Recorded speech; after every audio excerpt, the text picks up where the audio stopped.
I don't know, pandemic in 250 years. Well, the United States has been around for 250 years. Are you saying that this is the first one ever, or there was one 250 years ago? That phrase could go either way, is what I'm saying. Yeah, true. The documentarian. Well, I like to make a counter argument because not that I disagree with anything that you said. I think it would be cool to have the voiceover version with the narrator just to compare. But I I think that maybe why they took this more raw approach was just because it kind of. I mean, you'll probably say the opposite, that it pushed you away rather than sucked you in. But I think I know, like with the just straight up no dubbed voices, which might add like a layer of like kind of non realness or reality to it. It's like you're hearing what the actual person's voice sounds like, but just like the overall thing, like you said, is like very like kind of behind the scenes footage, and you're really like immersed into this like crazy hellscape of just sheer chaos, and at least with like the footage, it was interesting to see it. So I really liked the overall movie, um, and I felt like my favorite part is like there's like this kind of like it almost felt like you could write the story arc because of how it was, and like how there's like a build up, and then this big fight came and these people were literally willing to die for the gorillas, but not the gorillas meaning like the militia and gorillas, like the actual literal chimpanzee gorillas. And then it fades away. But I got so amped up with like adrenaline when like that like war stuff and like all the footage started going on. It was really extraordinary to see. And then you also feel like so horrible for all those people that were like 60,000 people like were fleeing to some like refugee camp because of being like or they call it like a displacement camp or whatever, because of this like, and they're fearing this rebel group because it seemed like this rebel group was not super friendly, and they just kind of probably do whatever the hell they want. So they may not be so nice. Um, it was just crazy seeing all that footage on the ground floor, and just what a absolute like nightmare that situation would be to live in.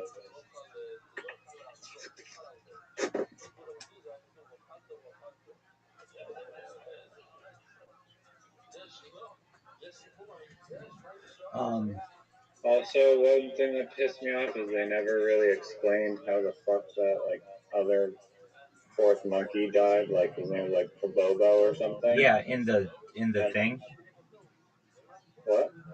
um, in the thing, like in the he was in like the jail or whatever. I mean, like the sanctuary. Yeah,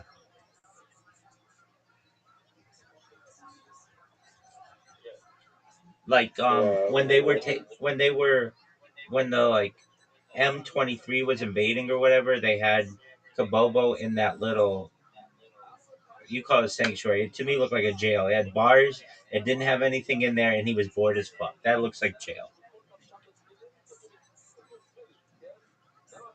I mean, I think that was one part of the enclosure, because there was clearly like outdoor parts where they were all hanging out and stuff. Um, But sure, I just was like under the impression that these were younger gorillas and that they would not be dying out of like the blue, but it seemed like that one at the end just died out of the blue, and they're like, "Oh, Lobo died," and just did not explain why. And I was like, "How the fuck did he die?" Well,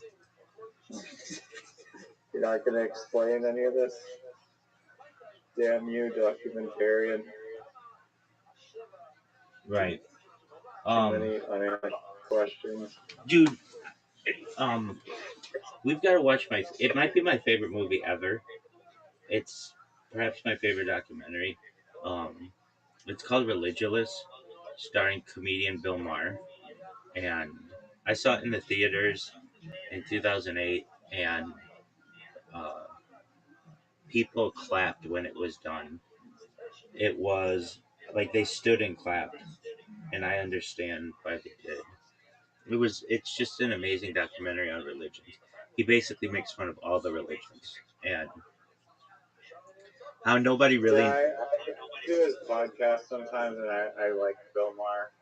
I don't I don't really agree with his firm atheist standpoint that he's so confident He in. doesn't have it. That's the thing. He's not an atheist. He's agnostic.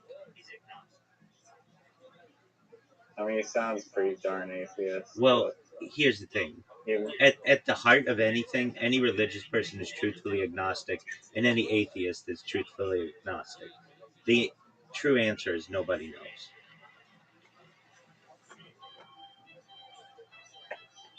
I guess, yeah. I mean, I guess he is agnostic, but to me, he seems like he's trying to be more atheist. Just Uh, looking to, I like, get. you can search for something to believe in rather than just saying nothing, there's no God or whatever. I mean, I would be more glass half full and assume that there is some higher power than to assume that there's not. Okay, but I mean, you don't know, so it's just like he says in the documentary. So you're just doubling down, like basically like the lottery. You never know if you don't play.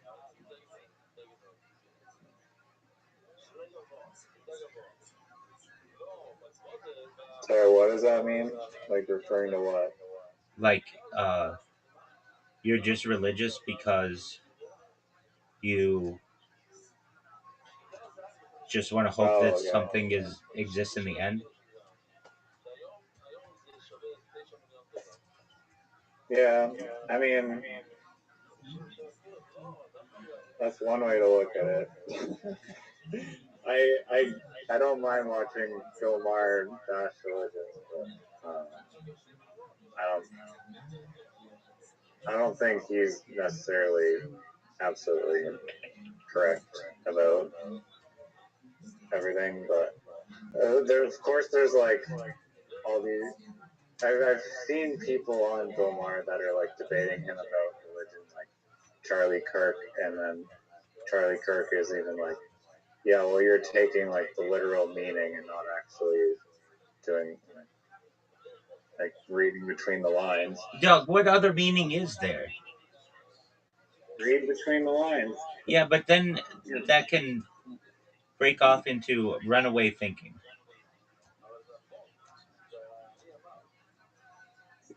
I mean, I think that there is metaphorical dialect in the Bible.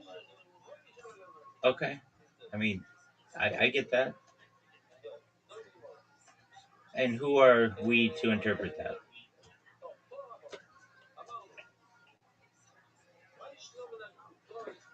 I don't know. And I don't know. all I'm We can saying just is, read a bunch don't of. go off of um, what he said with Charlie Kirk or whatever. Watch his documentary. It's hilarious. Okay. Yeah, I also got reminded of a one of like the greatest documentaries I've ever seen, hands down. And maybe you've seen it, but maybe not. I'll watch it again right now if you're up for it. If you don't want to, though, that's fine. What is it? It's just on shipbreaking, and it just like blew my mind the first time I saw it. Yeah, dog, I'm down. Let me use the rest. Do you want to play a game of literati in the middle? Yes. Okay. But then don't pussy out on me and be like, no, I don't want to watch the documentary now. No, I'll play. I'm good. Okay. Just one moment. I'm going to use the restroom and I'll be right back.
What is that?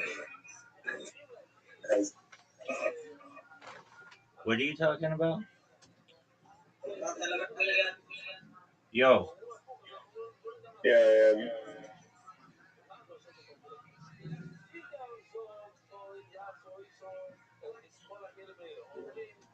Uh, just one moment. I have to see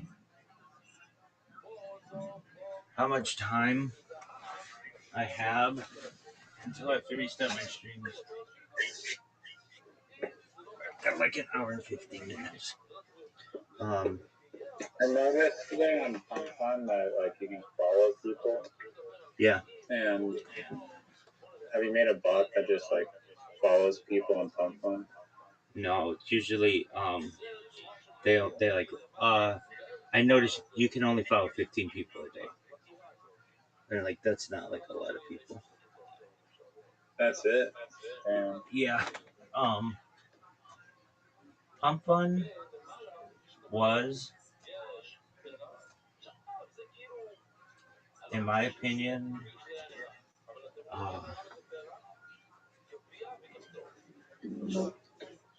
like it first it's supposed to be like have streaming elements and it does. I did it for 90 days or like 100 days, but streaming like is really um, what I want to say like inconsistent. It has a lot of technical issues, so I don't stream on there. anymore. I could, and I think about it every once in a while, but I choose to use the device that I normally use to stream on there. Um, on um, Twitter. But if like Twitter all out banned me, I might go back to Pump Fun.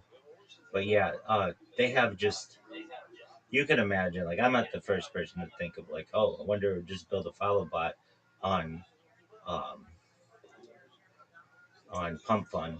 Yeah, you can follow 15 people per day, and very few people actually check their messages on there. Oh, I didn't even know you could message people on there. Exactly. Oh, there's a little chat thing. Exactly. So here you're a person who uses it and recognizes that, um, or you didn't even recognize that you could message people on there. And there's another thing too, like if you message someone on there, it's very the system is set up that it doesn't necessarily go through. The message might just go to spam, and then there's like another layer that makes it difficult to um, contact the person. Because when I first started on there, this always happens when you're on a platform. Like you're like, I think they do this so that you think it's like really good. Like TikTok is like this, Pump One is like this. I launched my coin. Why did I launch my coin? Literally just so I could stream on there.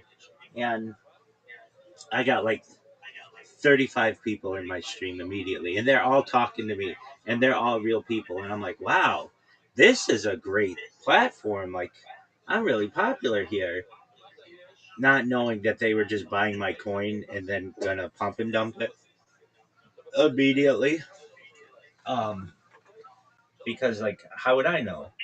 And so, um, then the next time I streamed, I'd get like zero or one per person in there over the course of 12 hours. Um, and people are like, if you stream on there, you can get on the front page, and it's like it doesn't work like that well. You get on the front page if a lot of people are buying your coin, but if like nobody's buying your coin, they don't care that you're streaming a lot on there. Okay, just one moment, and I will send you an invite. Um, now, now I'm not betting that like if I don't win or something, that I don't get to talk about firing the kid. Nothing like that. I still have those solid 30 minutes. But if you're like, well, the rule was you had to talk about him last night or whatever. I know that you and Zoot don't like talking about it. I find it hilarious because it is such just garbage. And um, I know you guys kind of sort of find it funny a little bit that it's part of the Joe Rogan verse, you guys know. All right, I'm sending you an invite right now.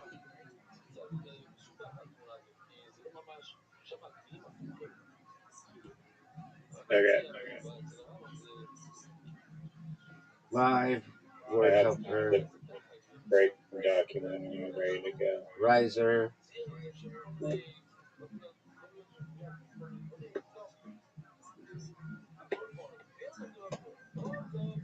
Alright.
a bingo.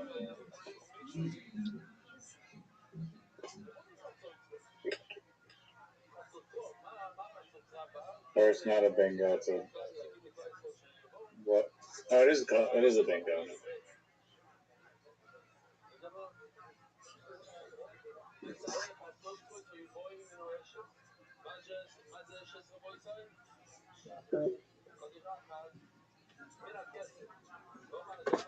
What? Wow. Nice.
No.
Carl of these.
Thanks, big man.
Poet, it's amazing.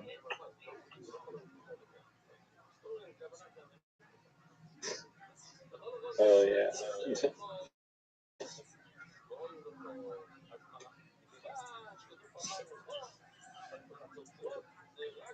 Wow. Dog, I'm fucking sick. That's,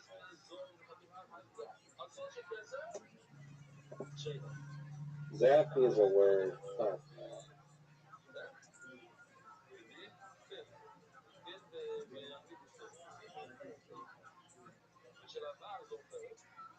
Mm.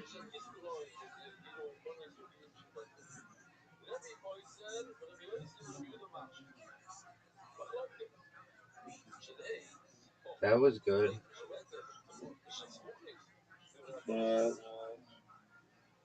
Bullshit that Zappy isn't a word, but whatever. If it was. Or if it were, I would have already perhaps done it.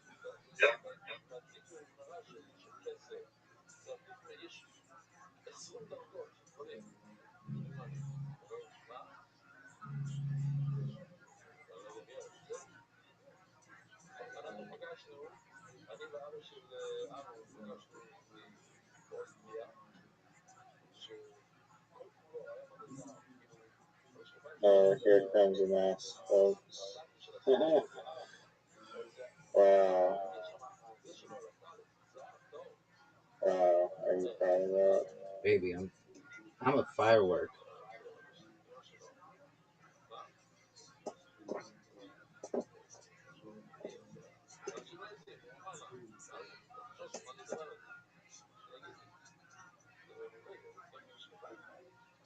Oh, I made a mistake.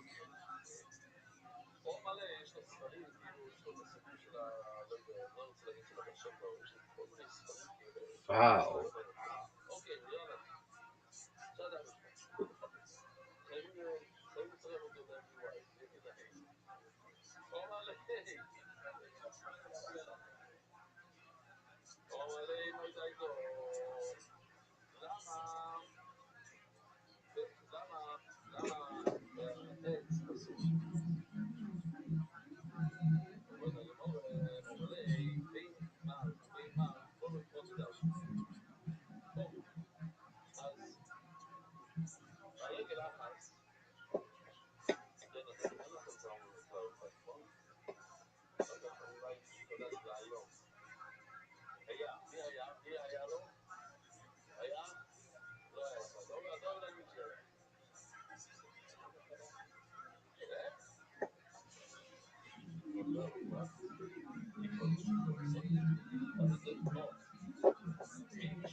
How many S's are they gonna handle today? Oh man, that was devastating. Devastating.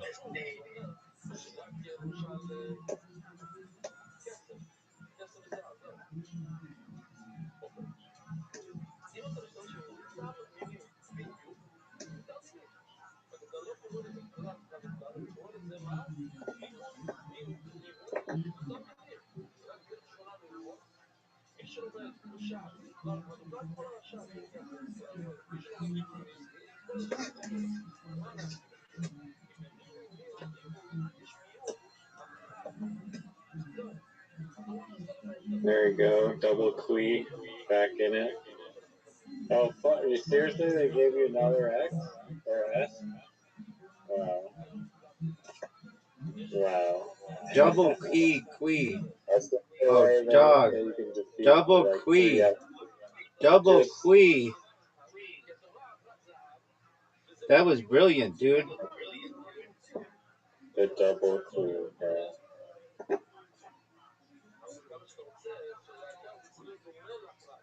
Hmm. The double quee, folks. That was devastating.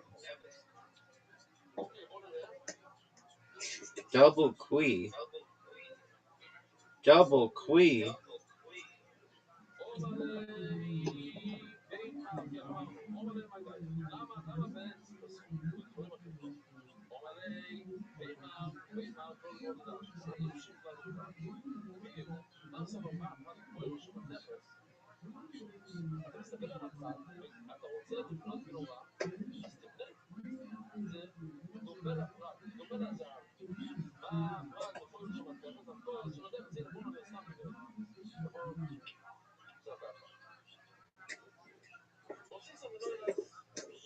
Oh, fuck, I fucked up.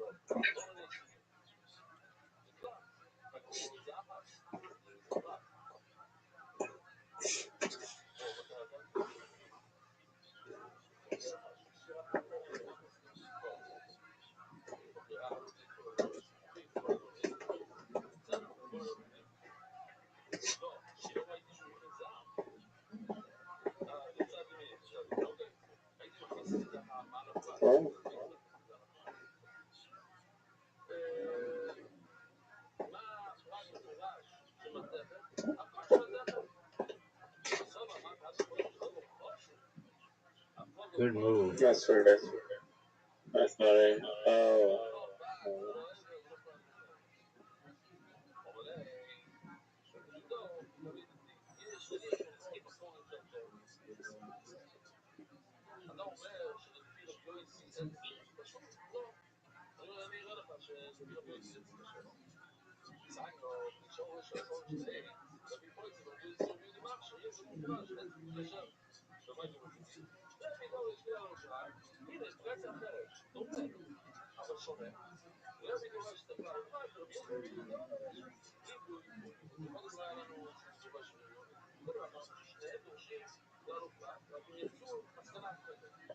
How many letters?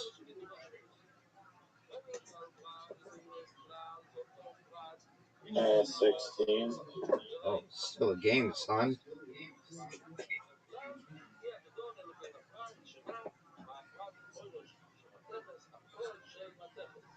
Not giving up without a fight.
Double queen.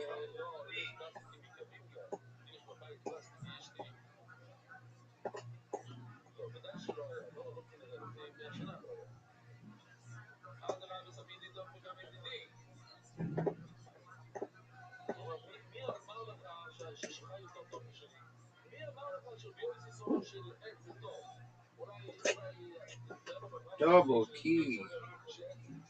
Double key. And, yikes.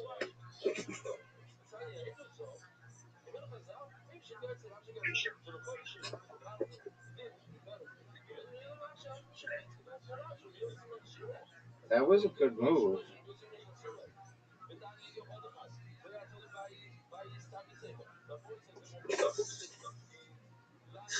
I don't know.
Zero tiles left. And he takes the lead, folks. Folks, he takes the lead.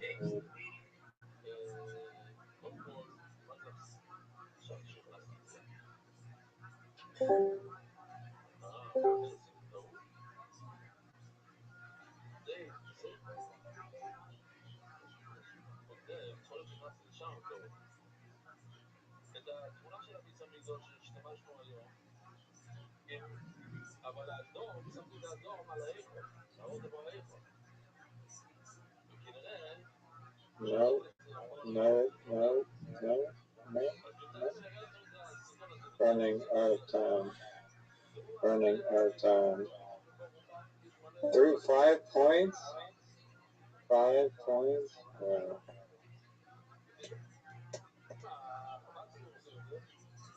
Okay.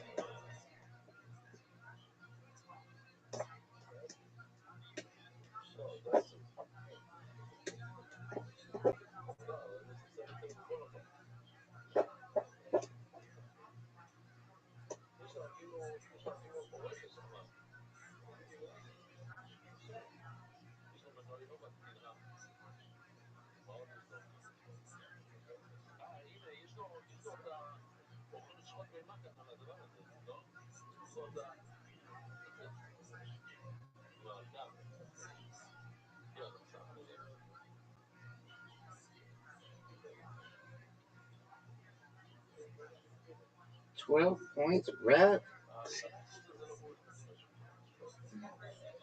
That was great. Oh, are you fucking serious? Are you serious?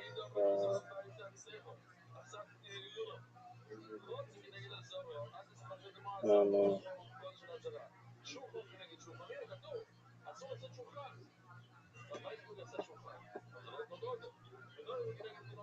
14 points for that. Boom. No way. Yeah, I think here that F was the only thing that helped me get rid of both my comments. Yeah, well, fuck yourself. Warm up game. Let's watch ship breaking. Everybody knows that shit was a warm up game. Anyway. Damn, that was a close game. No, it wasn't. I didn't even try. There we go. I was running robots. I didn't know how many tiles were left. I was solving complex equations the entire time. I barely even looked at the screen. I was watching a documentary on Congo, and I couldn't even pay attention because I was reading so much. I was actually playing blindfolded while reciting a complex piano piece of music. I doubt that, dog.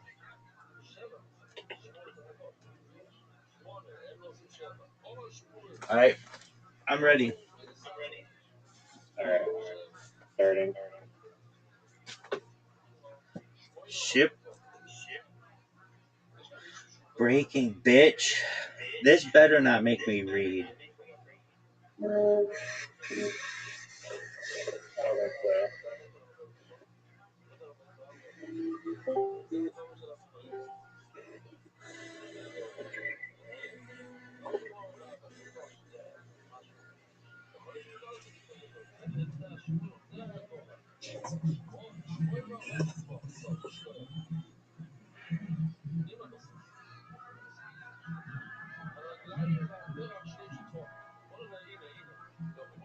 so.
What up, Zoo? Watch this documentary with us. What is it?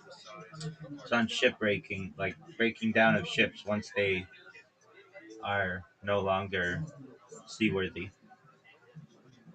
Rabbi, Zoo, I'm watching this. What's up? I think we can time travel backwards if you get far enough into the ocean. Okay.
You hate this documentary.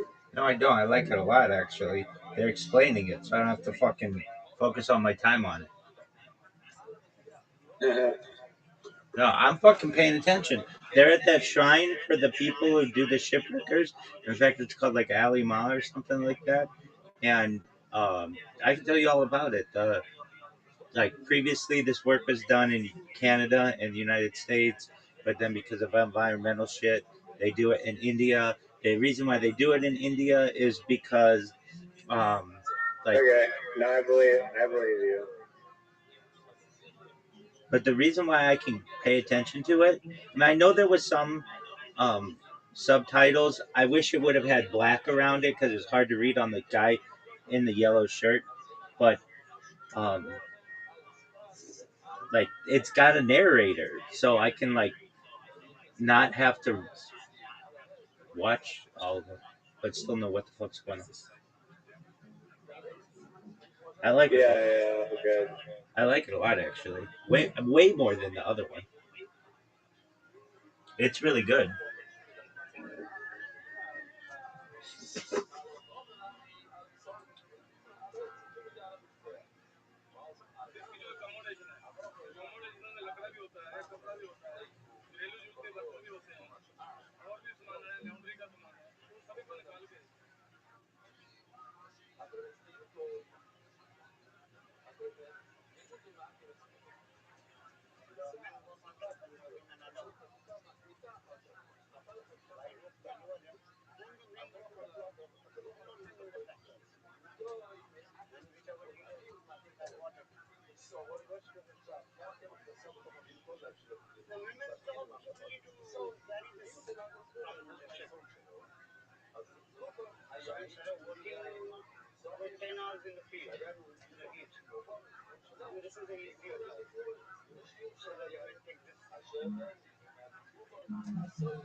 Fire soundtrack. I actually like that. like it, but I do. Um, I think I used to. The music? Yeah. I mean, it's just because I don't hear it often, and it's I like that. Dude, I know you think I didn't like that, but I really liked it. I'm getting more and more critical of documentaries because we're literally watching like one a day, if not, you know, like tonight too. And that one was well done.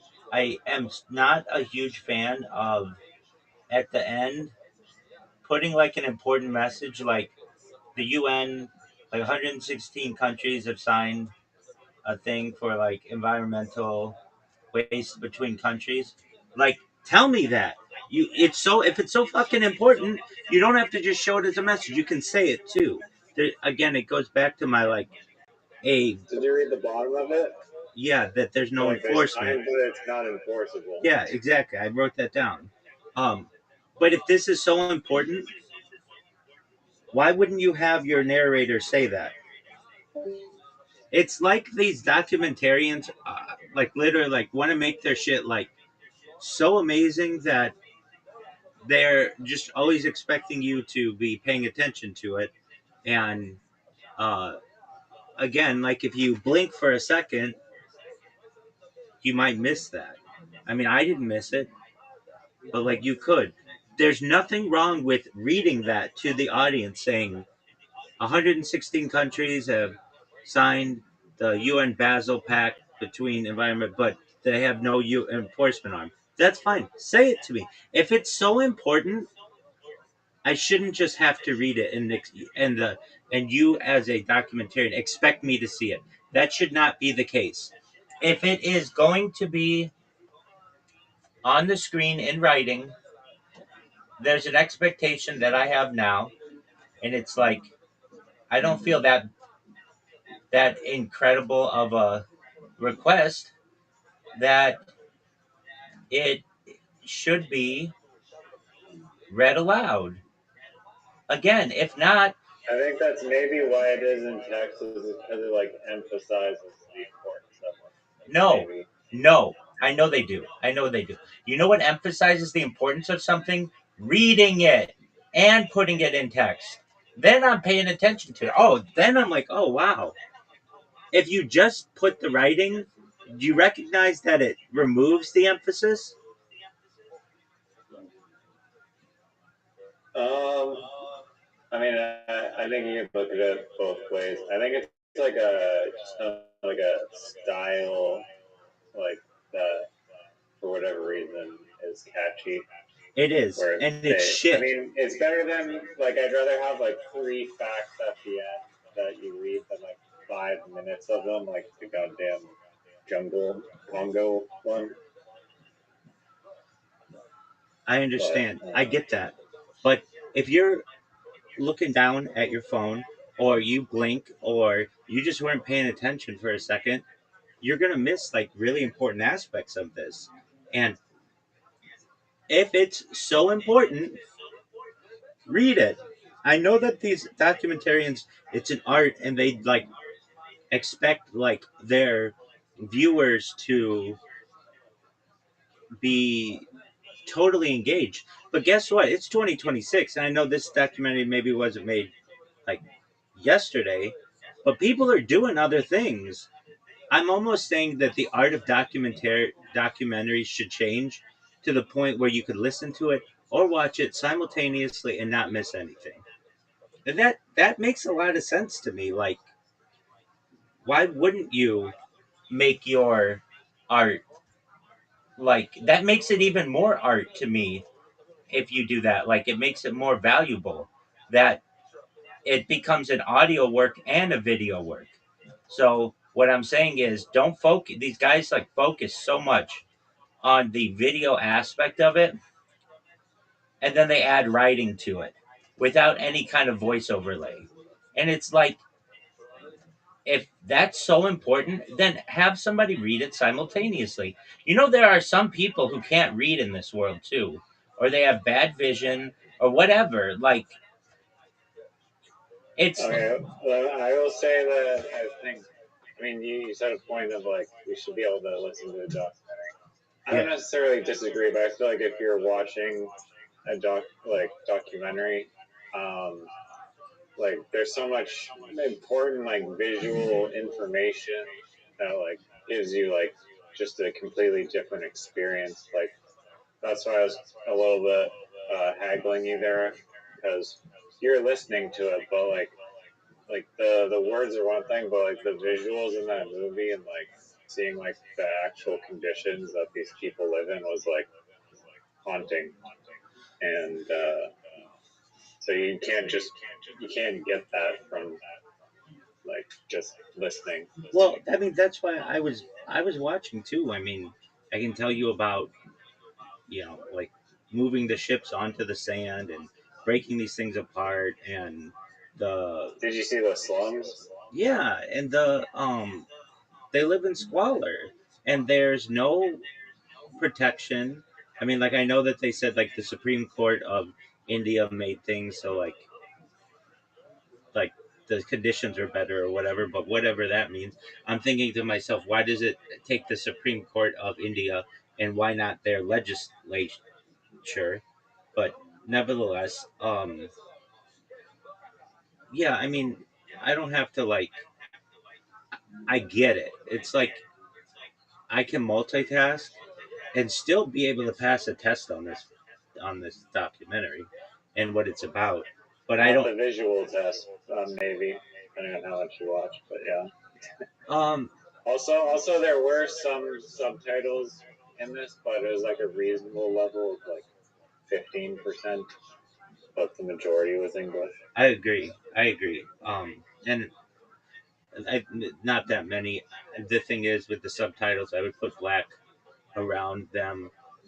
White text with a black border can be read on any color, and it seemed to me that these were just white or barely had black around them. Not a huge deal, but just um, I know that I've watched so many documentaries in my life that I know that these documentarians are like, at the end we're gonna put a message, and we're just gonna have that in writing. But to me, I've seen it done in movies as well, like Blood exactly, Diamond, which is like a Leonardo yes, DiCaprio movie. yes. Again, Like like I cut you off. Go ahead. I don't know, it's just like a common style of like editing that's just been accepted into the egregore. That's true. If it's so important though, why not emphasize it? I mean, sure. It's just, if you want Wouldn't people to hurt. come out of there knowing what happened, why not? Or pay attention to the movie and just read the two sentences. You've got to understand though, there may be children who can't read. There are people who can't read. They can watch documentaries, but maybe they can't read English, but they can understand English. It's like the more ways that you give this information to people, the more connected they're going to be to it. Again, I'm not here to read a book. I'm not here to. This is not a test on when you're going to show me a flashcard if I'm going to be able to retain the information from it. And that's what these documentarians, it seems like they're doing. They're like, they are. I get it. I get how they are. They're used to watch these people watching these things in a theater. Guess what? You take If I took 100 people who were watching this documentary on Netflix, 90% of them are on their phone while they're watching it. Do you disagree with that? Yes, definitely a an issue in this day and age. Exactly. But okay, and if it's not 90%, 50% at least. What I'm saying is the majority of people who are digesting media now are multitasking it. And they like to do that. I like to I do do that. you think that you can multitask effectively? I think I'm one of the best people Because in the world at it.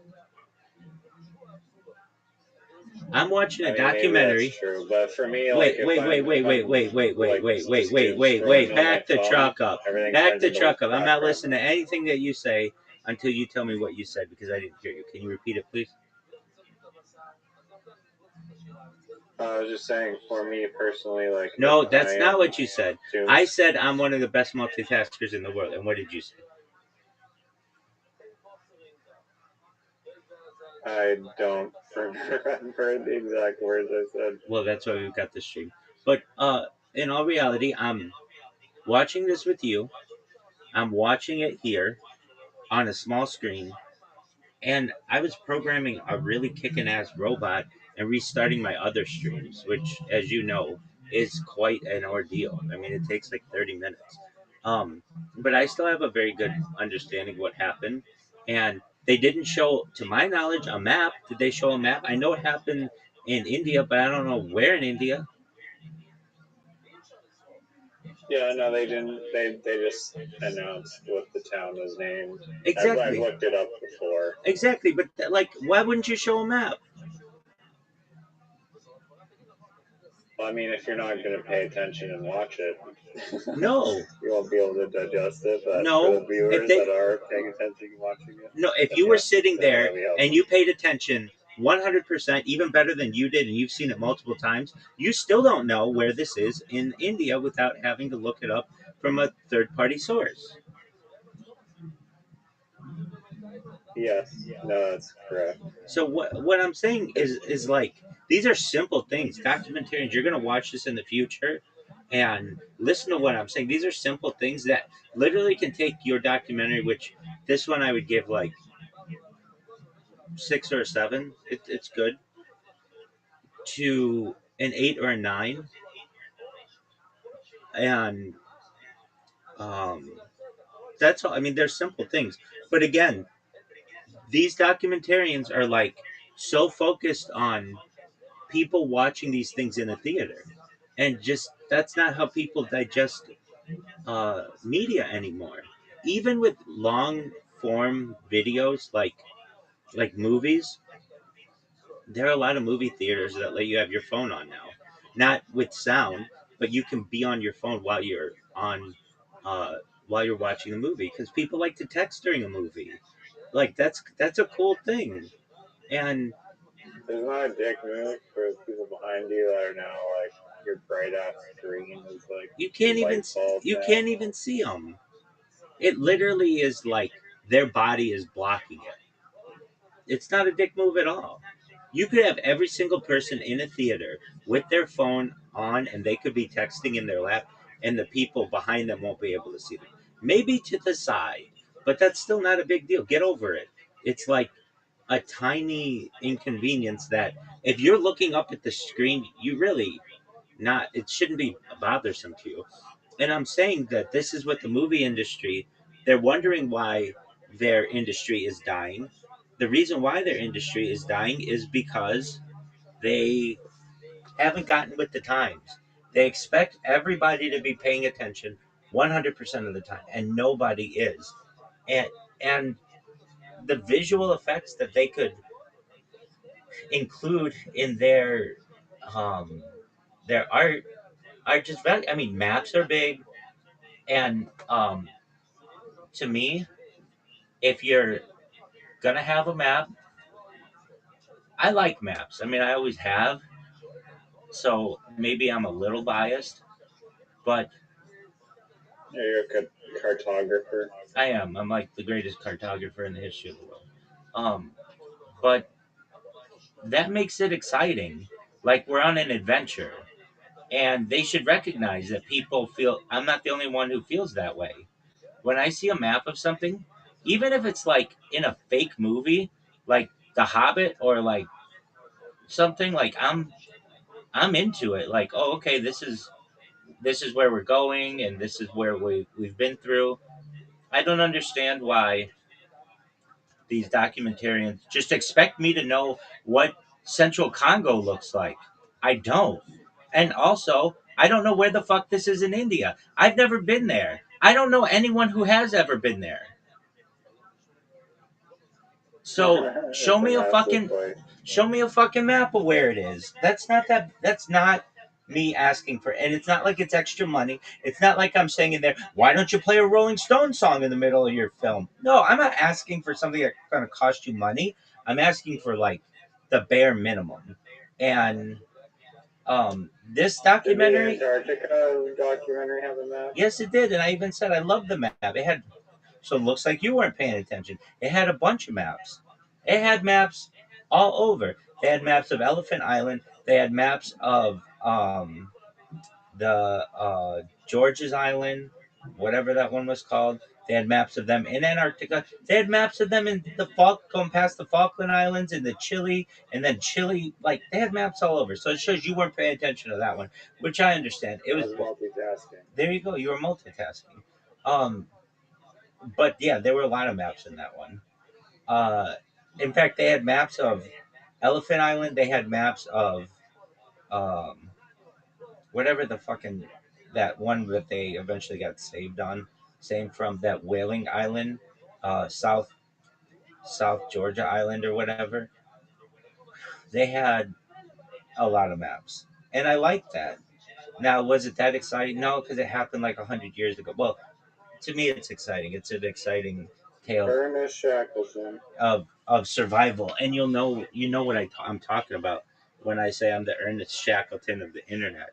Um, and yeah, with that, um, maps are big though, and this documentary right at the beginning they had somebody talking in some language I didn't know, and then they had an overlay on it, and I was like, okay, I can get down with this. This is good. Like, do you ever watch?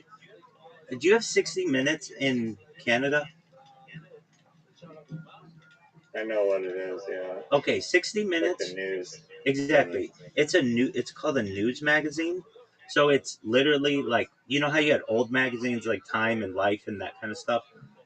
It's a news magazine, so they have like 3 or 4 stories over the course of an hour, and they show them visually. They don't ever, to my knowledge, have those things where you have to sit there and read everything at the bottom of the screen. If it's a long thing, they will say they will have a voiceover on this because they know that their audience doesn't want to have to work. And I guess that's how I am. I don't want to have to work as your audience. Don't make me read.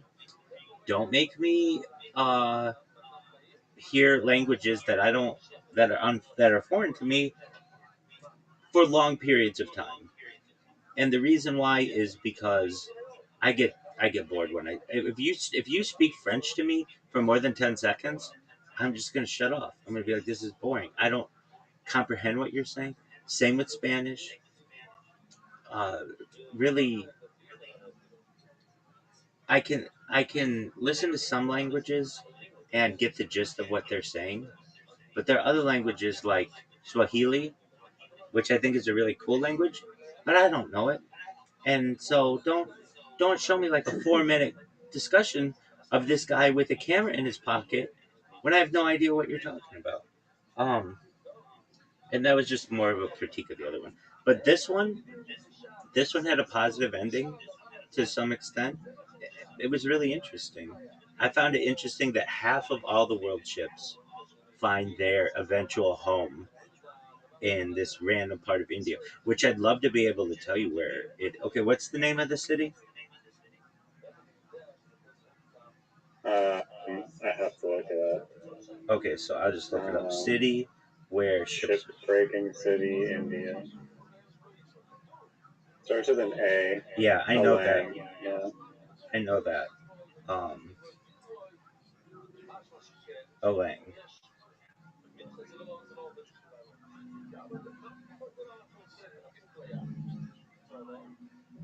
But like, if I were making a documentary, that would be the first thing that I would show people. Hey, here's where we are in the world. Oh, okay. Thanks, Rabbi. I really appreciate you giving me like. Okay, so I see where it is. It's like on the western I mean, they didn't coast. really touch on this, but like Pakistan also has shipbreaking, and probably the other countries around that kind of area. Right. And it's interesting that they could just like take a huge ship like that and then during high tide have it just sit on the sand and then they break it apart by hand. That's that's wild. And like those people who died, I think they said 6 people died because one of the embers of like that where they were doing the breakdowns of the with the steel where they were, that's terrible. And it's just like they just close down the place and don't let anybody like do any like reporting or anything. I don't know. I'm learning more about how to be a Yeah, documentarian. no, they said like there's only one shipbreaker like owner guy who was willing to speak, and the other ones did not want to be on camera or speak, and part of that's because of like the terrible working conditions. Right. They also do shipbreaking in Bangladesh as well. I But mean, another one thing that I found interesting about this documentary, so like the first time I watched it, I literally like the thought never even crossed my mind of what happens to old ships. Like what's just what never even crossed my mind. Like I don't know, what's certain chunk didn't get broken down, but you don't understand how like polluting and toxic it is to dismantle I'd seen some of them. this on Reddit. Uh, what's interesting to me about this process is that the companies actually get paid to give away like uh, their junk. Like like there's a bidding war and people go into debt to buy these giant ships. Like I would think that like once they're done, it's like they wouldn't be worth anything. If anything, well, and it's just it's supply and demand. One of those giant ships in California costs millions of dollars to dismantle, but in Alang, you would get paid millions of dollars. It's just dependent. It depends on like the environment and everything. But I thought that was a good documentary, and it was There's also like the like entire town of Elang is basically like a chop shop, like a giant chop shop for the ships, and right, like all the steel, like just like the steel alone gets sent to like those where it's like smelted and then turned into like reusable steel again and like rebar or whatever the heck they're making, or yeah, whatever, and then like every little thing on the ship is sold off to like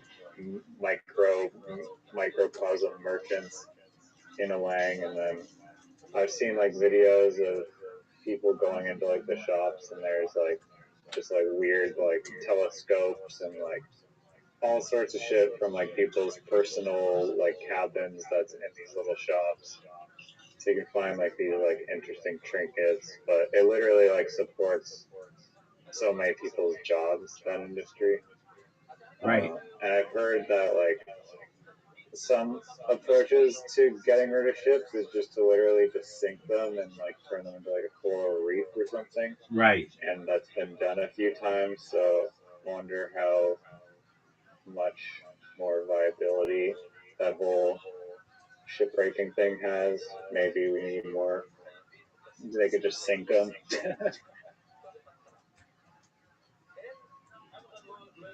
I agree with you. Um, I I'm glad. I remember you talking about this, having watched this, and I thought it was good. I thought it was good. I I think I make valid points to the documentarians who watch this in the future. These are simple things. Have overlays, have translations, have subtitles, super titles actually. Have the white text with the black lining. Um, if you're gonna have text on the screen that's like a message box, say it. And I understand that like you want to make that impact, but let's just put it into these terms. In a theater, 100 people are going to watch this documentary. Are we on the same page, Riser? That's our example. Mhm. Okay, five of them cannot read at all. Like they are, and that's just like in the United States. Not everybody can read. Maybe like 95% of people can read. Okay. Another 30% English is not their first language. And they likely, perhaps, may understand spoken English more than written English, or it helps to have both. So, right there, you're going to gain, and then another 10 or 15% are children, at least, who can't read but can understand speech. So, right there, you're looking at 40% more people who are going to pick up on that last title card. That's just in the United States. That's And then the other 60% are on their phones and don't want to look at the screen. that's exactly right. That is exactly right. And if I mean you, we're joking about it, but if you take someone who's watching Netflix right now, there is a more than 50% chance that they're also on their cell phone. The thing that people like to do is watch. They're multitasking. They watch media and browse Instagram. That's what they're doing. I literally stopped watching movies for like a few years, like multiple years, like I don't know how long, but like it was like multiple years. And the reason I didn't want to watch movies is because I couldn't focus. Like, or I didn't think that I could focus and like watch the movie because I just had experiences where it just like I just want to look at my phone. This movie's boring. It's not fast paced TikTok enough. But then only like recently have I been like, okay, I'm just gonna put my phone down and actually concentrate on the thing in front of me, and just with like a little bit of willpower, as long as it's interesting and not like a god awful uh, Antarctic exploration documentary, I can usually get through it. Dog, that the Antarctic documentary w- was life changing, and you know it. Um, Anything's better than the animal cemetery. That was fucked up. There are some interesting facts there, though. I thought there was some interesting information there. It just the beginning was more interesting, and then just like sucked after that. Again, no No narrator. narrator. It's just it makes this one made it so much better. Even if you had the guy talking a little bit, it was like it's like okay, I don't know if it's exactly like this. It's not, but all right. So if you ever watch like Stranger Things or something, and they have that the like right before it starts, like previously on Stranger Things or whatever. They don't do that for Stranger Things, but you know what I'm talking about. Like you'll watch a show and they'll be like previously on Yeah, Seinfeld yeah, yeah. or whatever, and people hate that shit if you're watching if you're binging something. But if you're not, and it's been a week or two since you've seen the show, that stuff is really helpful to remind you of what was going on in the story. And I feel like a narrator is just a little bit of a guide to make sure that like everybody's on board for the next thing. And um, like okay, so I like to watch like a lot of documentaries on YouTube.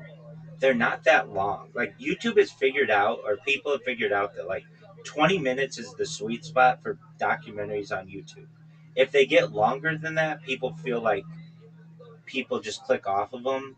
But like 20 minute, that you know that there's like some kind of sweet spot that people work toward, and those Yeah, ones, do you know what the actual sweet spot is? Because I what, mean, I've seen channels with like longer ones, and they still get clicks, but I feel like personally, I want to keep it under 20 minutes because then it's like not a huge time investment.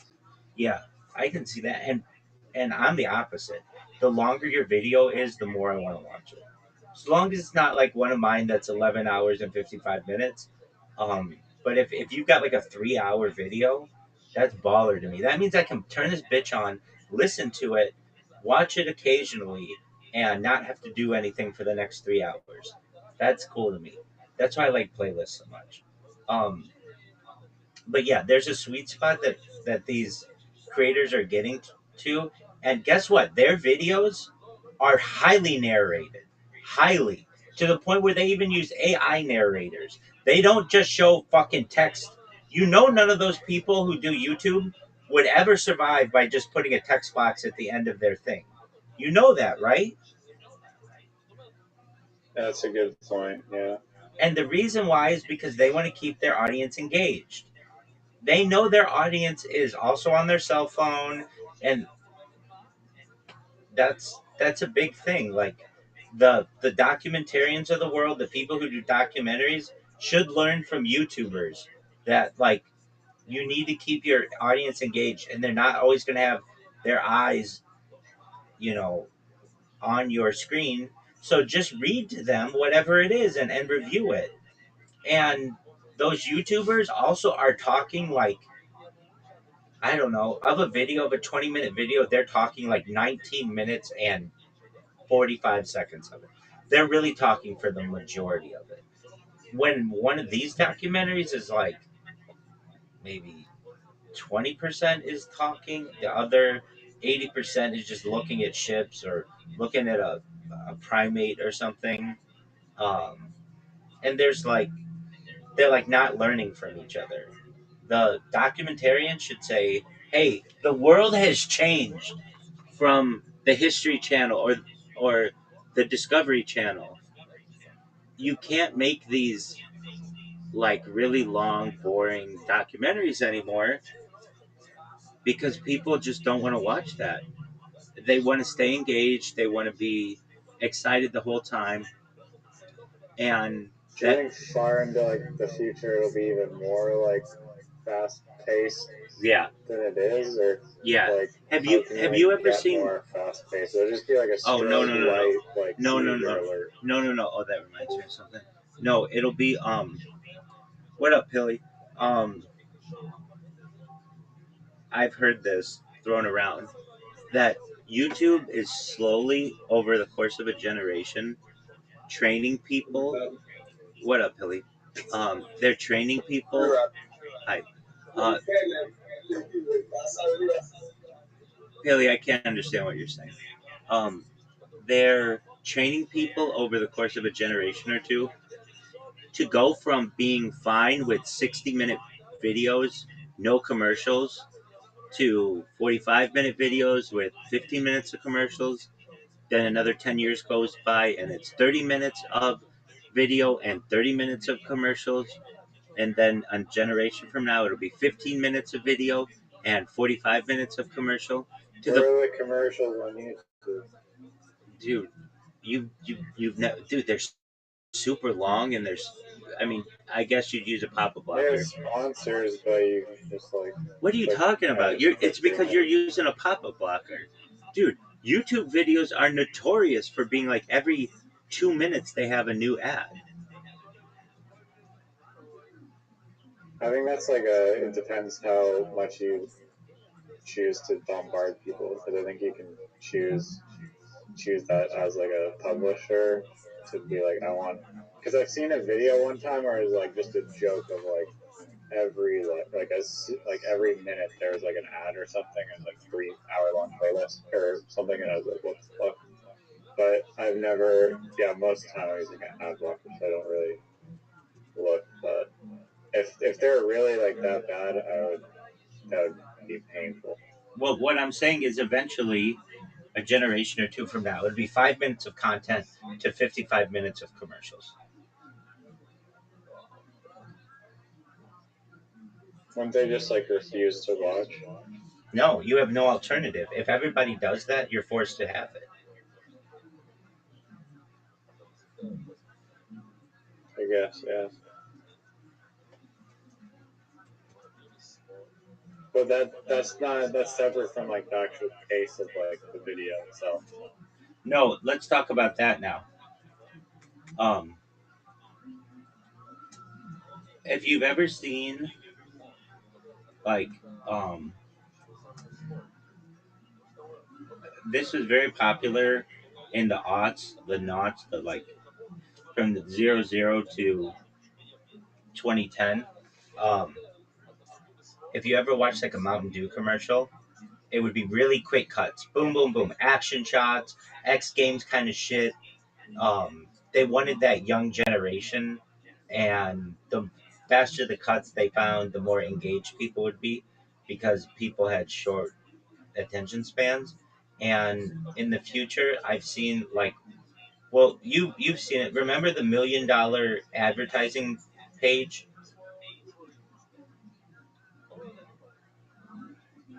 Yeah, yeah, yeah.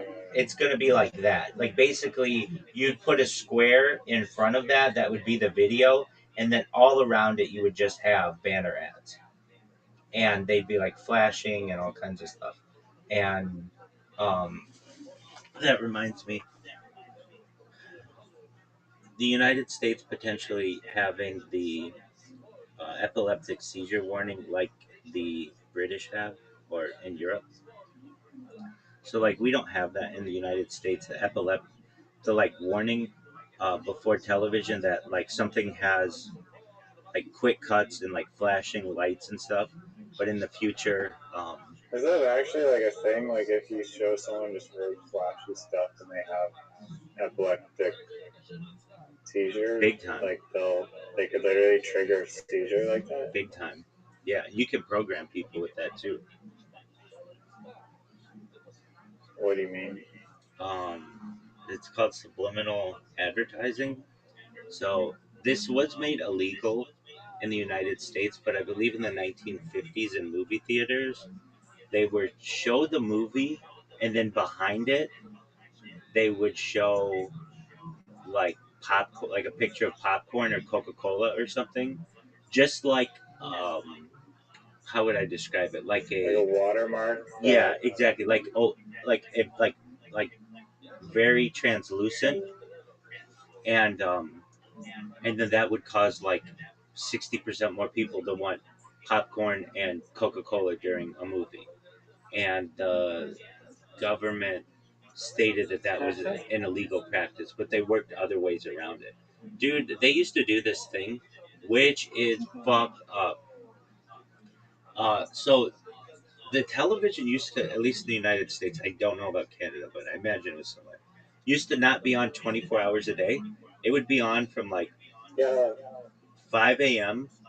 to like 10 p.m. And then at 10 p.m. every night in the United States, they would have a sign off of the Pledge of Allegiance. And the Pledge of Allegiance that they would use was extremely, if you slow it down, like if I'm not going to ask you to do it now, but someday look at the Pledge of Allegiance that they would show on television before it would sign off. And like the way that the words cut, um, it was like it's very sub subliminal, and just like where it would say like one nation under God, like they would like manipulate the words to like emphasize different things, almost like in They Live, where everybody looks like they have obey and consume and stuff. It's very much like that,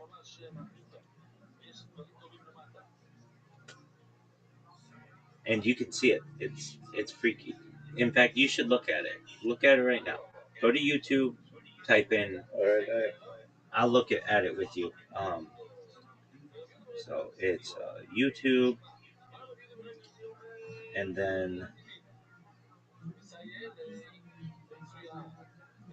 Pledge of Allegiance, sign off, subliminal. So it's gonna be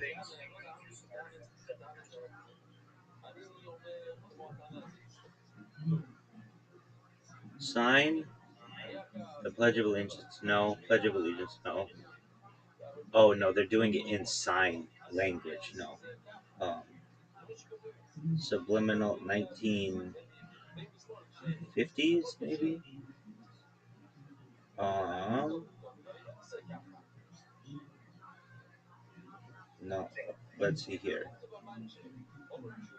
Pledge of Allegiance, TV. Yeah, here it is. Okay. Type in 1960s TV national anthem subliminal messages.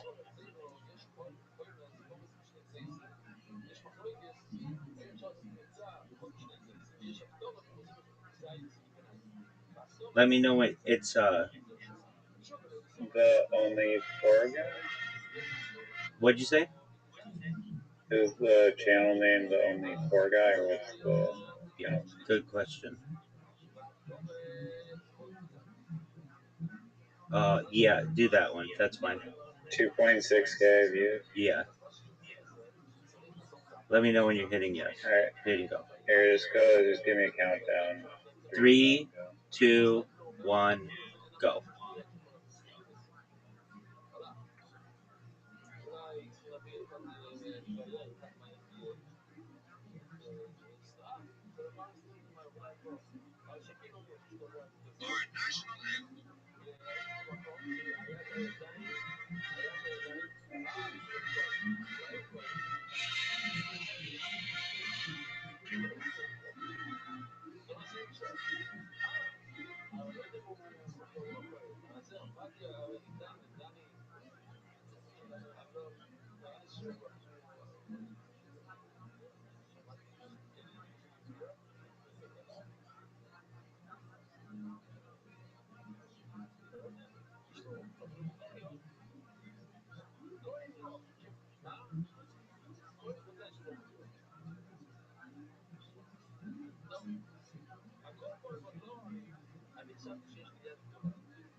It just looks like words fading out. I don't. No, it does not. No, it does not. Not at all. You can read No, it. I'm trying. I'm trying to see it, but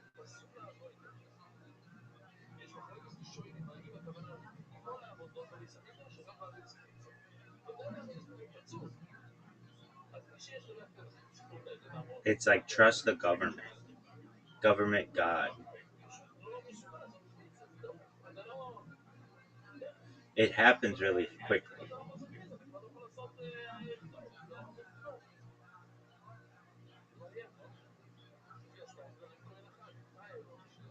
like as the words are fading in, it says those messages. Yes, it just said government God. Oh, I see it now. Yeah. So now once you see Oh, that, damn. exactly. Now once you see that, you'll like something was not Rebellion tolerated. is not tolerated.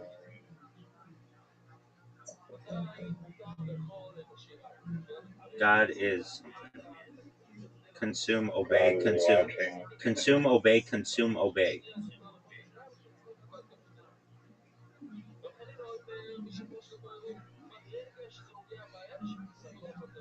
Consume, obey, consume, obey. Yeah, that's crazy. But I mean, if your conscious mind is not at all seeing it, how's your subconscious mind going Yeah, to it actually is. read it? It is, and it makes you do what it says. That's why it says consume, obey. That's why like people of this generation were so like locked in to believing everything they were told, or many of them. And guess what? This was shown every single day. It was the last thing that was on television. So that's isn't that fucking wild? That's yeah, that's crazy, Saved dude. by the Bell subliminal messages. There's this. You know what Saved by the Bell is? No. It was like, Wait, is it a show?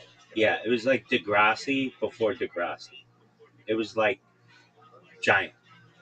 It made like a bunch of stars out of people. Okay,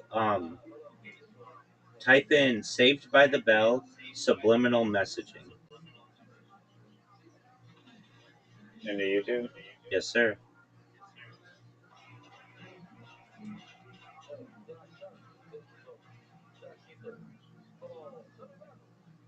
Is there a subliminal messaging Reddit? Perhaps. Okay. Which one? The 141K views? Yeah. Alright, give me the countdown. 3, 2, 1, go.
That was amazing.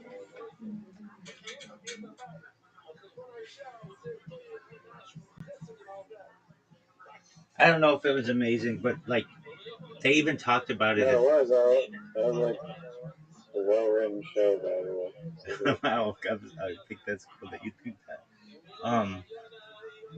So they talk about in the episode. Peacock cut it out, but like how they would sell more popcorn and Coca Cola by like doing that overlay. And this is in like this was like Do you on. think it's an actual? I feel like I've heard about it being used in actual movie. Oh yeah, it used to be used. That's what I'm saying. It became allegedly illegal during the 1950s, but it's still done through like product placements. It's just you're not allowed to do it like some you're like covertly or something. There's some kind of rule about it. Let me look it up. When did subliminal advertising become illegal, or is it in the United States?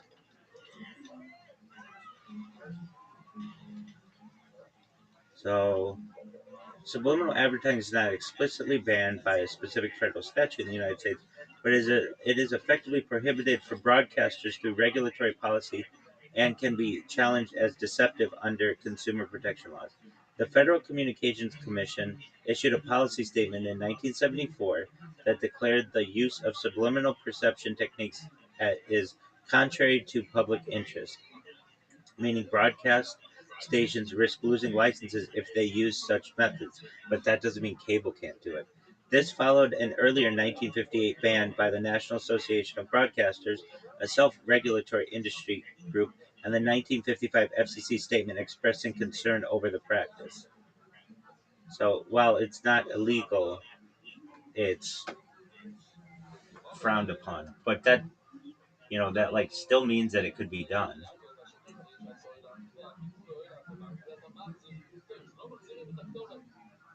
Dang. Word dog. Isn't that fascinating?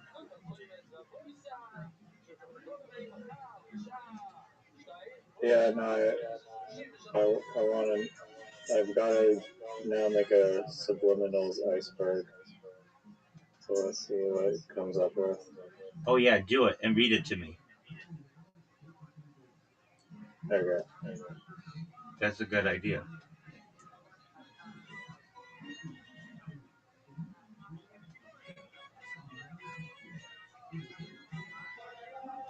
Dude, was that pizza thing actually real? Like the example, like the Italian election in there?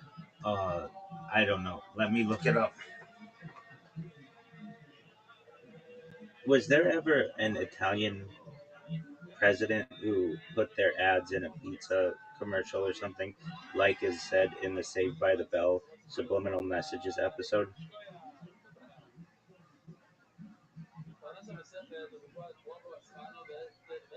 No.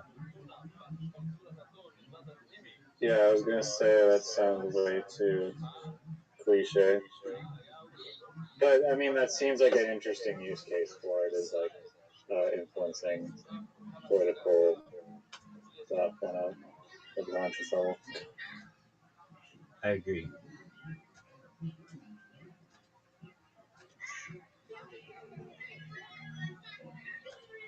What do we really know about the subconscious mind, which is supposedly in control of in control of us, basically?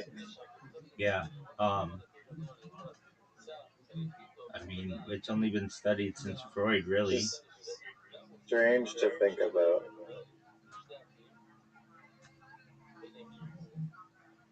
It is. What's the iceberg saying?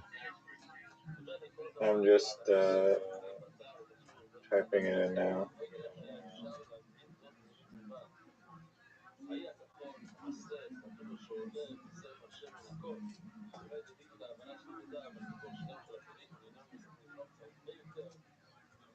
Oh, well, layer one, the surface, widely known examples is the movie theater, drink Coke, eat popcorn story. Um, layer one, again, backmasking scares in music, example, Led Zeppelin The and the Beatles. Beatles rumors. I'm not sure what backmasking scares means. It's like when you put something in a song and um, when you play it backwards, Oh, damn. it sends a secret message. Right. Backmasking is a recording technique of intentionally or sometimes unintentionally recording messages, vocal or instrument, backward, meant to be played forward. During the 70s and 80s, this technique became the center of moral panic. It claimed that artists were using it to plant satanic or subliminal messages in the minds of listeners. Stairway to Heaven, perhaps the most infamous claim in the 80s, Christian groups alleged they were playing reverse. Bustle in Your Hedgerow section included the lyrics, Tears to my sweet Satan, the one whose little path would make me sad, whose power is Satan's. I vaguely recall reading about this at one point in time. And this is just the tip of the iceberg. And then the Beatles Revolution 9. Do you know what Yeah, they're it's a claiming weird here? song they have. It goes number nine, number nine, number nine, number nine, number nine, and then there's like a clock. It's like a very long song that doesn't make any sense. You should listen to it. Play it right now. It doesn't make any sense. It's Okay, different I than won't. Revolution. I'll Revolution, mute so Re- you don't. Revolution is a badass song. It's such, you know, and woohoo, you want a revolution. Not that song. That's Revolution. This is Revolution number nine. Okay, it's fucking 8 minutes long. I know, which is super long. All right, I'll skim through it and I'll mute myself so you don't get caught. Sure thing.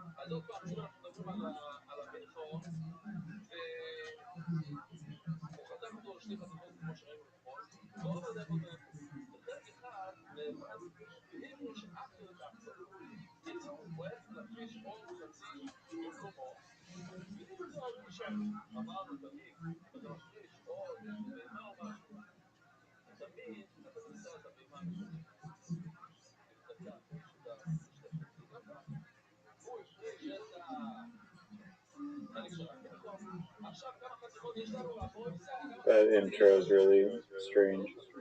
The whole thing is strange, dog.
Yeah, that was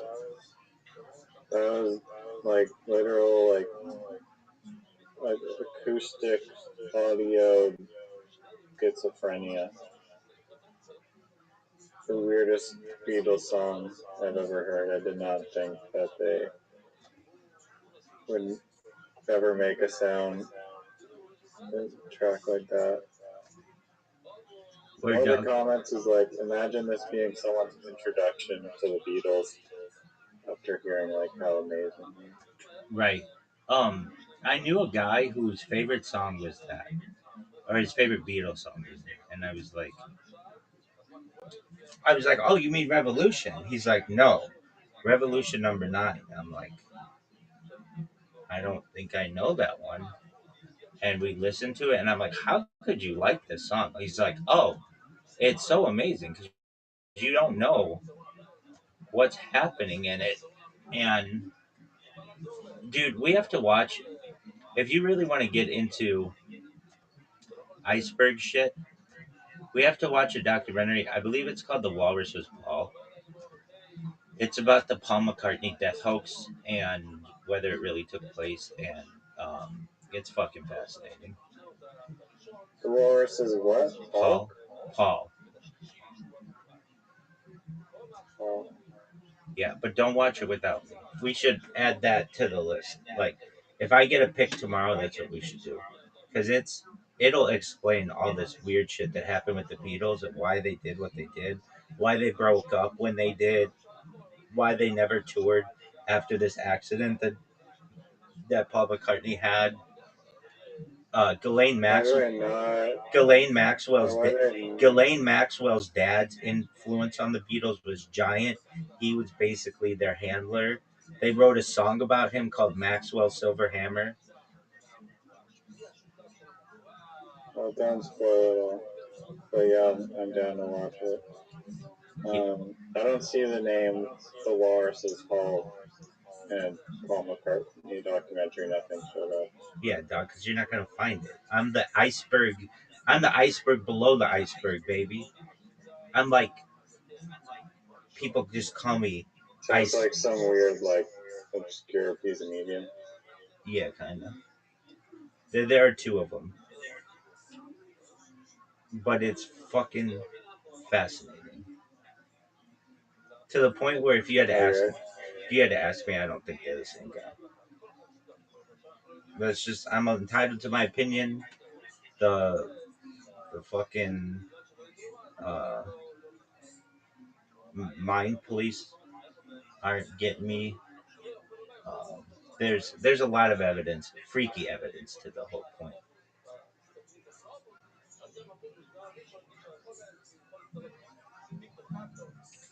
Anyway, All right. Tomorrow. what's the next thing on the fuck? Find it. Oh, I will. Don't worry. What's the next thing on the iceberg? It says hidden images and ads, ice cube, skull shapes. Hold on. Let's Social talk about imagery that one. debate. Hold on. Let's talk about that one.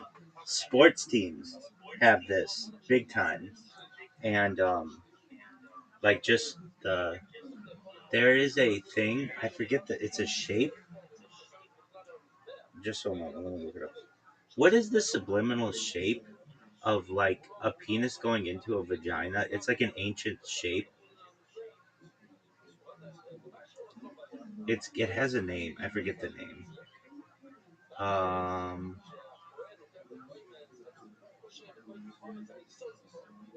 um,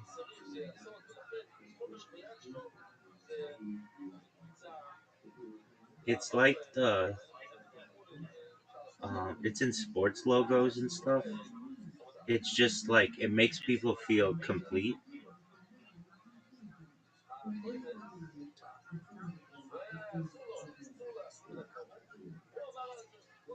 Oh, well, one example of that is like all like the 33s that can be found in like different logos, like M&M's. These like Masonic 33s in the logos. Yeah, I mean that's different though. But yeah, no, absolutely. There's hidden shit in everything.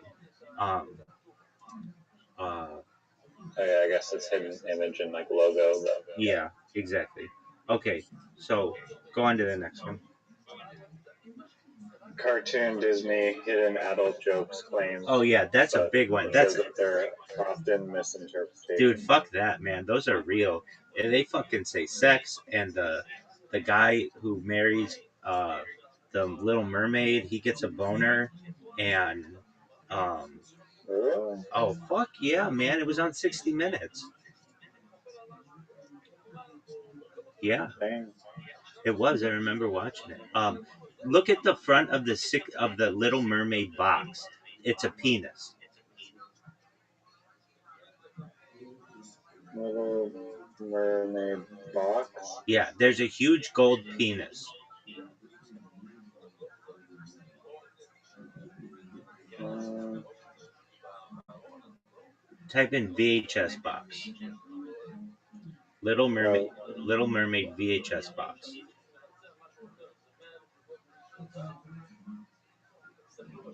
oh, the castle. Do you see it? It's in the castle. I Yeah. mean, yeah, but the balls don't really look that accurate. But Dog, come on. Okay, type in uh, I'm looking. Aladdin. Is it Aladdin? Aladdin sex dust.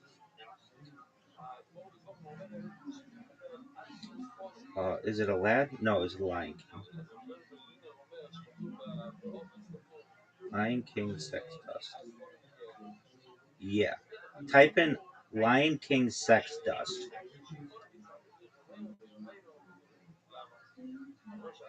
The dust in the sky has a naughty secret. Like, fucking. Oh, it's supposed to say sex or something? It does, and Disney even removed it.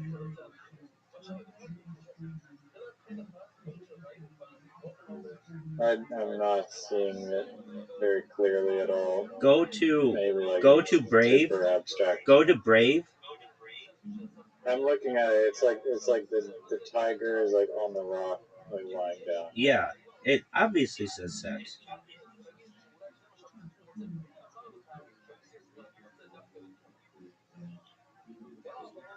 Oh, he has a little bit of a stretch on the X and the E. The E looks like an E, dog.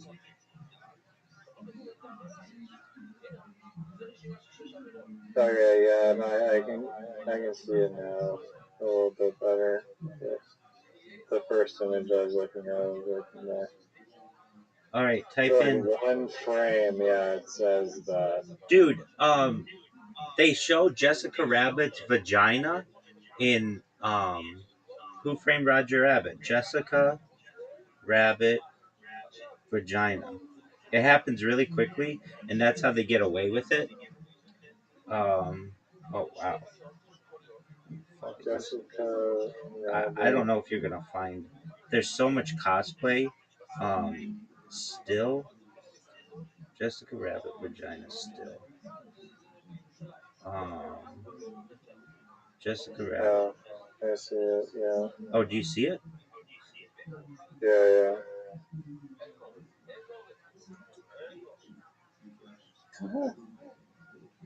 Troll. Um, what's it called? You know, I was looking at today for whatever reason. Do you know who the Chipettes are? Uh, I know who the Chippendales are. Who are the Chipettes? You know Alvin and the Chipmunks. Oh yeah, yeah, Yeah, so the Chipettes are the female version of Alvin and the Chipmunks, basically. yeah. Okay. And I was on the fandom Alvin and the Chipmunk, Alvin and the Chipmunks wiki thing, Yeah. and so there's images of the Chipettes, and same with like the Chipmunks. Normally they're in clothes, right? Except for Alvin and the Chipmunks, they don't usually wear pants Right. for whatever reason. But the Chipettes, they wear skirts, and for whatever reason, that they still that basically means that the Alvin guys, since they're wearing skirts and the Alvin and the Chipmunks are not wearing anything, they're just pantless. But then they show them in clothes, but then there's like these images of the Chipettes that like they're not wearing any clothes at all, and they're just like regular chipmunks looking, no clothes, and it's just like why why are you declothing the thing that you're saying needs to wear clothes, There's been especially since they're like probably underage chipmunks. They should there's not been be the allowed. argument for years about Donald Duck being pantless, I think it's okay because in the wild ducks are pantless, but and you don't freak out when you see a duck not wearing pants in the society. okay. Next thing on the iceberg. Product placement as soft influence, Okay, not subliminal but commonly confused. we talked about that. Yeah. Layer 2, real practices, documented uses. I'm going to fuck up this word. Takis, takis, Tachistoscopic flashes in experiments. Let's look at this Very one. brief image presentation. Let me see if I'm saying that right. That's like that Pledge of Allegiance thing. No, this is just like a short flash, I think. Okay, but I mean, there's an argument to be made that that's what those things were. They were like short flashes. But I get what you're saying.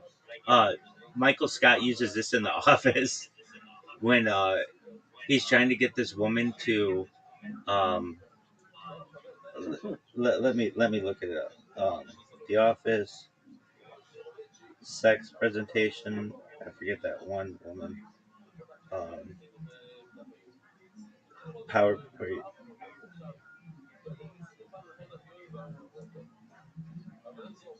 The Office. No, it's a show, not like an office. Um, Michael Scott.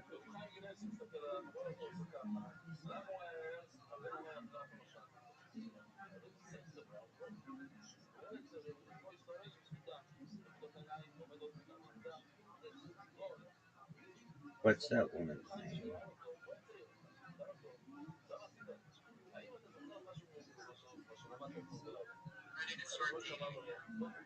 Was the shape you were thinking of earlier the lingam or linga or the yum?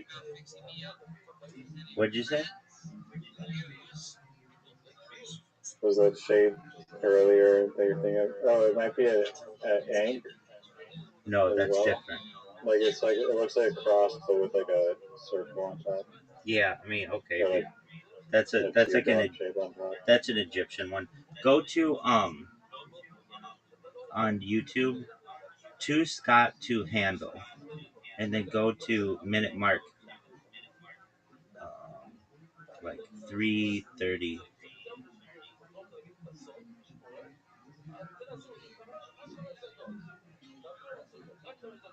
Right?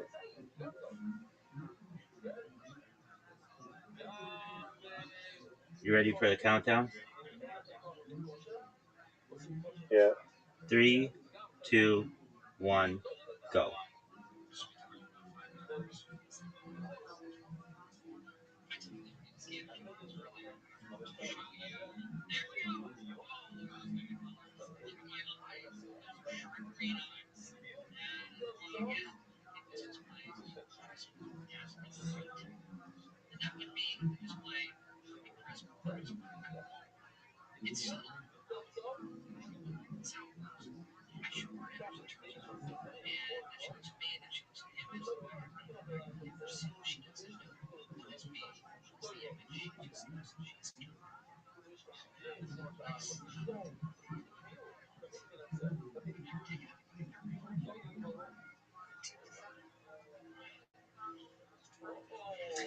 Do you see at the end it said sex?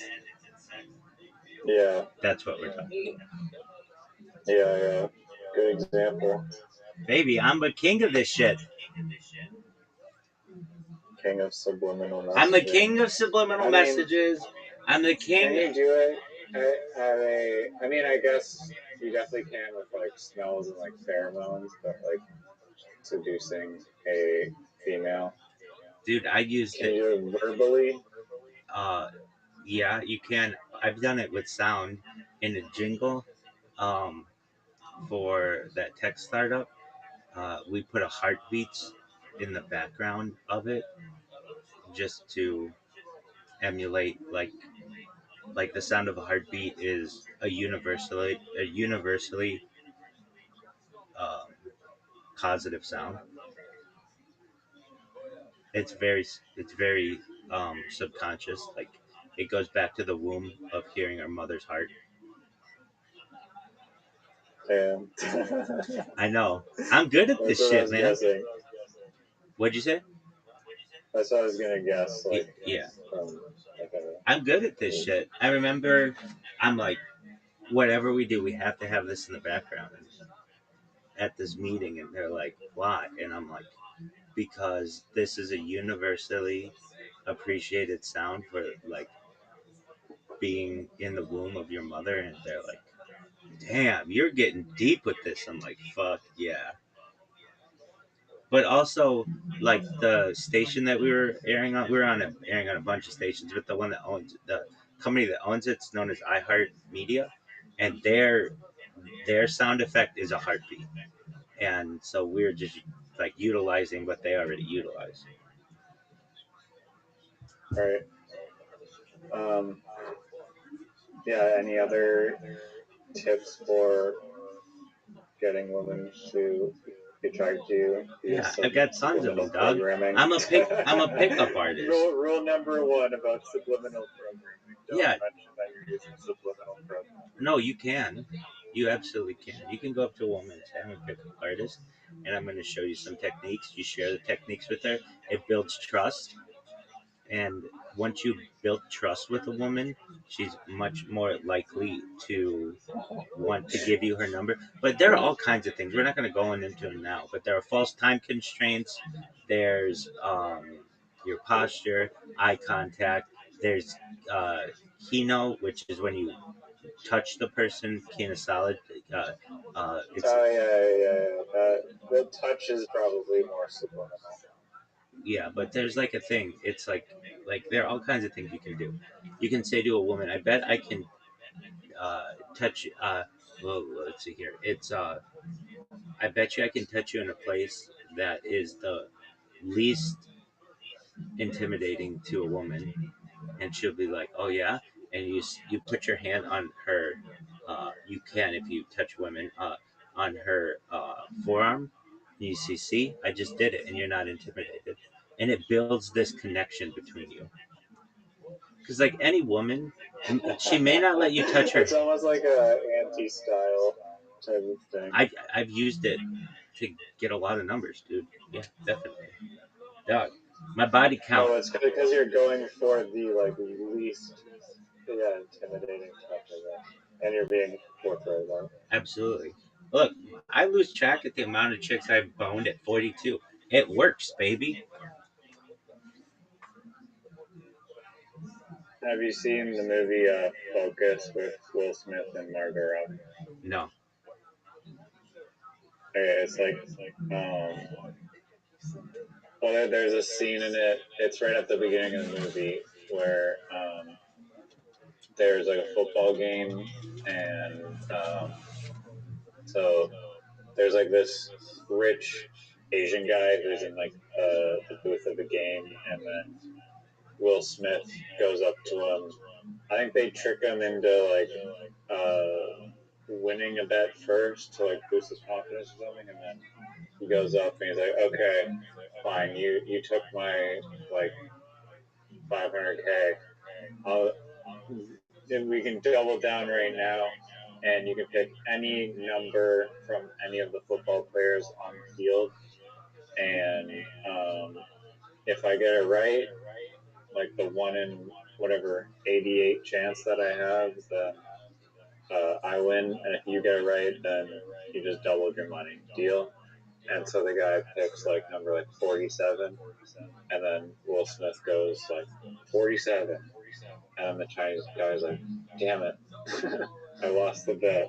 And then they show how it was done, and like basically they're like subliminally programming this guy by like placing all these 47s in like his hotel room and like all around him, like for like the previous like 24 hours without him actually being aware of it. Quick, name a number between 5 and 8. Five, No, between 5 and 8. six, All right. Took you too long. Um, 5.1. okay, fine. Um, what's the next thing on the. Wait, what was the point of that? I just want to see what you would pick. What is the. Um, Such a random question. sure. No, there's got to be more to it. No, there isn't. There isn't. I just planted a seed in your head that I'm going to use to defeat you in all the games that we play in the future. Okay. What's the next thing on the iceberg? Okay, so you have the tachystoscopic fascist. Priming and psychology, which is subtle cues affecting later choices. Anything to say about that? Yeah, I mean, you see this kind of stuff done um, with like foreshadowing in film, but also in like TV and stuff. Like where would you see it? I don't know if this is exactly an example of it, but like, let's say General Motors wants people to buy Corvettes, so they'll have a meeting with the people at like Netflix, and they'll be like, "Look, we want people to buy Corvettes. So no matter what you do in all of your shows, don't have anybody crash a Corvette, and anybody who gets a Corvette, they always have to be the coolest person." And they'll be like, "Bet, all right, cool." And then they'll sign a contract or whatever, and they will have these lead ups to like the top person getting a Corvette. That's like the big thing, and they'll foreshadow it. Like there'll be a struggle. There's a whole storyline to it, but in the end, the guy gets the Corvette, and it's a subconscious way of like building trust and creating a story. so that when you leave the theater or you stop watching the show, subconsciously you're like, I need a Corvette because that's the top thing that could happen because I saw it in this piece of film or in this series. Yeah, yeah, yeah. It's probably in priming. It's just priming, probably used in a bunch of other shit as well. Literally Amazon Prime. um, Next one is political messaging via framing or word choice. Yeah, It this says is in a big one. parentheses, not subliminal, but below conscious scrutiny. Yeah, this is a big one. So you'll be running against someone and you won't use your opponent's name because you don't want to give them the privilege of you repeating their name to someone. So that's why you always hear politicians say, "My my opponent." Like that's why you don't hear them say the name because you don't want it to be like a free advertisement for them. So they'll Well, say, no, sometimes they do that though, and they're like, Dalton McGuinty wants this, this, and this. You don't want Dalton McGuinty to be your dude. Don't generally vote though, for Dalton McGuinty, and they just straight hold up on, call the dude hold out. on. Generally though, that's a public interest group that's doing that, or it's not the actual candidate. Okay. So I'm not saying that you won't ever hear that because you would hear Trump saying like Lion Hillary and Sleepy Joe and that kind of stuff. You would hear that, but he's kind of a different kind of a candidate. Um, but you like for small, small, um, small, smaller um, elections, you'll hear stuff like, uh, "My opponent didn't refuse to serve in my opponent didn't serve in the Vietnam War." Well, the opponent was not born yet, if that makes sense.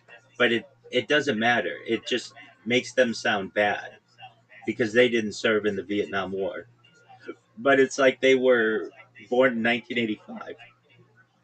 The Vietnam War was over. But nevertheless, it makes them sound like they're a draft dodger. Does that make sense? Yes. Okay, so Can those are I play the Dalton McGuinty ad, or will I get?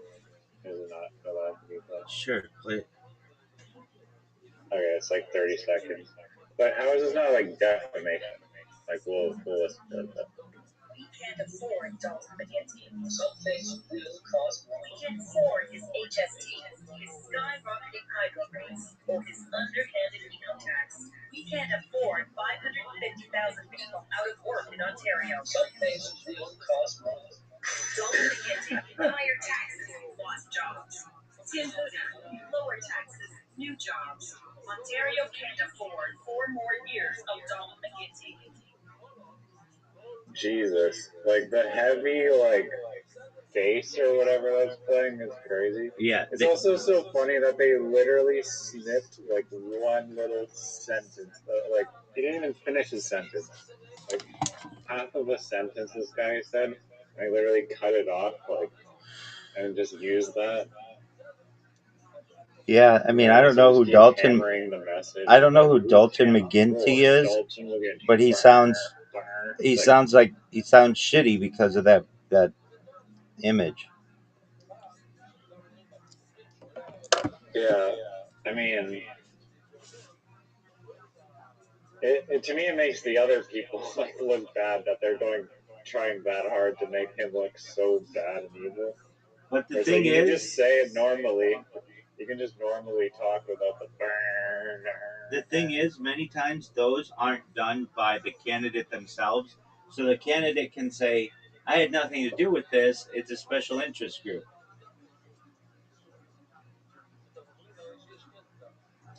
Word. Okay, next Have thing. you seen them in like the U.S. too? Oh, dude, they're all over. They are the backbone of advertising in election years. They even get a special election candidate rate, like politician rate, because they um they make so much money for the those ads make so much money for um the the networks. And yeah, they're dude, the United States is like the epicenter of those things. And they get really dirty. They'll be like Dalton McGinley, like um vetoed such and such, and that makes our children at risk. Vote against Dalton McGinley November 4th and protect our kids. And it's like, like they didn't even say what it was. They're just, okay, so here, I'm going to give you an example of this. Go to, and if I really mean it, like I've given good examples, but like when you name one of these, I could teach a class in this. Go to YouTube and type in Family Guy election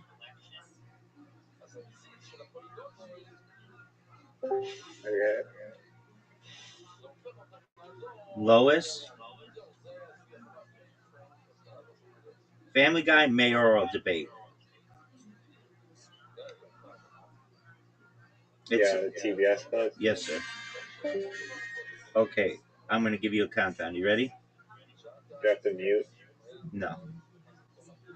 You ready? Yeah. 3, 2, 1, go.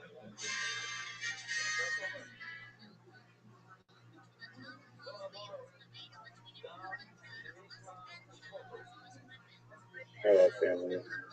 I do too.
Nice. Make sense?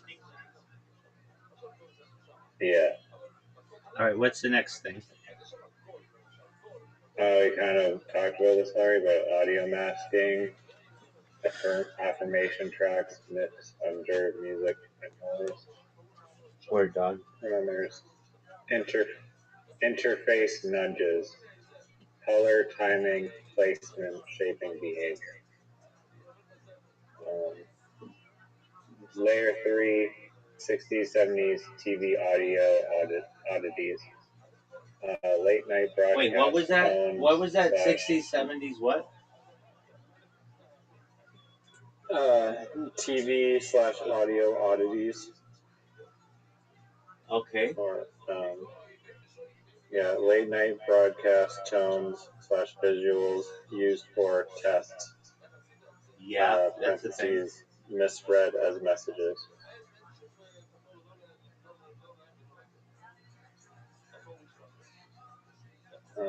Pledge of Alliance style sign-offs and patriotic loops on TV, air specific programming blocks. Radio quotes number stations, example UVB76, coded broadcasts that feel subliminal. Do you know what that is? UVB 76. Yeah, nicknamed the Buzzer, is a Russian shortwave radio station broadcasting on 4625 kilohertz AM since the late 1970s.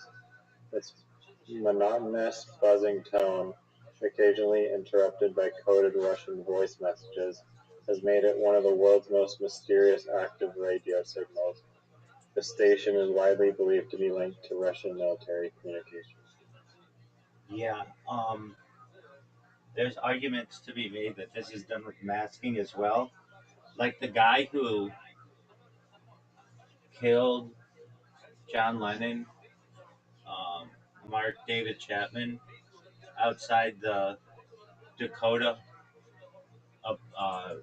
luxury apartments in uh, New York City, outside Central Park. Um, he was obsessed with the book A Catcher in the Rye, which is like um, about like a dust bowl, like, and it's just like a really sad story. But basically, like there were allegedly like ways to program people. I mean, this is what like MK Ultra was, and um, Monarch programming, and there's like a way to hypnotize people with television waves. It's one of the reasons why, like, you need a at least in the United States, and I know I always say at least in the United States because I don't know everywhere, but you need a license in order to broadcast because they don't want just random people sending out subliminal messages to people. Waves and are like extremely powerful, and the right kind of wave can make people feel in large groups like badly. I don't know if you've seen. There's like a video from the last year of a protest that happened in like Europe, and all of a sudden the police turned on this machine. It's called a LRAD, but basically it's purely silent, but it sends wavelengths into the skull and causes you to want to run away. Like this kind of technology has been That's around. what they supposedly used in, what was it, Venezuela or whatever that country was that they invaded for oil recently? To get Or people. not Venezuela. What was that country? Venezuela. Oh, was that? Yeah. Okay. With Nicolas Maduro. Yeah, the recent one. So you're saying that they turned on the LRAD and like all the troops ran away, and then that's how they were able to get him? Yeah, no, I heard that there was like sonic like weapons being used, and that there was like allegedly soldiers that were like in crazy amounts of distress from the uh, is that the correct term? A sonar weapon or no? Yeah, Sonic weapon, is that a right term? all of that, it can be accurate. Okay, so yeah.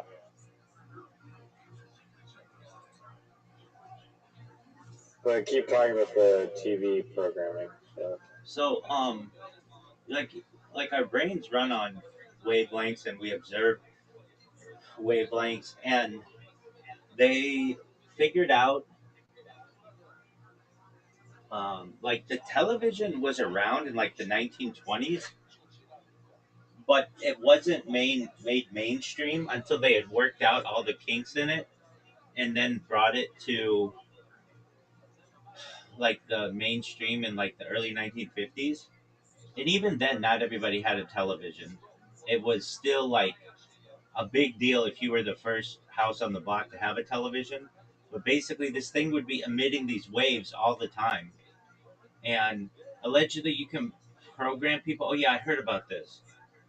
You can program people with the radio, and create like Manchurian candidates. And this is when the term Manchurian candidate was coined, which is someone who has been hypnotized generally to carry out an assassination on a foreign leader. And um, this is a very realistic thing that can be done. And I don't know the exact wavelengths, but I do know that like there's been I remember hearing it and like recording it on my stream like uh 3 years ago or 4 years ago even. Well, not quite four, but 3 years ago, where it was just they just said on the radio that a program has been declassified showing that you can control people with the radio. And then like the radio made a joke about it, like, are you picking up any of the messages that we're sending to you subliminally or whatever? And they just made a joke about it. But I just remember thinking like, dude, you guys just disclosed that this is a real thing. And maybe the people like didn't necessarily realize it, but they could have been being sent messages. And then there's a major issue with um like we are as people absorbing all kinds of waves, even from the sun. The loudest thing in the solar system is Jupiter. Jupiter like is setting up all kinds of waves, and the sun is sending off waves, and like we're just absorbing them, but we don't always know what they're doing. And there are ways to manipulate these kinds of waves. One, I'm doing my last camera, and when I'm done, I'll look up the thing about programming people with the radio. Um, I mean, I hate to say it, but I've even thought. Right. Jupiter is often called the loudest planet primarily because it emits immense radio emissions strong enough to be detected from Earth. Damn. So Exactly. that's because of its strong, massive magnetic field, volcanic moon interaction, whatever the fuck that means, energetic atmosphere, and acoustic waves. Can I, I mean, I didn't say all that, but I mean, I'm on the ball on this shit. I didn't say it was Saturn. I didn't say it was Mercury. I didn't say it was Mars. I said it was Jupiter. And you can even hear Jupiter on a terrestrial radio. Sometimes you can hear like weird crackling, and that's like many times Jupiter's interaction with the wavelengths of Earth.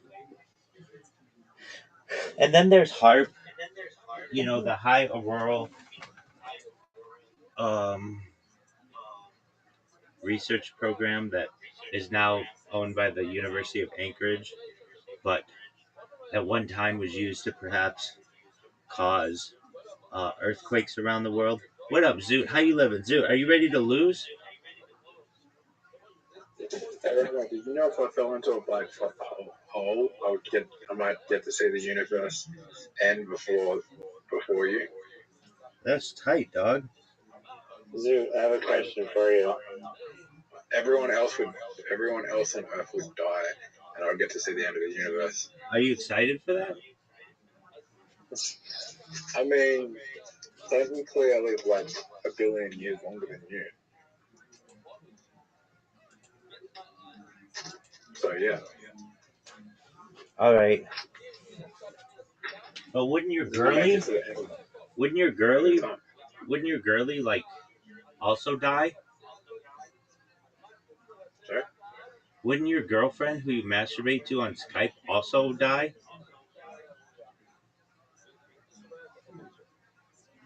10 million years after me. Before me, sorry. 10 million years before me. All right, but I mean, wouldn't you want to spend that time masturbating to her in outer space?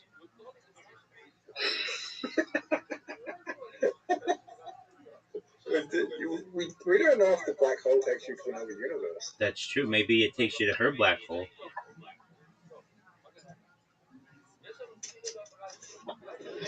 Okay.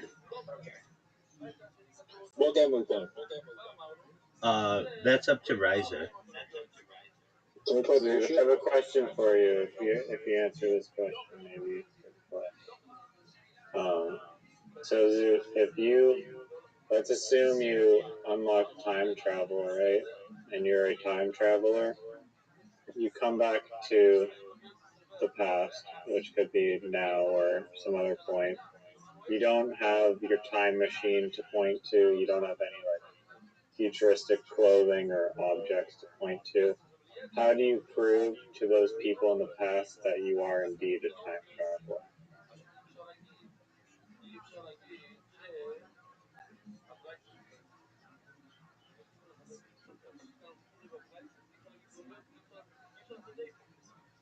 Did you guys just get invitations? I think I stumbled you. Doug, he just shut off. Riser, I like in your profile that you say Vampire is a little beach. That's cool as fuck. What was the question? Forgot I wrote that. Seriously? What's the question? I disconnected. Okay, so let's say that you're a time traveler, you've unlocked time travel, right? So, like you always talk about. And so you are now in like the past, and you don't have like a time machine to point to, you don't have any like futuristic clothing or objects to bring along with you. You're just your regular self and clothing that reflects the time period. How do you prove to those people in the past that you are indeed a time traveler and not just some like weirdo who has a bunch of like diagrams or something? What time am I going back to? I mean, you could be going back to like the present moment here. You didn't specify what time I'll go back to. No, I mean, do you want me to specify a time to go back to? Like if I went back to high school like 15 years ago, it'd be very easy to prove I was a time traveler. I'm just saying to people like I'd be in high school and it'd just be like, yo, that person's about to get into a fight. This school's going to burn down. This person's going to burn the school down, and people will believe me. Yeah, but that is a future event that needs to take place, which requires time for it to happen. Like you need to prove it in like the moment or as soon as you can. And also you can't like let's say that you can't go back to your high school where you just pick out easy events like that. I could convince the teachers at my maturity level that I'm a time traveler. What? I think you can take. I think if I go back, if I want to, I could teach them. I could show the teachers my maturity level, and they would realize I'm a time traveler. No, you're not going back to your high school, and it's just a group of random people that don't even know you. Zoot, you have an invitation. What year? 2026, right now. Let's say, yeah, 2026. Oh, this year? That's correct. I just fucking showed them the stream saying I fucking traveled when I was here before. What? Zoot, you have an invitation. Wait, what do I need to do?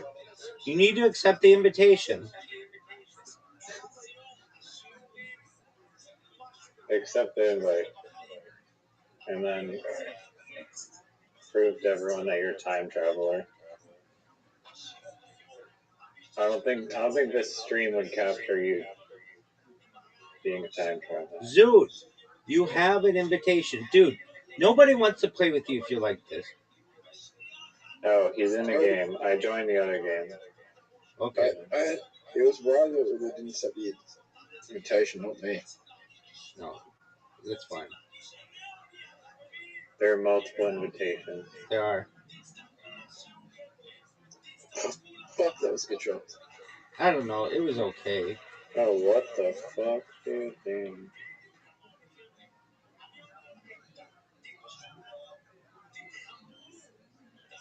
Riley, you need to get a hold of one.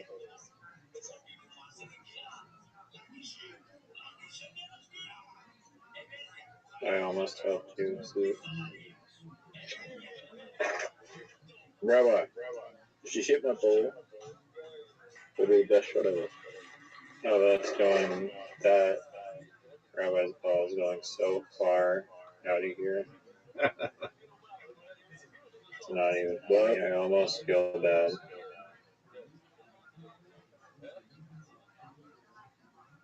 That was a No! good shot. I didn't hit it hard enough. So who's in the Oh, lead? I am. Rabbi, whose shot is it? That's Rabbi, you. Are you Yes, I'm Jewish. I didn't say that. You said, are you Jew? I thought he was asking me if I was Jewish.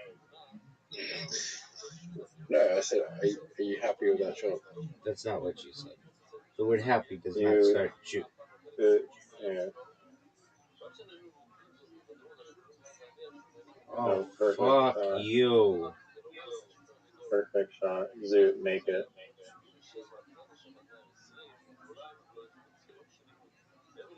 Oh, bullshit. Okay.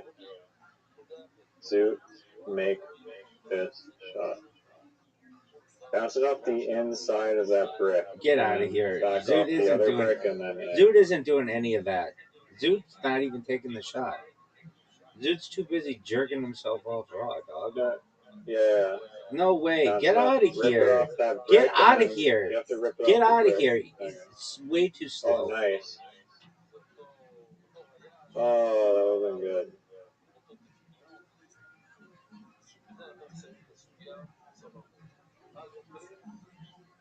Hit his ball.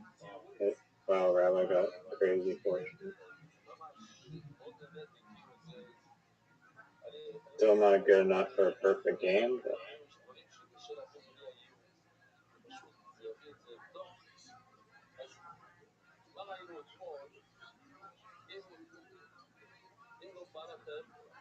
I just want you to know, Riza, that's one of the worst shots I've ever seen. oh my lord. One of the worst shots That I've was ever terrible. seen. That was horrible.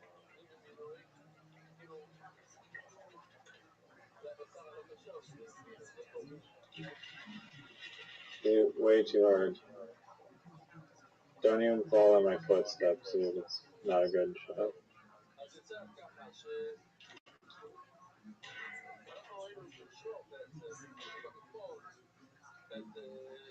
Oh my god! Oh, that's terrible. I don't know how's the worst shot me or Razor. You're gonna have to shoot it backwards. A little bit. Yeah, that wasn't terrible.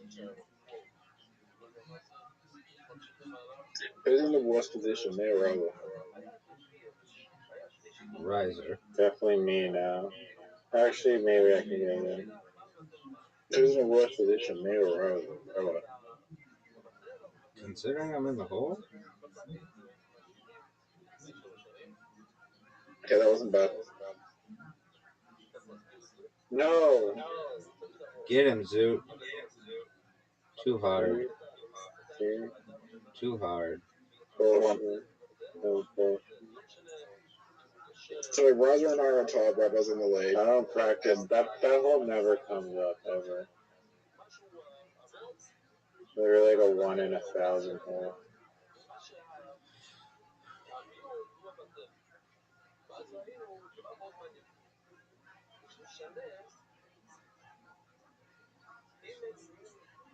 Are you fucking serious? So Rabbi, What up, pimp?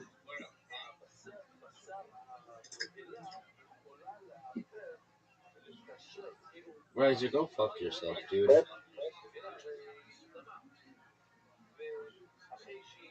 do I need to go to space to time travel? No. You don't? No. Can you time travel on Earth? Yes. Allegedly. Do you think there's alien intelligence left that is time travel before? Perhaps. This should be one of the greatest shots in the history of the game. Folks. Short. So do not hit his ball. You're gonna hit his ball. What do you think? There's no doubt he's gonna hit my ball. No doubt he's hitting my ball. What do you think the chances is that there's intelligence species out there on other planets that are more intelligent than we are? Bounce off the thing. 1,000,000%. Oh. No way. You think 1,000,000%? Fuck off. Oh. Thank you. Oh my god. Do you think there's alien species that have AI? Thank We do. God, this Yes. is a useless warm-up game. They don't need AI for that point.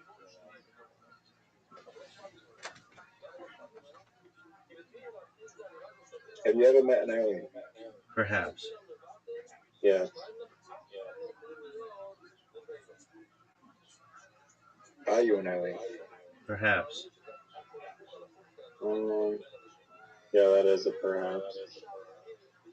Depends on who created DNA, which we don't know for sure. Are you guys seeing the score?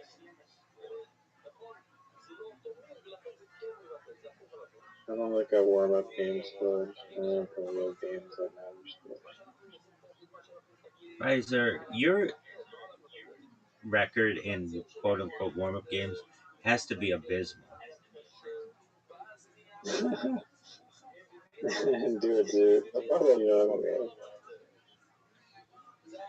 He knows he's gonna do trash. I just pwned you in literati earlier. Dog, that was a warm-up game. Yeah, but you're Get terrible shot. Dog, I That don't. means you both have to somehow win. And then I still win. I'm Rabbi, guaranteed the win, baby. I'm guaranteed the win. I'm guaranteed the win. And you Zoo still find a way to freaking. Zoo put this ball in the absolute worst position for you. It literally couldn't be worse. It's so bad. You're fucked. Riser's fucked. Riser's never been more fucked. Unless he helps Zoo. What are you doing? What are you doing? What are you doing? You're gonna hit Riser. You're gonna hit Zoot's ball. You know Zoot's ball. You know my fucking Zoo. God damn it. My today.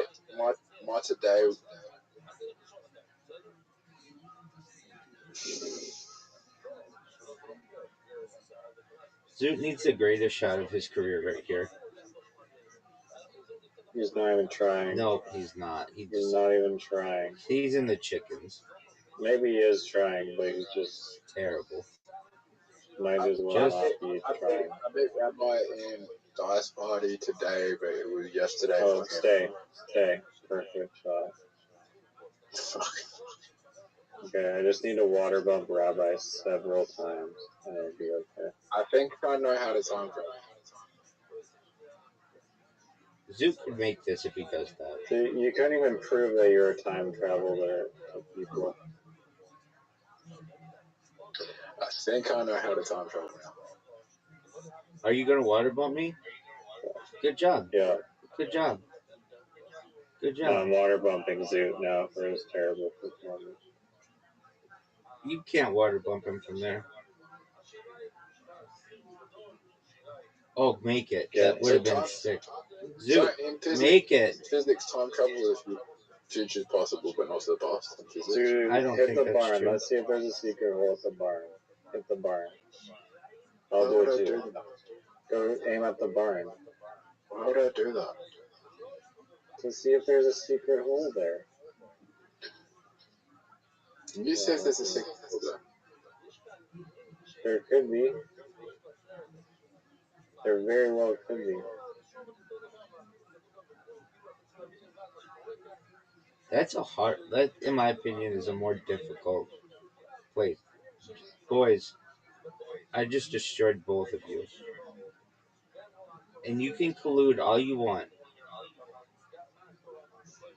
Do you want to play bullshit after this? Let's play pool or something. Zoot is in. Riser, are you gonna accept? Okay.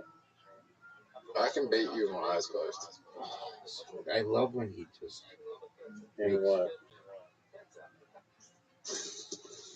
Any game you can name. Riser, are you proud of that shot? Zoot.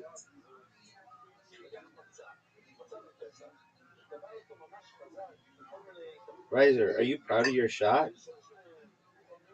Any game. Any game, Zoot, even chess.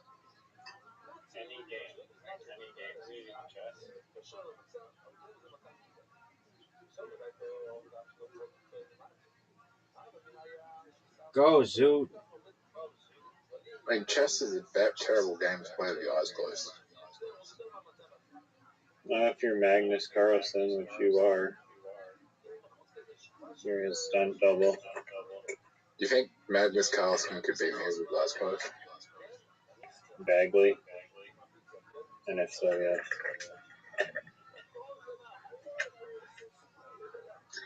Fuck. Fuck. I think this is the best shot I can do. That was a good shot, Zoot. You're gonna make it. If just for Riser Zoot. makes this, I would have Damn been it. so pissed. I would have been so pissed. Zoot. Riser, I told you I'd beat you with my eyes closed. Riser, how many points do you have? See, you didn't do that whole with your eyes closed.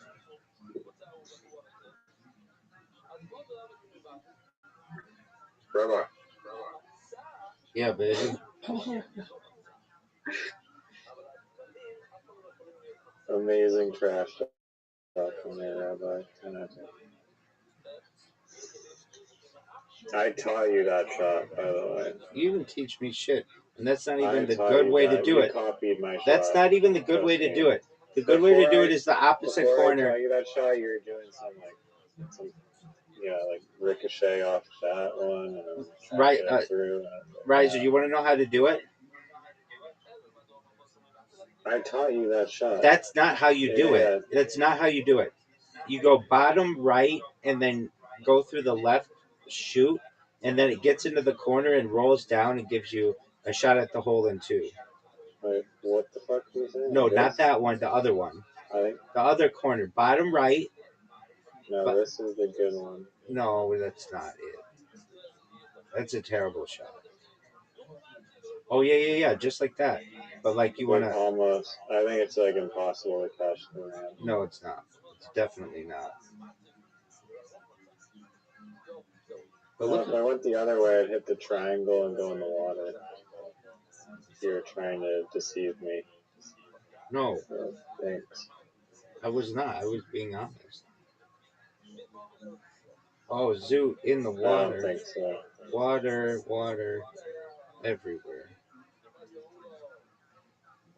Dude, thanks for messing up my shot for like the 8th time. You know, I love how I have a shot at the hole.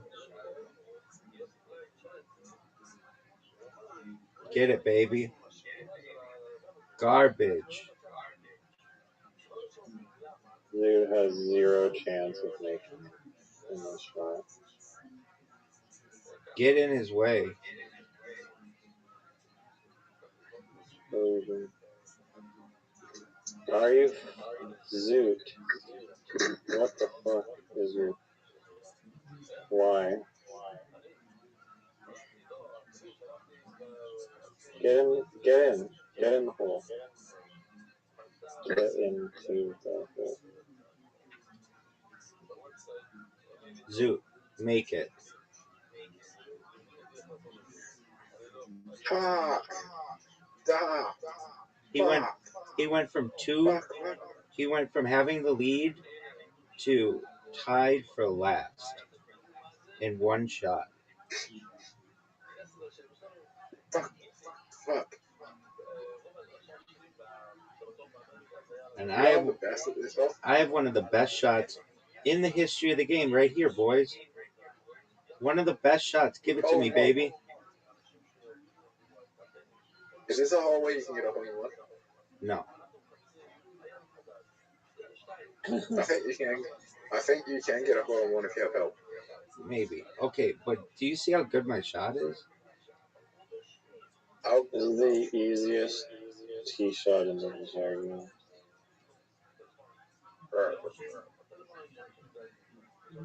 That's a miss.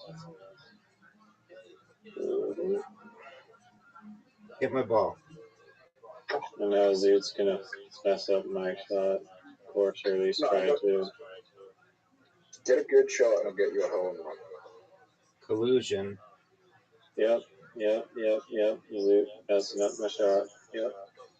You did that yourself. No, your ball is in the way of my ball. Give it to me, baby. Are you serious? West side. And Zoot. Zoot's going to do it too. Zoot's got the shot. Fuck yeah. Oh, Riser he needs the best shot of his career right here. This would be the best shot of his career, folks. And he needs it. He's already down 2 to the champ, to Mr. Perfect. Go. That's a miss. Oh, no. Prom night. Oh, rim. Go. No hole. God damn it. Good thing Rabbi sucks at fun hole. All lip, it's no not hole. even a good strategy. Prom night, It's literally a all terrible lip, strategy. no hole. Prom night, all lip, no hole. Prom night, all lip, no hole. Prom night, all lip, no hole. Go for the middle. Going for the one wherever Rabbi's stupid, I don't take down the trees, balls of,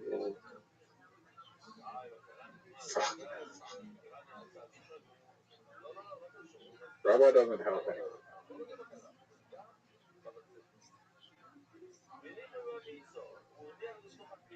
That's not gonna help anyone.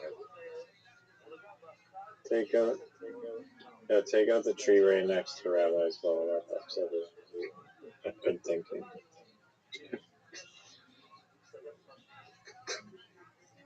You think I'm an arborist by how many trees I've taken out. It could be anywhere.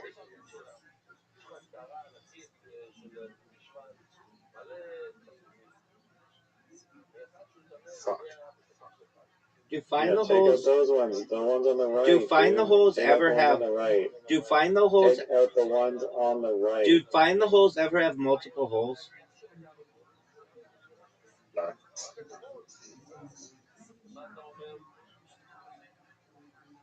Oh, good fuck. Oh no. Okay. Zoo, you have to make it. Oh no. Are you serious? There's you go. Look at this shot, folks. That should be disqualified. What do you think of that, Riser? Riser, Low what'd you think of petty that shot? tactic. Riser, what'd you think of that shot? Riser, what'd you think of that shot? Fuck. It's like Oh no, I just fucked. an embarrassing like Riser, display of like lack of talent and skill. I don't know. I just fucked Rogers.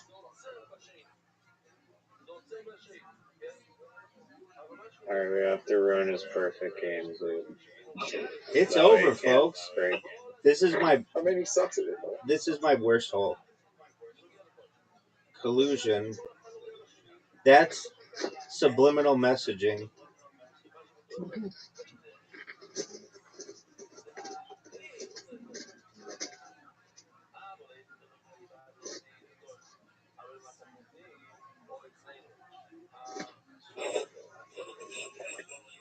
Rabbi, what did you think of my shot? Dog, I think everything that you have done recently is unimpressive. Even becoming a World Cup State Finals. No, that was actually amazing. That was amazing. Zoot, I will never not be proud of you for that. 45 people. You're the man for that, Zoot. 45 unfunny people. Yeah, if you saw the finals, you'd be like, oh, holy shit, they're terrible. Do you have their Instagrams? Just Telegram message me the Instagram. I'll check it out. Well, don't fucking send Chelsea a friend request because that bitch will block you. That bitch sucks. Okay, what do you think I Why'd you do? block you? Because my dick's too big. Look at this shot, folks. Why'd you send a photo of your dick? I don't do that.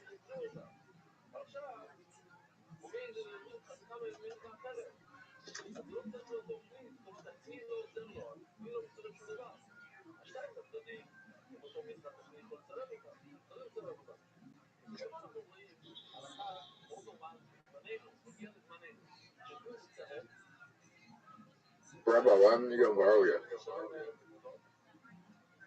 Because you touch yourself at night.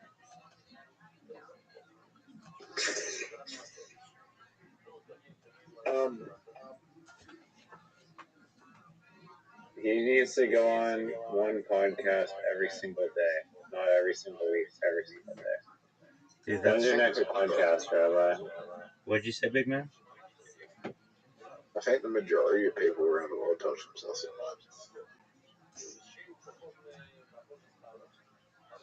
I mean, we all touch ourselves at night, yeah. Not It's necessarily. impossible not to. I don't. I have nightly emissions. No, I'm just saying making contact with yourself Not, in some form. not necessarily. What if you don't have hands? Yeah, still your feet are going to touch each other. What Your if you legs don't are have gonna touch feet? each other. You're assuming people have feet. I am assuming people have feet. It's part, yeah. I'm making the assumption. I mean, then you can touch yourself with your tongue. What if you don't have a tongue? Oh,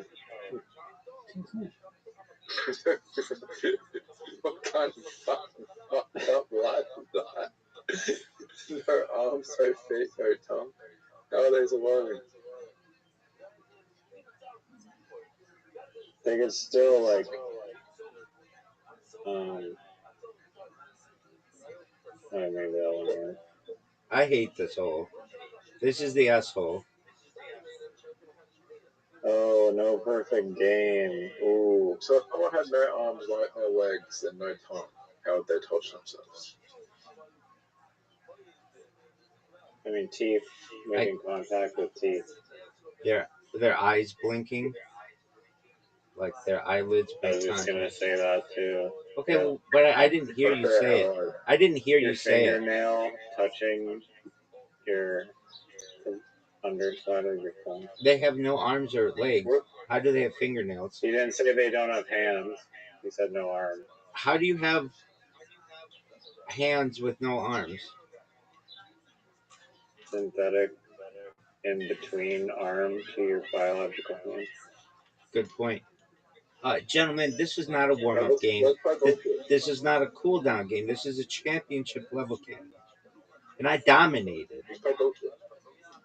Let's play I was bullshit. subconsciously distracted and subliminally Let's play bullshit. distracted. Okay, I'm ready in quick play.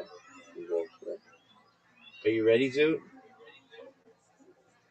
Alright, 3, 2, 1, go. Who's Okay. on the Yeah, countdown? give us the countdown too. No, Zoot's not doing it. I do it. 3, 2, 1, go. Zoot Oh, I'm in. is not in. you're not in. Alright, leave. Do you think we can just do it start again? again. We gotta do it again. You ready?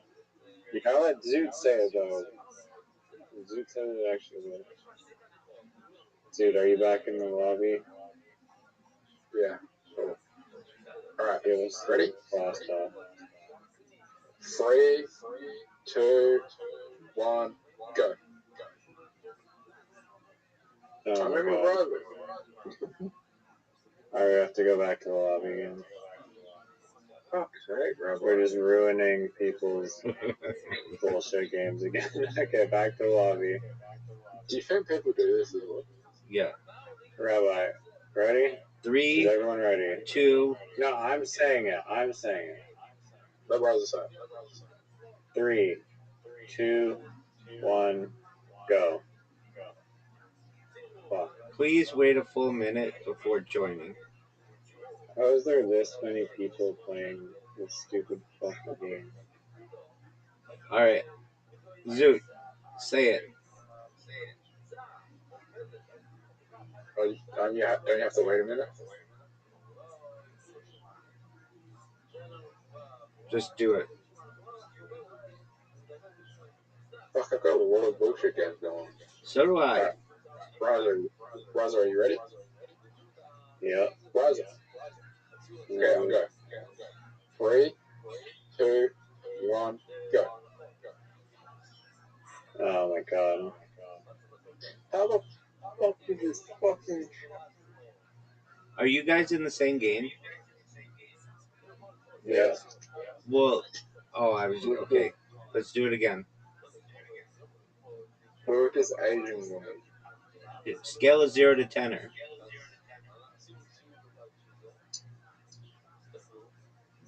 Oh, she's not that ugly. Okay, are you guys ready? Yeah. She's fine. Riser, are you ready? Yeah.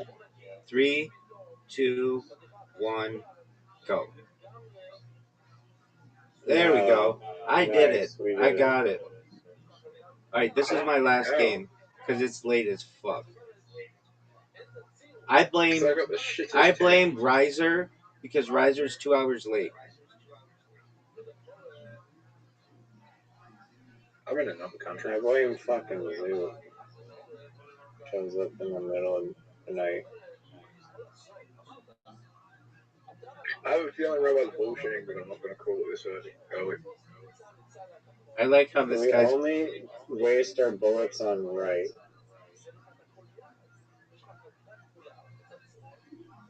Everybody's yelling at me for not playing that game. I have a 4.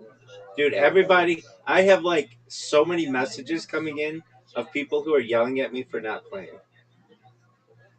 Zoot, what the fuck is your deal? Zoot, I'm gonna. I'm actually next time you get a. Why would you do that? Because I had all the 6s. Your right is definitely. Dude, all these people keep sending me messages. You effing loser. Hate messages. What did it say? You effing what? You effing loser. The I word. I'm getting no messages. I just sniped that guy. Get wrecked. Yeah. hate you. Right, Bill?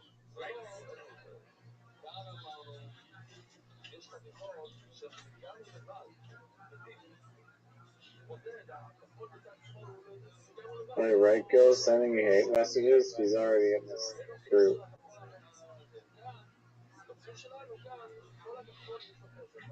Right, Gil gets fucked.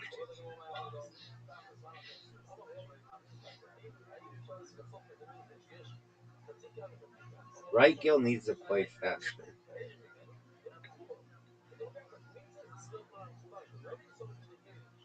Damn, right, Gil getting fucked. Zoot is almost. Zoot, next thing he plays is a lie. No, it's not a lie. But the next one will be a lie. This guy called me the I word again. What the hell's the I word? I and then D and then I and then O then MT. What? I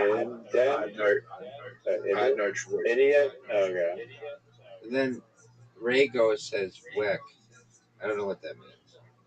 And then Pearson says go fuck yourself. I had no choice. No, this guy's almost cooked the bullets. Good job, dude. There's no point calling someone out on.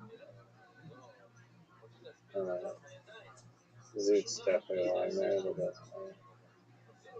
Alright, wait. Did anyone else have a 5 there? Oh, I had all the 5s. Sometimes you don't want to call bullshit on someone with like a lot of cards already because you want to get someone with a lot of cards. Dude, this guy keeps calling me the I word. Why don't you just block him? Oh, I don't know. That's a lot of work, dog. Just tell him to calm down and find a new game. And get like 18 different notifications from the games that you left. I was lying.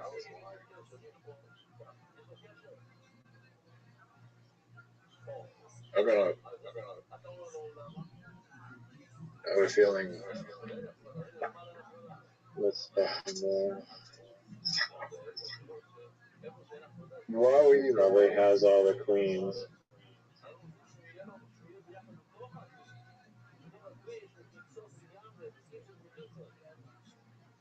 the king?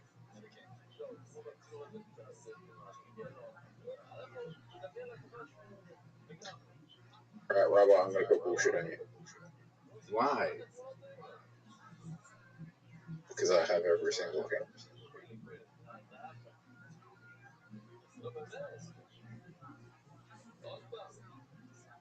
Brother. Why aren't you calling bullshit on him? He called bullshit on his bullshit. Hey. I don't know why they give you such a long timer to get other risky moves. Does anyone else have a 3? No? We're just not going to discuss it at all. Right, Gim and I, we're talking it out. We're using sign language. You have 4 5s? No? You didn't? Nope. Oh, Zoot got fucked. No, you had 4 5s. Yeah, no, it's bullshit. We just played.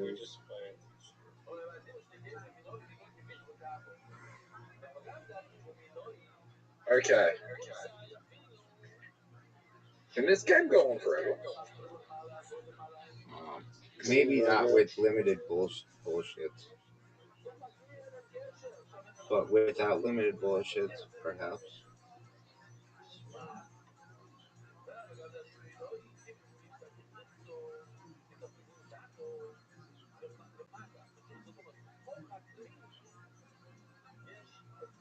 Does anyone have a knife?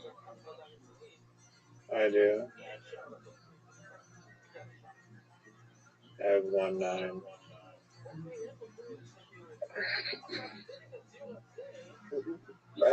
Rabbi also probably has a 9 then.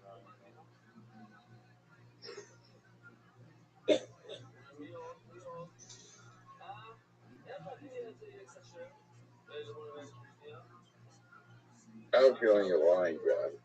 I feel like someone else should call.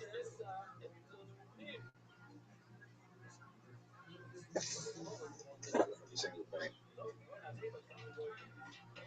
Go fuck yourself, Razor. You fucked up. I was gonna get destroyed anyway from whatever I was gonna play next. And it was worth the gamble, but when I saw him like play 2 cards, I was like, yep, here it comes.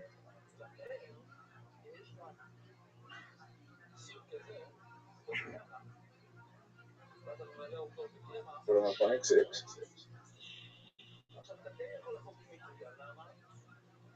Playing slow as possible. It took too long. It took too long. Yeah, you gotta slap down your lie with confidence. I was right. Getting so low.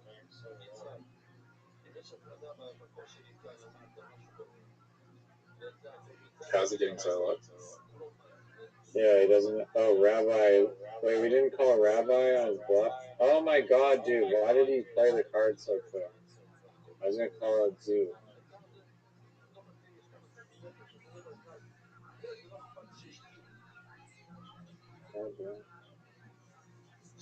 You're lucky you didn't call out, man, because Rabbi would have got more cards if you called out. Bad strategy calling me out.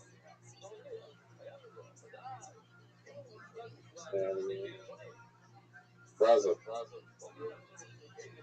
We need Bright to get more cards. You don't say. That's gotta be a lie, right? Someone call him. No.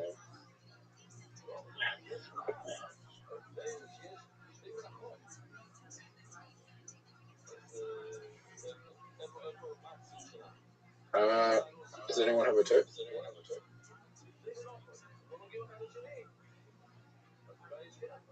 All these completed game notifications are coming down.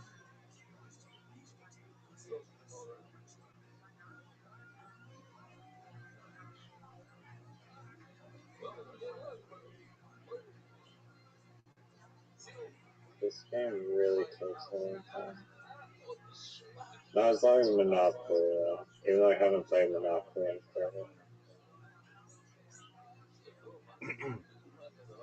Okay. Everyone, let me call Zoot's bullshit. What? What bullshit?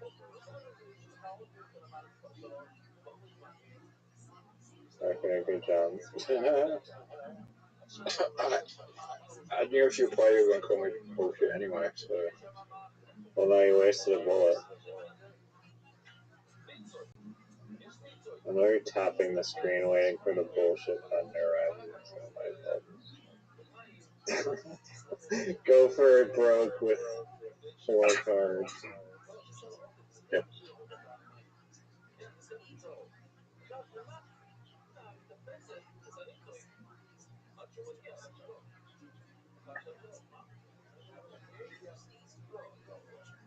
No one's going to call you out?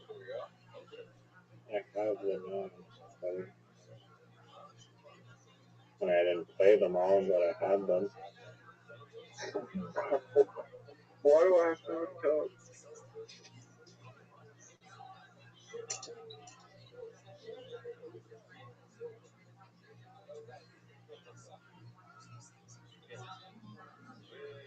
Okay, we gotta call right guy on the next one, and also Rabbi, who he's probably lying here. Oh, he won? Wow, that was so lucky. Dude, how do we get beaten by the guy? that was his pretty much our that was his second Wow. win. We all have 2 wins. That's sick as fuck. All right, gentlemen. It's been real. It's been fun. It's been real fun. I'm going Fun tweet, under tweet, the tweet, sun. tweet, tweet, tweet, tweet, tweet, tweet, tweet. Going to bed, son. Riser. Tomorrow night, Beatles documentary. Yeah, make sure you have the link ready for 9 o'clock. No, not 9 o'clock, dude. 8 o'clock. Okay, All right, tight. Peace. later. Later, skater.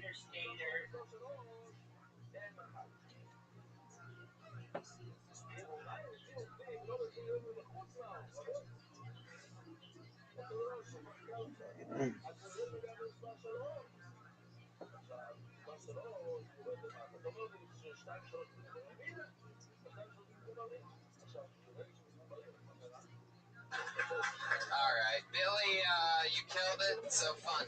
Thanks. There he is again, Billy Bonnell. Follow him on Twitter at Billy Bonnell.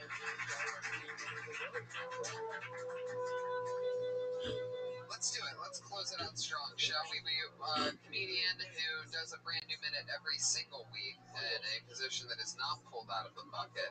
She writes and performs a brand new minute every single week as an experiment. We started her from scratch here, nervous, shaking, innocent little thing, and here she is 6 months later with a brand new minute for you. It's Melissa Esslinger.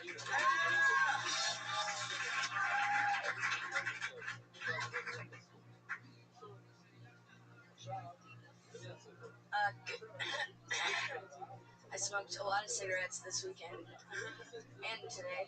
Hell yeah, no, it's bad. I need to stop that. But this isn't where I was going with this. Turns out that I didn't know I missed my babysitter, but Good Charlotte just had a new album come out. I was a little old to need a babysitter because Good Charlotte, like, I was into it when I was like 14, but you know, wow, I really fucked up with the cigarettes. But you know, fuck, I lost the train. I forgot where I was going. Doesn't matter. Oh, I was here's. I just want. I'm giving it.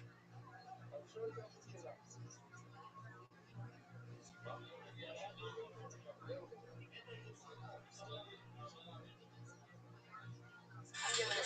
Oh wait, that could get in trouble. I won't do that. Never mind. I was getting because the lyrics. Holy shit! You know, I looked over for. I looked over for. You were like, don't. No, I created that. Oh, I used to it. No, wait. When you. I'm still going. I just chose. Okay, I there you chose go. finger paint. Hey, don't take that shit. Ah, damn it! I was really excited tonight. You're beautiful. Dude, I think she works at Joke Busters. Oh, son of a bastard. Fuck yeah. All right. Well, I mean, how many cigarettes do you think you smoked to cause 2 huge throat clears in 60 seconds? What are we talking about here? Did you like blow the camel like camel or something like that? Like, I didn't even realize that I've been really quiet lately. Like, did you fuck the Marlboro Man this weekend, Melissa? is he dead? Just kidding. That went weird because I didn't know. God, Jesus.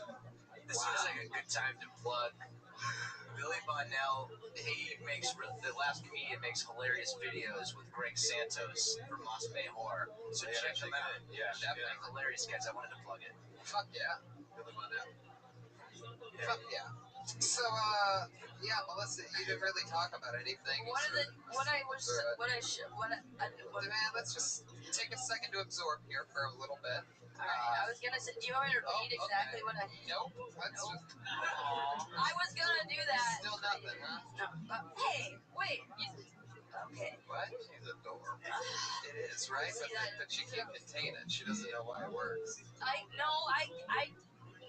Well, here's the thing. And obviously that thing doesn't work, so you think you'd make an adjustment on that.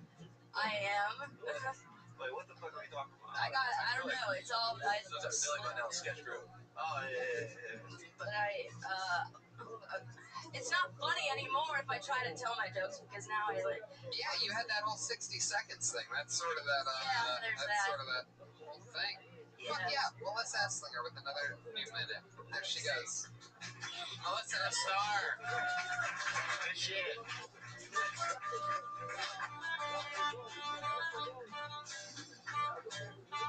Look at tonight's drawing, everybody, from Ryan Chaibo.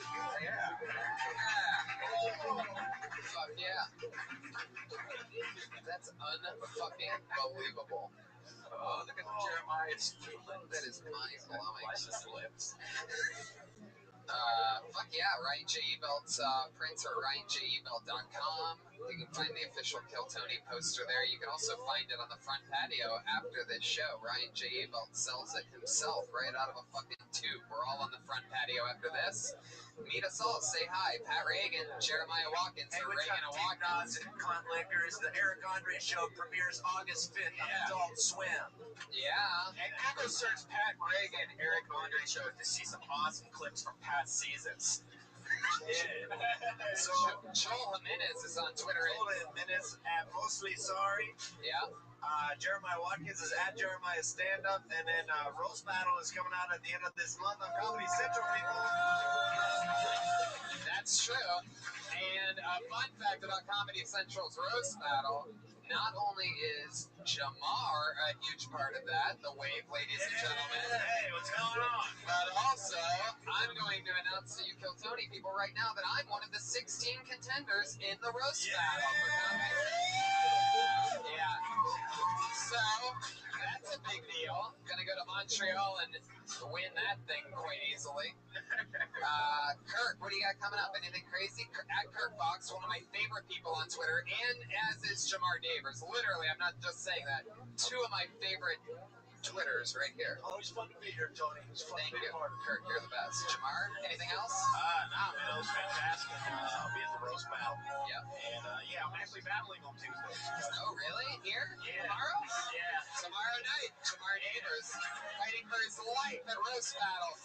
Thank you so much, live audience. Have a great night. Thank you. Good night. Coming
live from the world's famous comedy store meeting room for a brand new episode of Joe, Tony, Volume 4. Joe, Tony, and England. My belt buckle's undone. Whoa, my belt buckle is undone. It's fucked right now. Wait a second. Hi everybody, happy Monday. Look at this big packed crowd. Make some fucking noise Monday night. There's Josh Martin over there. Brian Redband to my left, ladies and gentlemen. Ryan J. Ebelt, the house artist, drawing this out of a blank sheet of paper right now. At the end of the episode, you're gonna see that he drew tonight's episode right in front of your fucking eyes or whatever. Hi everybody. Happy Monday to you. You guys ready for a crazy fucking night or what? Wow. That was almost incredible. Comedy store. Kill Tony audience. Are you guys ready for a crazy fucking Monday night or what? There you go. Big stuff happening. A lot of fun stuff coming up. Tulsa, San Francisco, Sacramento, San Diego, and Austin. A bunch of oddball dates, oddball.com. I'm doing amphitheaters again for those of you listening to the live stream and the podcast. Come see me live. Dates at TonyHinchcliffe.com. Fuck yeah. See what I did there? You were just in Cleveland with all of the Trump supporters. What happened there? It was very bizarre, and I'm just glad to be back home. Cleveland with Trump there is very weird. Yeah. Well, I mean, the Republican convention, you have to know that the people that, like, travel to something like that are all very bizarre. It's like the cast of Book of Mormon, except, like, 50,000 of them. Wow. And it was pretty crazy. There were more cops than anything else. There were cops from everywhere. The issue really isn't about, what, Josh? Oh, okay, cool. Thank you. Stretch a little bit. Stretch a little bit. Fuck yeah, we will. We already were, but thanks for the info, Josh. I'm gonna keep stretching. So yeah, Cleveland was fucking crazy. I like this audience. They're like very mellow. I think they're gonna get into it though. I can tell this is one of the ones that's just gonna warm up as the night goes on. I think you guys are gonna be very fucking excited when you see what we have in store for you. Yeah, it's pretty fucked up. Wait a second. Wait, Brian, can I ask you a question? Yeah. Is there another guy drawing tonight's episode? Oh, there's sure. What is that? Or with Brian J. Oh, there's this competition of artists. What in the world is going on? You know, that's a very talented artist. His name's Juan Manuel. Did I say that right? He's been Probably not. He's been going through the comedy store just drawing lately, and it's great to see you here, man. He's very talented. You can check out his artwork and stuff after the show. A lot of you probably didn't hear Ryan J. Ebelt just kill himself with a pencil into his own throat as he just promoted basically what would we call this? Like a hijacking artist almost. Sort of just like, I mean, there's no photography or videoing in this room historically, but I'm pretty sure you're allowed to draw what's happening. So if anybody else wants to draw tonight's episode, you can just take one of those comedy store menus that are on the table. I know you think that they're menus that they shouldn't be drawn on, but that's what they're there for. Fuck yeah, nice and quiet. I like the sound in this room. There's a really good energy so far. You know, this is how I like it. I like to play in the dark. I was built here in the dark. I'm like the bane of the comedy store. You understand? I live for silence. A lot of comedians, they need continuous laughs to help with their confidence. I got that. All right, I'm in good shape. I was just informed we are ready to go. Bring it back, Pat Reagan. Ladies and gentlemen, you know them, you love them. It's the Kill Tony Band. It is Pat Reagan and Joel Jimenez, ladies and gentlemen.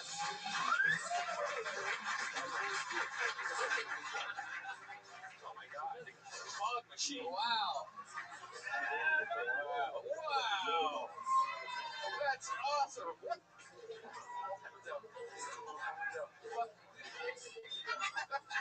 His ball's hanging out. Jeez, Brian, you really hit the nail on the head with that one.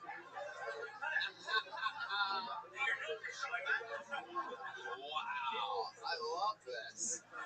You would love that. It was Ghostbusters last week, Pokemon Go the week before. Always topical intros, which makes me wonder why Cheech and Chong this week, guys? Is that what that was? Or is it like? Yeah, man, I'm Sean. Man, that's Cheech. Really? I thought you were retired Mario and Luigi or something like that. He's a rosebud. Different name, not a rose. Hey, that's cheap. Yeah, Joel Jimenez. Hey, man. You hear about Santa Clarita, man? Oh, that's pretty good. It's up in smoke. Hey, man, I started that fire, man. I dropped a doobie. It's so funny watching Pat realize he won't be able to play the harmonica with that beard on. We all got to witness him realize it all at the same time. Whoa, look at that. Nothing can stop us. Whoa. Is this guy with you?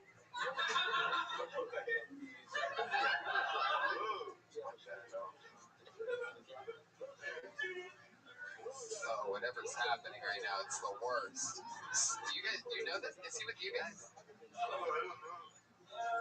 Oh, he must be, right? Pat? Yeah, he must be. That's why Pat wouldn't look at me.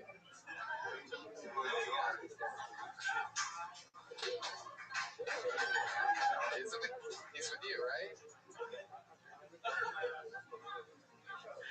Were you informed about that? I just want to say I absolutely love humor. Hey, dude, have a seat, man. No, back in the crowd, man. What? Go back to the crowd, man. Is this okay or? Josh, why did you just give me double thumbs up? For the guess or because this is some... Okay. I really have lost control of my own show. I mean, it's really impressive. Just everybody leaving me hanging. Honestly, this is weird, man. In a lot of ways, I was laughing over there like a freaking hyena or something. But then I was, and then I almost, now I'm here, man. Just have a seat, man. In a lot of ways, it's ironic that I'm here at the Comedy Store because I'm funny. Yes, I am, and I might as well be here. Get off, man.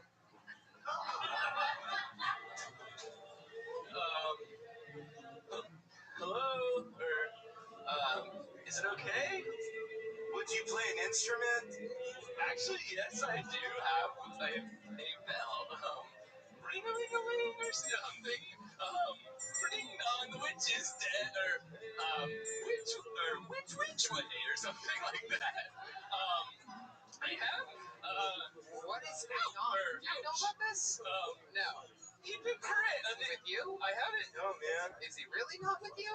Yeah. Really? I brought my taser. I asked you that 10 times. Hello, ding dong, the wicked witch of the west, or something like that. Josh. Is this like a thing on me? Ring-a-ling, man, or something. Is this right? You guys wrote this? Okay, I have humor. Okay. Dude, what are you doing, man?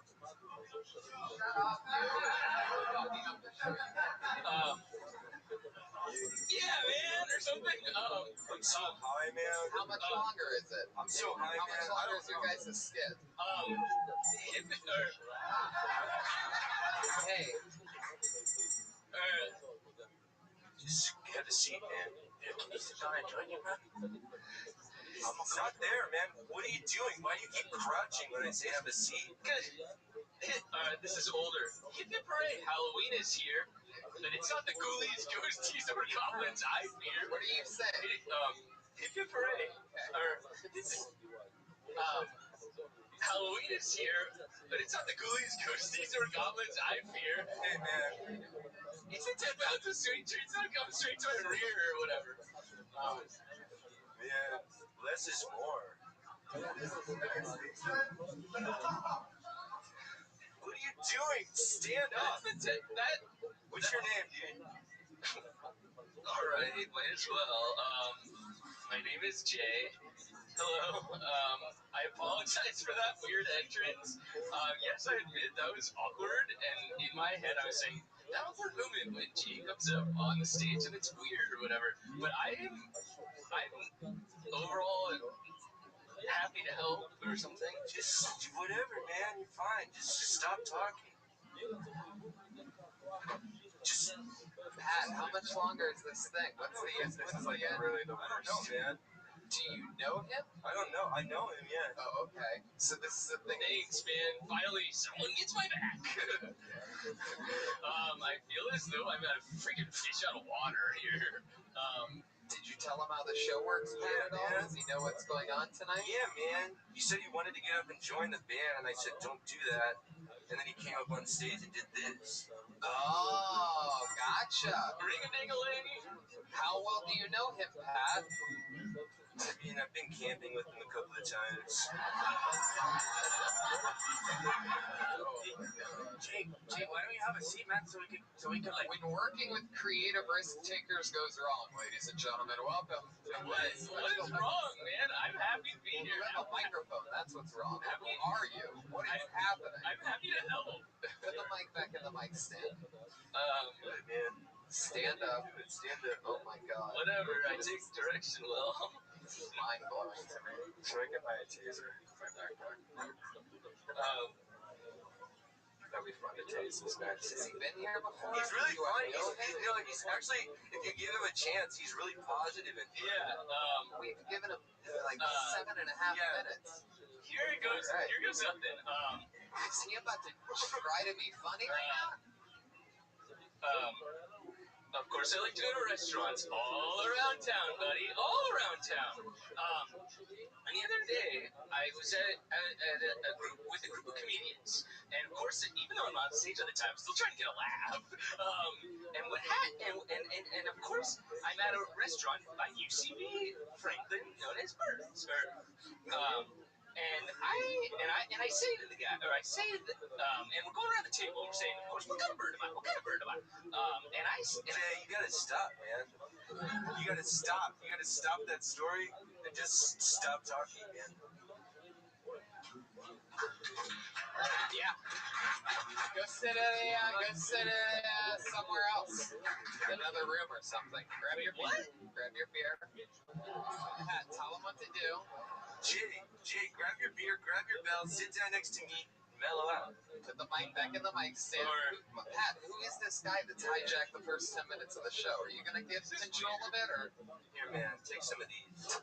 Oh my god. I have no idea what's happening, but I'm Skipping of pills. very compelling episode so far. Whoa, man. Oh, no. These are the wrong pills, Tony. Is this like some kind of homage to Cheech and Chong you guys are doing tonight? Or something. All right, just sit down. This is 20 minutes too. Not there. Not there. Not there. Be positive. Sit down. Keep it positive, man. Pat. Can I talk to Pat and not Tommy Chong for a second? I'm Chong, man. Alright. That was awful.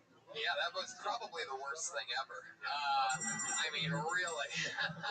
Truly.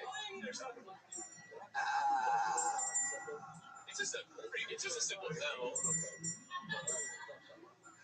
Oh god, it's just my least favorite meta comedy in the world. It's like that bad, I got nothing, to be goofy, I'll never be Andy Kaufman type of shit. It's almost mind blowing. Never in a million years. That's why you took a nice swig of the beer on that one. You know, it's so true. He's incredible. Well, he did not show it at all tonight. I gave him a nice big chance. I'm not listening to that bell this entire episode at all. Fuck yeah, there you go. The umpire. I like that. You know what? We had some meathead army coming out. This is amazing. I like it. Clearly the band did mushrooms today. And just didn't really just warn us. microdosing, dude. Okie dokie. Ladies and gentlemen, believe it or not, we have not really started the show yet tonight. It's a show where we talk to comedians after they do 60 seconds on stage. I have a bucket full of comedians, and every single week I have two amazing comedic guests on the show to talk with people after they do their 60 seconds. Tonight's no different. Put your hands together for two of the best, two of our favorite returning guests, Steve Simone and David Arquette. Make some fucking noise!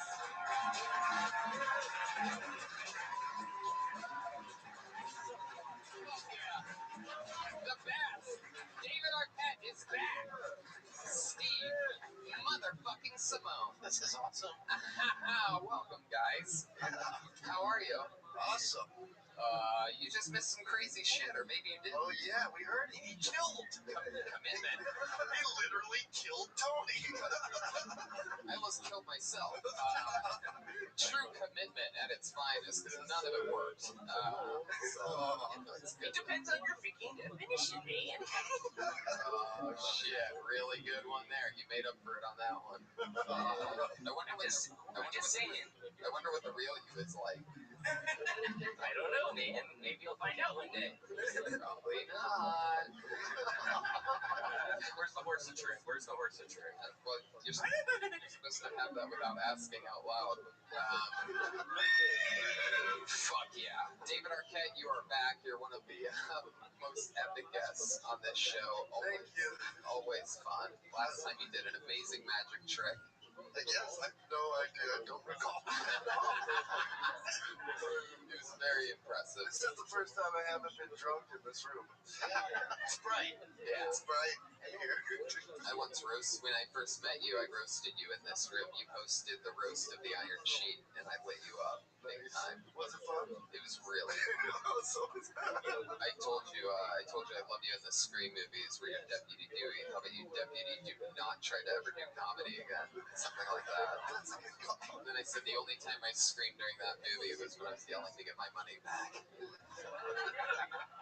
It's good. You don't remember any of these? I was really mean that night, so I'm sort of glad you don't remember all of them. Do you remember when you caught whatever that was on fire and started making like some weird smoke thing during your set? You actually did a set that night. Yes, did I? Yeah. Last time he was on, he pulled a colorful handkerchief out of nowhere, and he gave it to me, and I still have it. Fantastic. I have no magic tricks tonight. I don't know what I'm going to do. I could come out with my balls hanging out. Fuck yeah. Steve Simone, welcome to the party. Thanks for having me, buddy. Always the best. One of the most positive and hilarious human beings in comedy. Always doing great stuff. You excited to hang out with new comedians? Yeah, You it's haven't the seen best. before? Yeah, I brought You ice guys- cream into that. You did? Really? I think it melted. I think it melted during the band intro. You guys know how it works. Those of you that don't, over 50 comedians signed up, pieces of paper on this bucket for the chance to do 60 seconds on stage. We get through a few of them. Comedians, you know your 60 seconds is up when you hear the sound of a kitty. Better wrap it up then, or else you're going to bring out the angry West Hollywood Bear. Yeah. That's the one. Yep. Okay. Alright. That was a freaking funny sound effect, dude. I'm grinning ear to ear. Sorry, funny. I have never, ever really just been dying to see Jeremiah Watkins more than I am right now. Can we take a moment of silence? Unbelievable. That's fine, man. He's funny too. I think you're funny. I know, I am.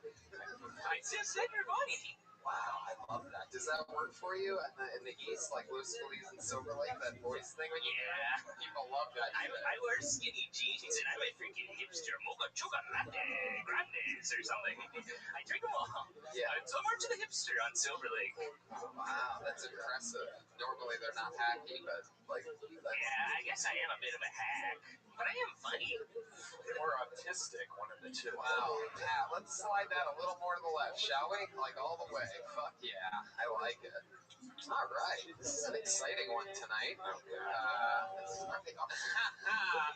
Normally, David Arquette carries the wildness of it. Pat took that over tonight. Pat's got control of the wild part. Give a mellow Arquette. I feel like your power's transferred to whoever that guy is over there. You better have a fucking magic trick by the end of this. And I don't mean pull a bell out of your pocket. I want you to figure it out and be quiet for like 45 minutes. There has to be some like conclusion to this. Like he's gonna take off his beard and it's gonna be Jonathan A. Ramsey or something like that. That would be pretty fucking impressive. Whoa. Hey. Whoa.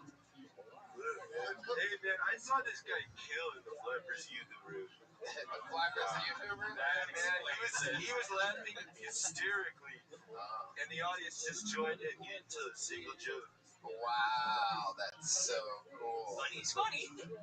Oh, jeez. I mean, really, can you really make sure he doesn't talk anymore? Because it has worked 0%. Let's just kick him off. Depends on your definition of work. I mean, Pat, I really love you.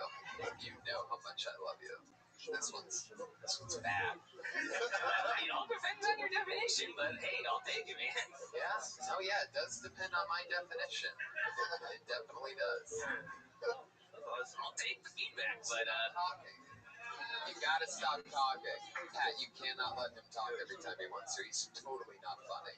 I don't care where you saw it work. That is 0 for 100. he's It's right. not working. No, you're right. It's not It's funny. the worst kind of annoying too, because you can tell it's not him. He's just doing some like high-pitched He's character. right. He's right. This man's a genius. No, definitely not, Pat. Definitely not. I promise, up and down, there's no way. Definitely yes. Definitely yes. He's a genius.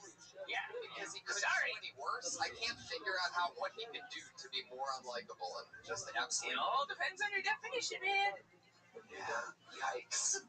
Yikes. Sorry. Wow, a whole fucking big main room episode. Funny's funny, dude. You guys are really on it tonight. Let's start the show, shall we, ladies and gentlemen? I mean, there's really not much else I can do. Yikes. Did I do something to you, Pat, or something? Like, is there something that I did to, like, offend you this week, or something like that, or do you really think it's funny? Deep down inside somewhere. Because it's so unfunny that it's hilarious. It's almost so bad it's good. No, it's not.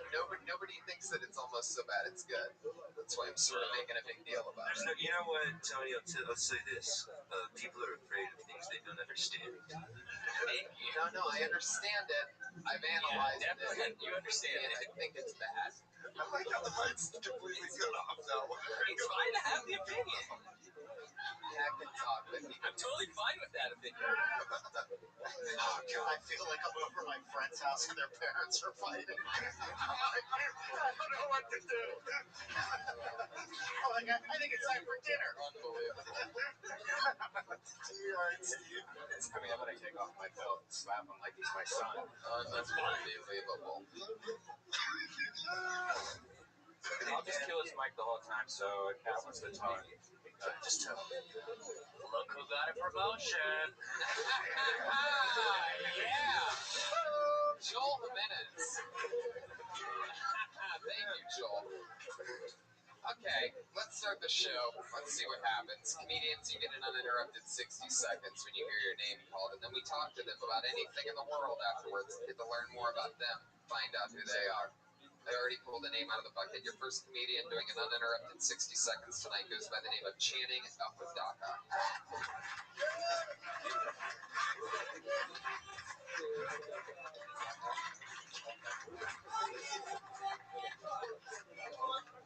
Thank you. So I met my girlfriend online. Anybody else have to Google the word sapiosexual after they downloaded Tinder? Just me? Alright, apparently sapiosexual means somebody who's attracted to intelligence. But if that's what you're attracted to, and every single girl on Tinder claims to be one. If that's what you're attracting to, what the fuck are you doing on Tinder? It's like applying to be an archaeologist at a Costco. What you wanted was something intelligent, thought-provoking, adventurous. What you got is this giant place full of poor, fat, dumb dude just looking for free samples. And Tinder's fucking weird, man. You just swipe right and you swipe left just based on one person's photo. You don't actually know these people. Every single one of these girls could potentially be your soulmate, or at least that's what I tell them. Little fun fact about Tinder, 75% of the girls on there are actually Asian. Side note to that is 100% of the Asians that hear this joke will double check my math. Thank you. Fuck yeah, Channing Apodaca.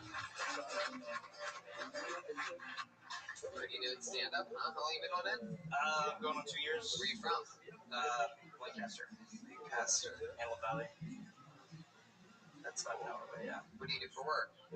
I work in post-production. Very nice. Industry. Yeah, man. What was the actual word that you said? That you Sapiosexual. Sapiosexual. Yeah, it's a real word. And I really had to Google it. Yeah. Maybe say it slower because I didn't hear what you said. I heard a couple of people like, what's sexual? Like spell it out for the audience. Because otherwise, other people are going to be, wait, what do you say the whole time while you're trying to explain the joke? Yeah, I felt like I was kind of rushing it because I wasn't sure how much I was going to do. Right. So tell us something interesting about you chanting, because that was like, stand-up jokey pie. Who are you?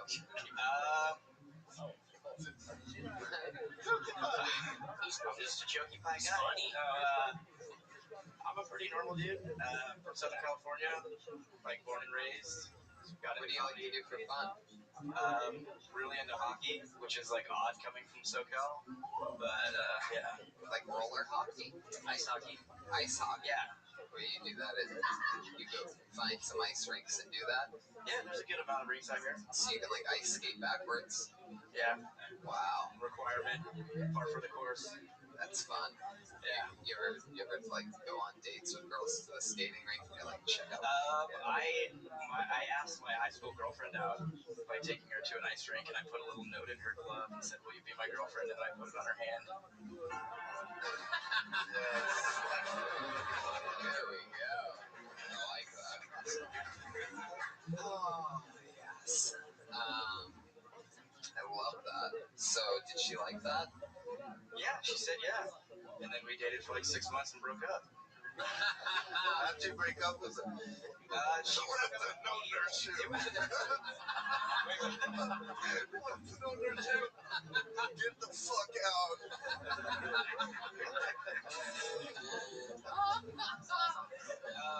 It was like a weird situation where we were like having this argument, like, are we gonna stay together? Are we gonna break up? All high school shit, and then the Zamboni guy came by and he said it's over. He spelled out. God, I love the new band leader. Yeah, the new band leader, Joel Jimenez. Joel Jimenez and the other guys.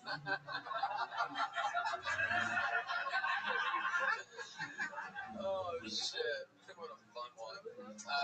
That's so cool, Channing. Why did you guys break up after 6 months? I don't even know. It was about 10 years ago. She was just kind of a bitch, and I was like a Little pussy. Yeah, I was a little pussy. Literally, the night that we broke up, I was leaving her house, and I was crying in my mom's Chevy Tahoe. And dude, This is what you should be talking about on stage. I've been trying to think of how to do this. I was crying in my Chevy Tahoe, and the worst person to pull up next to you was the girl I dated before her. And I looked over full of tears and just went. That's way funnier than that. Do you talk about that? I've thought about it, and that's already a good joke, just like how you did it. I mean, you can get those laughs. You can even add in the whole hockey thing and the fucking, you take his Zamboni thing and his, I broke up with her, with the fucking note, you know what I mean? Just take it, bake it, work it out, and see what you can do with that, because that's funny as fuck. Yeah, it's just one of those ones I've been sitting on. Oh my god. You could say like it was kind of weird she was there, but she is her roommate. Oh, I guess not. Don't do that. Don't do that. You're in post production, right? Yeah. Just edit that part out. Fuck yeah. There's gonna be a lot of editing tonight. Yeah, is there any way that you know how to cut out the first 10 minutes of a podcast? Yeah. I can cut it, I can crop it to about here, shave it down maybe. I love that. Keep it at UCB. That's so fun. Channing avocado. It's not a bad idea, man. Still nothing. I think that's funny. He's always positive, man. Hey, Channing, what else? funny's funny or whatever. Stop trying. I promise you, stop trying. I am trying. You're so close to getting. We should just pick them off. Would that be bad? Would you be offended if we did that, Pat? It's up to you. I love giving you. I think there might be a Yoda thing happening. Maybe he could. Sorry. I'm looking for the positive. A yoga thing? Yoda. He's got a Yoda thing. Can you do some DDP yoga in the original for like 45 minutes and then? We have a black belt in jiu-jitsu, David Terry here, that can remove him from the stage. Also, our friend from California, the great Nate Diaz, is here. Oh, yes. Yeah. Not really. I'm just lying to myself to pretend like I'm enjoying tonight's episode. Just kidding. I'm having a blast. I'm just trying to get. I'm just trying to. Got a lot of good stuff out of you. I think you can take all that hockey shit and really have fun with it. Oh man. What else? I mean, what's your favorite thing that you've done in post-production? You edit anything cool? Well, I work for a corporation and I freelance on the side. I'm like a video tech for a big major post house deluxe, and my job there is to literally just watch movies and make sure that it's ready to go. But editing wise, just simple YouTube bullshit. Wow. Yeah. All right. Nothing too exciting there. Yeah, no, we know it's not too exciting. We just figured that out big time. All right, Channing, well, come back and hang out with us again sometime. There he goes, Channing Avocado, ladies and gentlemen. He's on Twitter at @OtherChanning, CHANING. Channing Avocado. That's like a cool, like, luchador wrestler name. Channing Avocado. How about Tamer Katan? Another new name. Tamer Katan.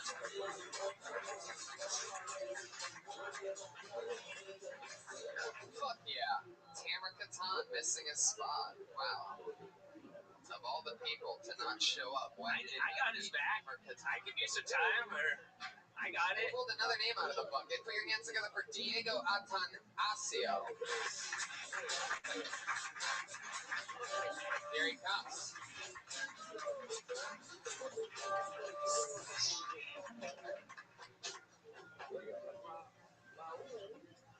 I'm from Detroit. I hitchhiked the whole way here, and boy, is my mouth tired.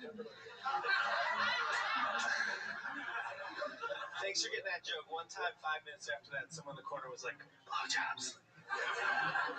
That's prostitution. That's, everyone knows that prostitution. That's like the oldest profession ever, but I call bullshit, because if that's true, then how did the first guy pay for it if he didn't have a job? Was he just like, thanks for the blowjob, here's a sheep? And she's like, man, I can't bring a sheep. I've only got 2 cats. Everyone knows 2 cats plus a blowjob do not a sheep make. I may be a whore, but I am no thief. I read that on the back of a Snapple cap. It's actually a joke. I drove my car here tonight. Anybody ever drive their car here tonight? Nice, 2 people. I use my GPS to get here. You ever use your GPS to get somewhere you've already been? Fuck yeah, Diego Atanasio. So fun. How long you been here from Detroit? 2 weeks, sir. 2 weeks? Yeah. That is so fucking cool. How long did you do stand-up in Detroit? About 2.5 years. It's fun. How you surviving out here? Where you living? What's going on? I'm just staying with a buddy out in Playa Vista. Just visiting. So. How many guys did you have to blow? 3 more than how many you think. Did the white ones pay more? No, they didn't. That makes no sense on any level. You want to go sit with the band, Brian? It's a thing. It's a thinker. No, it's not. It's a stinker. I thought it was funny. Oh, see? Now you know how bad it was. Diego, fuck yeah. So you're just visiting and then you're going to go back to Detroit. Yeah. What do you do for work out there? You have a family? Yeah. Parents. Parents. Got 2 parents. Yeah. That's funny. You have a very funny quick delivery system. What do you do for work? How do you make a living? I don't do anything. I just do stand-up out there. Really? Yeah. That's great. Yeah, it's super cheap to live out there. So. 2.5 years and you're making a Detroit living doing stand-up. You know, super cheap to live. Make $75 a year. No big deal. You can buy like a house though for like less than $1,000 in Detroit, can't you? Or is that just a urban myth? I mean, not exactly, but yeah, more or less. They like pay you to live in like really shitty areas. Yeah. Wow. Yeah. That's great. Comedy's a freaking Oh, no, you don't. No, you don't. Pat, if you could just push your friend off the stage at any point, it would be so appreciated. It's a freaking grind. Oh, God, the worst. Yeah, he's not hard, but he's ruining this whole entire show. I can totally tell he has rich parents too. It's the worst kind. He has to have rich parents, or else he'd at least be like a little bit funny. I have such an open mind. I value his opinion. Super rich parents. I find that funny too. Diego, do you have a girlfriend or anything like that? Yeah. How long you guys been dating? Almost a year now, but it was like a year, and then we broke up for like 6 months, and then we're back together. Fuck yeah. When she broke up with you, were you crying in your mom's Chevy Tahoe? Yeah. It's a trailblazer, but sure. Diego, do you have any special skills or talents? I speak sign language and Spanish. You speak sign language? Wow. That's very impressive. Does a bunch of knuckle sounds. Speak sign language and Spanish. Can you speak sign language in Spanish? No.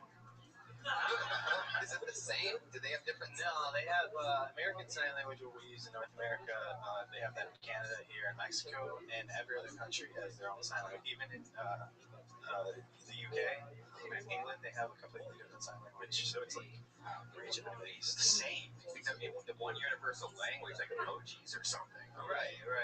But then you still speak in Mexico. Still speak in Mexico, right? Yeah, the American Sign Language is in Mexico too. That's cool. Did you have to learn sign language because of someone in your family, or did you have a deaf girlfriend? No, I just needed 2 credits to fill out my semester. Fuck yeah, a real American hero. That's awesome. Has it ever come in handy? You ever meet a deaf girl or anything? No, most deaf girls are gay. Is that true? Is that true? It's crazy true. Yeah. Whoa. Strong fingers? Is that why? Or? Very good, Brian. Very good. That was so good that I'm sure Pat's friend thought it was terrible. Wrong, dude. I thought it because it's just hard for a guy to deaf girls. I thought it was funny. I had this whole thing with like, I would love to date a deaf girl. Yeah. I'm not sure. I don't know. When I was taking classes, I just met like a bunch of people who were like interpreting. Like, and then that's when I met deaf people, and it's just a huge lesbian and gay community in the deaf culture for some reason. I don't know. Jesus Christ! Imagine what them scissoring must sound like. You know what I mean? Just out of control. There's like deaf porn. Like, I think that you can watch deaf porn. I think Is that true? I've never seen it, but I just remember deaf people telling me about it. That's hilarious. I want deaf porn to be my alarm clock in the morning. I want to wake up with a big fucking smile on my face. Deaf porn. Oh, please, something pop up. Yes, here we go. Not images. It turns out deaf porn's just like hearing porn with the images. See a fucking video, Brian. Let's fucking mic this shit up. Check out slutload.com. Deaf girl still wants to be a porn star. So this is like a continuation. Sticky subject.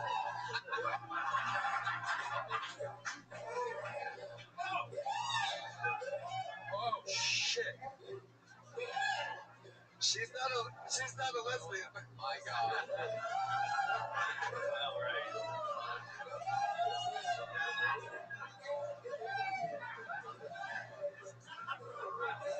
All right. Very good. Deaf porn. There you have it. Yep. That's a translation. Deaf people have trouble like gauging how loud they're being. Yeah. That's definitely true. Man, I can't believe there's so many. Is it the same for guys too? Are the guys gay too? If they're deaf? Yeah. Really? Yes. What the fuck is that? I don't know. It's so interesting. Yeah, and deaf people will tell you if you're fat. What? Yeah, the deaf culture is very blunt. So like, if you've got fat, they'll be like, "What's up? You got fat." Are deaf people more racist than non-deaf? Yeah, crazy racist. What the hell is going on? Is that true?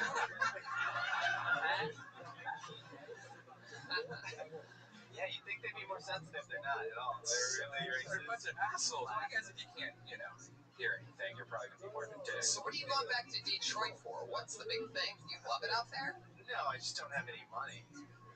But if you got a job, Right. that would be different. You're right. I do. Thoughts about that at all? Nothing. I don't know what If you were gonna stay in LA and get a job, what do you think you would do? I can take pictures. I know how to take. Oh no, we already have enough of those. We have photographers on photographers, my friend. That's interesting though. You got into photography as well. Yeah. Photography, sign language. It's like some kind of like Tinder profile or something like that. Long walks. All right, Diego. Anything else for Diego, guys? What do you think? Would you ever incorporate that whole deaf thing into comedy? I don't know. That's why they don't have actually. I don't know.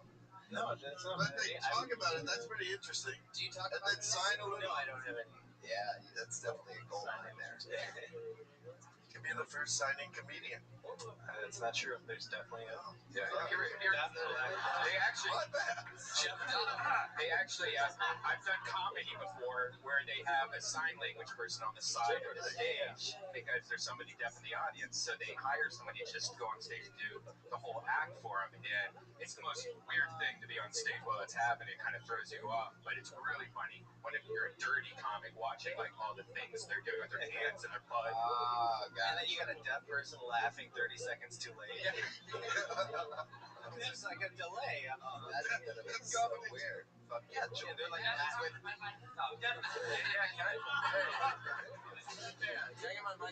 yeah, you turn Pat's back on. I think he's gonna keep it away from his buddy because he knows that it'll definitely get shut off if he keeps letting him talk. So Diego, anything else? What do you do? What's the most fun thing you've done since being here in LA? I went surfing. That was pretty fun. Do you know how to do that? Yeah, a little bit. I mean, I've probably gone like 10 times. Is this a college credit? No, I took long distance running for that one. Gotcha. How was surfing? Was that fun? Was it better than the waves of Lake Michigan? Yeah, don't worry about it. You can paddleboard in Michigan, but yeah, surfing out here is. Your name is Diego Atanasio, but you seem extremely white. What is your ethnicity? I'm Peruvian, so I was born in Peru, but I am mostly Italian. So. How long have you spent in Peru? About 3 years. We moved to Florida and then Michigan. Very fun. Very interesting. All right. Well, there you go. You met him here, Diego Atanasio, ladies and gentlemen. He's on Twitter at Diego Comedy. He's like a fucking bell. I'm having Vietnam flashbacks to the sound of a bell right now. But I heard it jingle for a second. Live audience, how you guys doing out there, huh? I think this is about what, Josh? Probably episode 160. What? If it's released. Somewhere something, 160 something. And you guys are at a special show because I've never been halfway at a meltdown the entire episode before. I've been there so far from the beginning and just riding the wave. Could completely snap at any given moment. It's probably going to happen because you're fucking touching me, bro. Never. Nope. That's never worked either. Jesus fucking Christ. Thank God for David Arquette, Steve Simone, and Joel Jimenez, ladies and gentlemen. Pulled another name out of the bucket. It looks like yet another new name, which I always love. Put your hands together for Max White.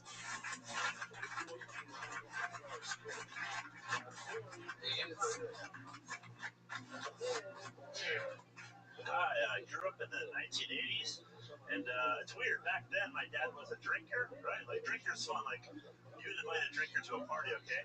In 2016, though, my dad's an alcoholic. So, it's weird. It's a different name, but little things are different. Like, I hate that because my dad's a good guy. It's just, he drinks a lot, right? Like, my dad never beat me. Like, if he hit you with anything, it's just broken promises. I can kind of tell how drunk my dad was based on what he promised me the night before. Good thing to know when you're 10, right? For example, hey, Max, that tree farm I'm talking about building, we're building tomorrow. I'm like, Dad, you're going to be late for work. Dad, where it's like, Max, that go-kart on TV looks like a blast. We're going to buy it tomorrow. But Dad, you should not drive. One time he got crazy, though. He's like, Max, you're 16. Pick out any car you want. I'll buy it for you. An hour later, he had a stomach bump. On the flip side, you have any idea how nice paramedics are to you on Christmas morning? It's amazing. That's it. Thanks so much. Fuck yeah, the Quiet Kitty. Exactly a minute. Max White. Is that your real name, or do you just go by Max White because you are the whitest Maxwell, white guy I of all know, time? right? I know it's shit, and that's my real name for sure. Shit, I like your style, Max. Thanks. You look like a member of the Stanford swim team. Has anybody ever told you that before? That's like the third person this week. That's weird. I appreciate that. Thanks. Yeah, the other two you were raping behind a dumpster. So.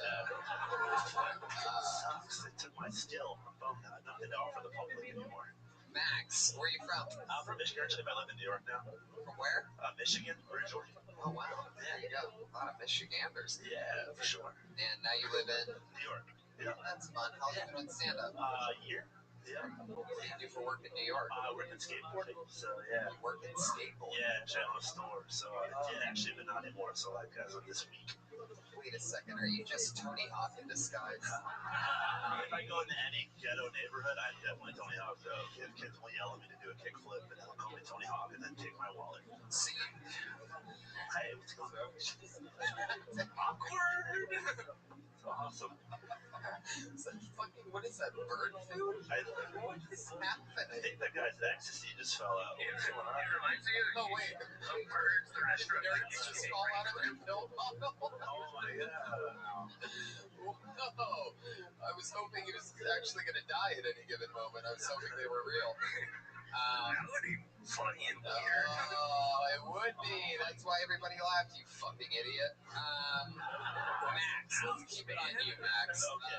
So you are a good skateboarder, huh? That's a thing. Not anymore. I've broken so many bones. I'm just old and shitty. Wow. Yeah, so now I can just yell at kids and tell them what to do and live vicariously through them. So it's nice. It's a good position to have, for sure. You work at a skate park?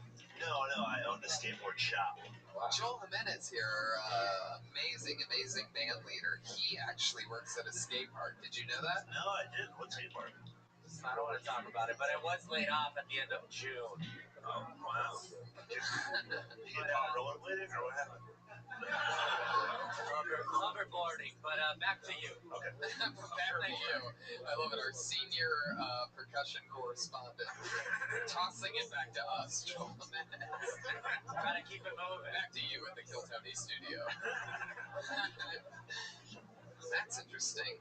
Max, I get the feeling that your parents look just like you. Not at all. Really? Not at all? There's a milkman somewhere that's 6'2", but my parents are like short and they have like tan skin.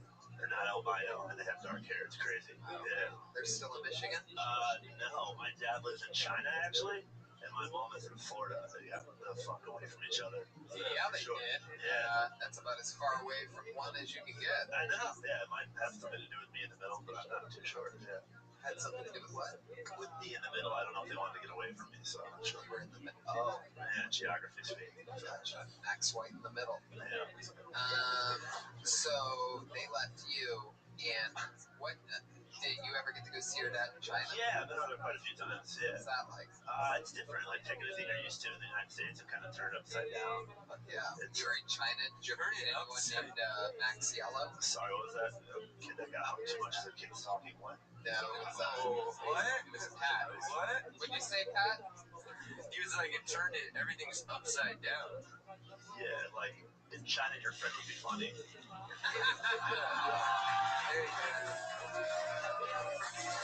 Hey, man. The new lead singer of Joel Jimenez's band, Max White, ladies and gentlemen. I'll take that as a compliment, man. This honestly stinks because I'm trying to get you guys to think I'm funny, man. Still nothing. No whammy. He does look like a whammy type. That's all right. I'm trying. Max, tell us the most interesting thing that's ever happened to you when you've been hooking up with a woman. Craziest thing that's ever happened to you. Oh, I had a threesome in China and no one spoke English but me. That was awesome.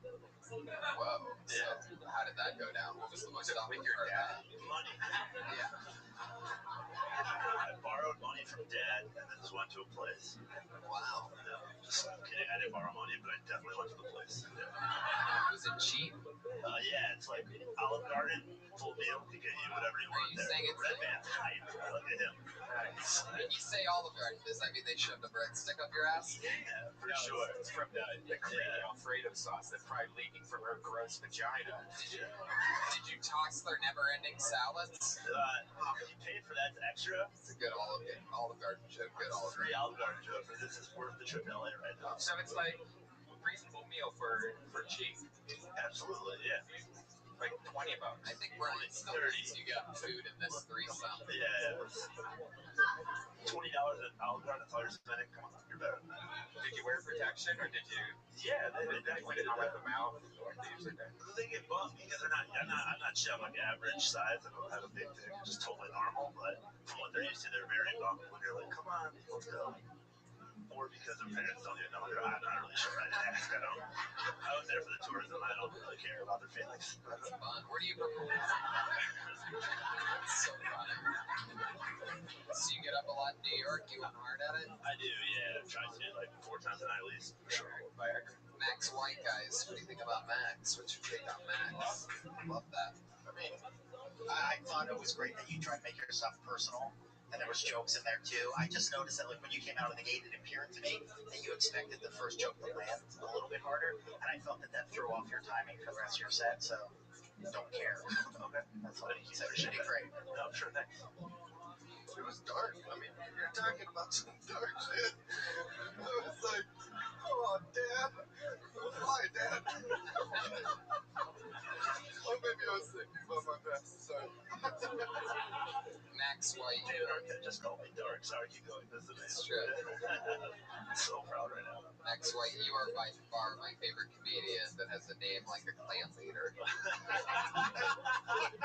Max White, that is something else. So fun, dude. Nice to meet you. Thank you so much for having me. Here he goes, Max White. On Twitter, this is Max White. He's the real Max White. Max White. This is Max White on Twitter. Hey, can Jay do his closer? If his closer is walking to Sunset Boulevard, then absolutely, definitely. And I guarantee it'll be the only time tonight that the crowd will respond in a positive way to him. Nope. Yeah. Hell, I'll take any stage time I can get. Yeah, what are you doing? Oh my goodness. Last joke, man. Really? Are you gonna leave after it? Yeah. Really? Okay. Okay, go ahead. They call it a closer. How long is it? How long is it? It's a quick. How long is it? Take a fucking guess. It's almost like freaking It's almost like freaking like Hedberg or something. God, you're the worst. This feels like Kaufman and Wahlberg. It's a one-liner. Or almost. The other day, my friend, it's called stand up after all.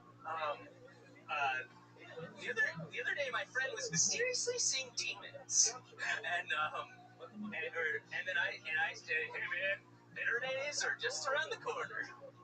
There you go. You did it. There he goes with the big closer, everybody. There he goes. They're called Saturday and Sunday. There he goes. There he goes. That way. Go that way. Go the way you came. Just go that way. No, not. Oh, Jesus, no. Truly the worst. I think it rubbed off. I like that his shirt says, wow. There he goes, everybody. Bob Scott Goldthwait, everybody. I pulled another name out of the bucket. Put your hands together for Alex Arana, everyone. Alex Arana?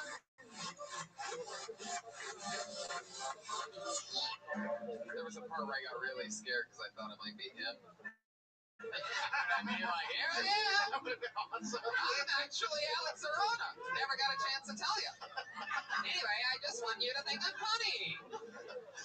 Oh, wow. We know this young lady. She just turned 21. She's been coming on this show since we started 3 years ago. And it's been a crazy storyline because she was going to Harvard the entire time. She would come here once every 6 months or so and just kill. It's been a year or so. She just graduated from Harvard. Her first time back since then. Put your hands together for the great Sierra Cattell, ladies and gentlemen.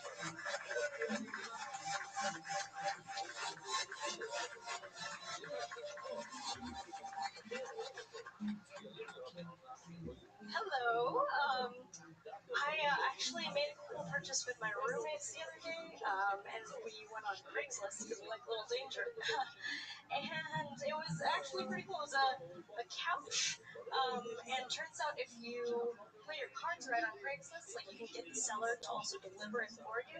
So not only did we get this couch, we also got a stranger to know where we live. And no, we're too weak to carry a couch, let alone defend ourselves. So that's fun. I'm gonna be skinned. But no, it'll be fine. Because I'm fast, faster than my roommates. And Janice has a bad knee. It's fun. I want to do stand up for a living. That's what I come out here to do. Sometimes I worry that I'm gonna like disappoint my dad. It's like this. Like you might disappoint your father. Because I just want to do stand up comedy, and he always wanted a son. So it's really hard to reconcile the two. Tough. But Yeah, Sierra Catao, ladies and gentlemen. Our amazingly fun storyline continues. You just graduated from Harvard, correct? yes, I did. Yeah, Yes. that is so cool. Sierra Catao. Our did it. campus band. And that is so fucking fun. You've been doing stand-up the whole time. You worked with National Lampoons through it all or something like that. Some kind of cool program. And you were doing stand-up there, and then you come do stand-up here. How's everything going for you? Good. How's graduated life? It's good so far. I've been out here since Tuesday. But I was traveling a little bit before, so now I'm here for good. Super excited. That is so cool. Yeah, that's an interesting thing. You can always you gotta just trim the front of that, just get straight into I bought a couch the other day off Craigslist, and I thought it was cool that the seller was gonna deliver it themselves until I realized now they got a couch, and then you're already in. You don't need the extra 15 seconds. Is that true? A true story? Yeah. You can also say it comes with other things, like when you find things in the couch, like a camera or something like that, or something like that. It's creepy. I actually had something like that sort of happen to me recently because I just signed up for this Uber maid service. So every 2 weeks, I just hit a button, and for $40, someone from this service comes and cleans my apartment for a few hours. Wow. And something like that, right? And the first person that did it was amazing. They just came in, place was sparkling everywhere, just smelled great. After a few hours, they were gone. It was perfect. The second person came in, and they were creepy as fuck, and they literally did nothing. And I had to go and do something. I remember, and then I came back and they did nothing.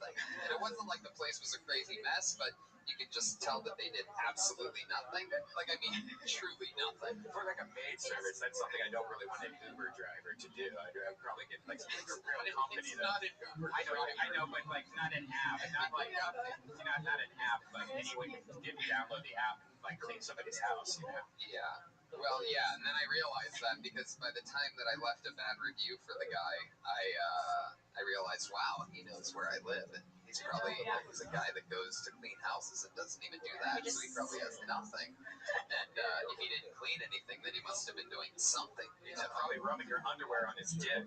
Wow, you thought of the first thing that a second grader would have guessed, Brian. Very good.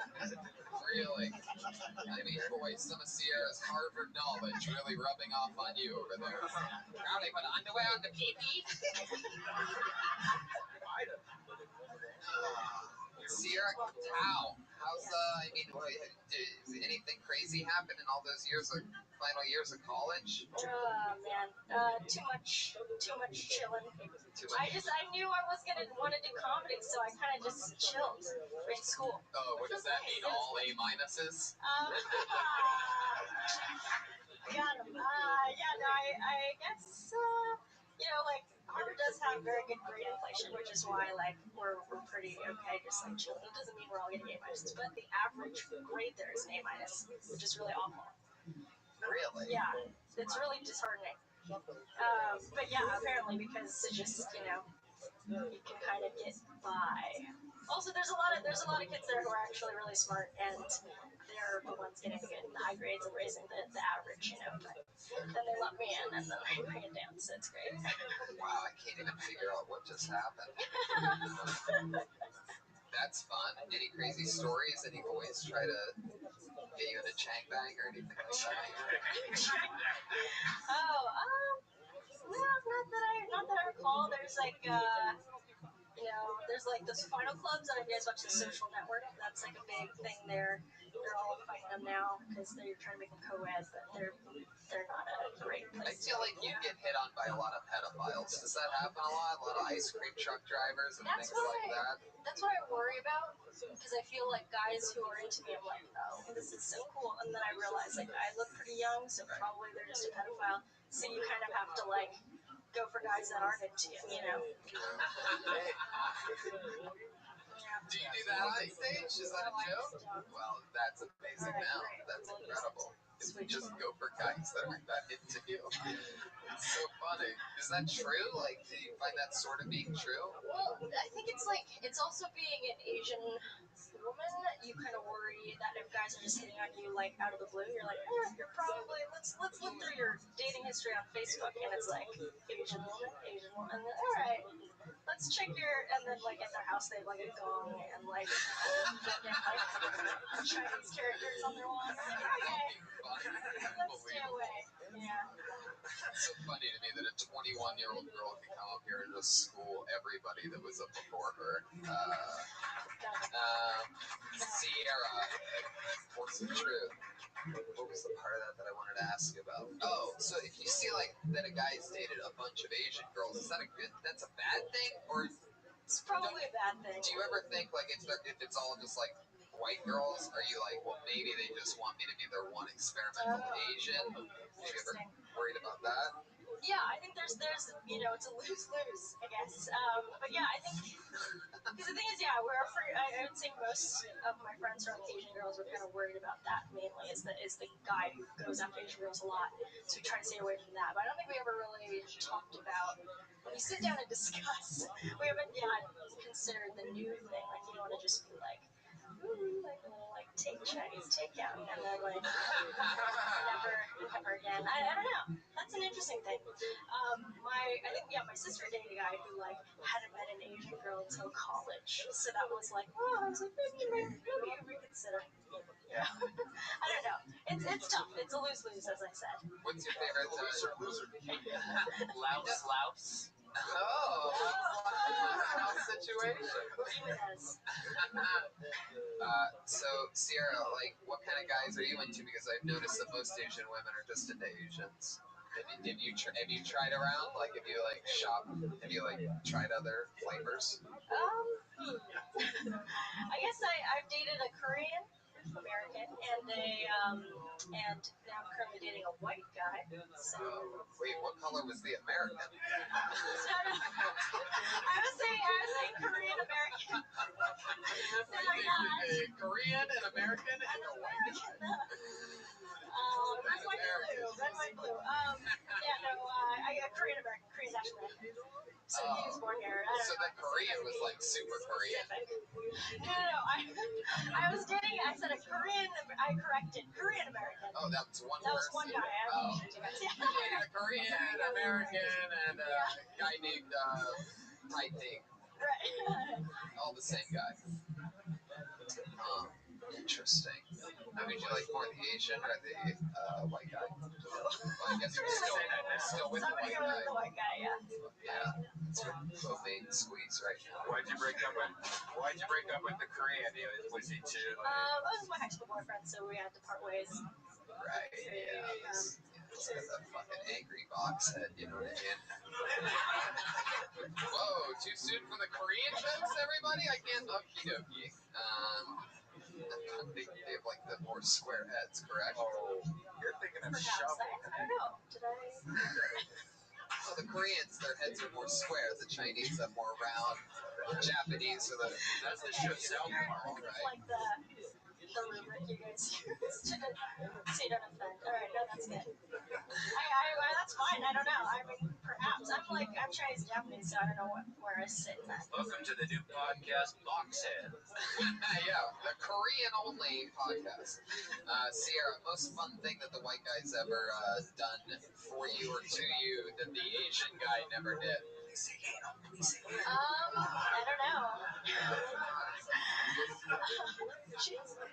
Took you to Chuck E. Cheese? Sorry, went back. Yeah, we're going. Oh, okay, yeah. Went back. So what was the answer? I missed it. I haven't thought about it. I don't know. Probably like we've gone to a concert together. Oh, wow. Oh, shit. Just dropping that out there. Fucking, what concert? What are we talking about? It was Edward the Blowfish Sushi? Nothing on that. Okie dokie. It was a Asian joke. Was it? Intershikari. Whoa. Was into it.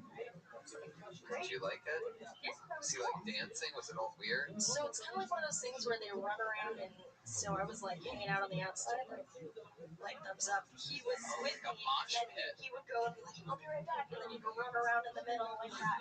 Like, all right, so it's kind of like the mom. Okay, have fun. It was pretty weird, but no, it was great. I mean, I like watching people perform, and they were great performing bands. So. That is so fucking cool. Maybe you're the pedophile.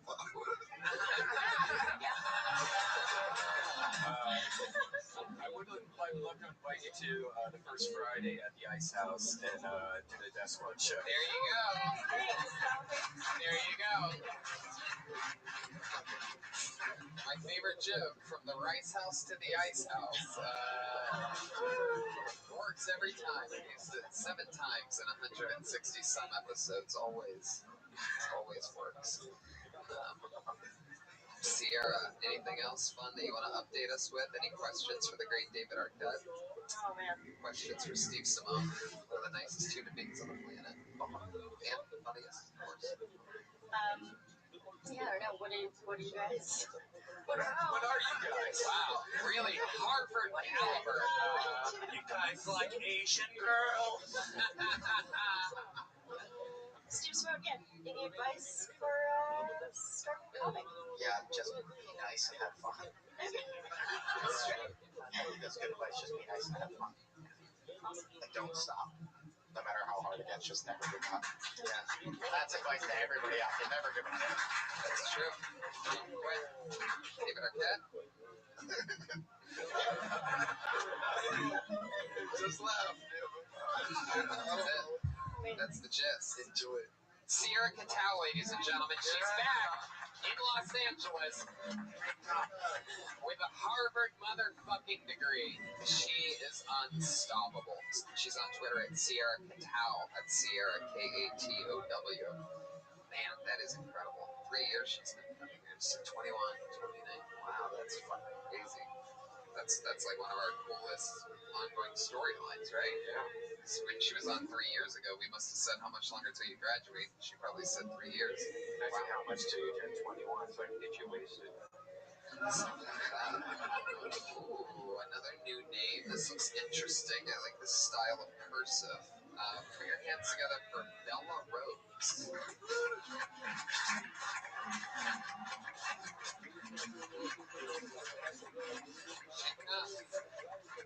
This way, this way.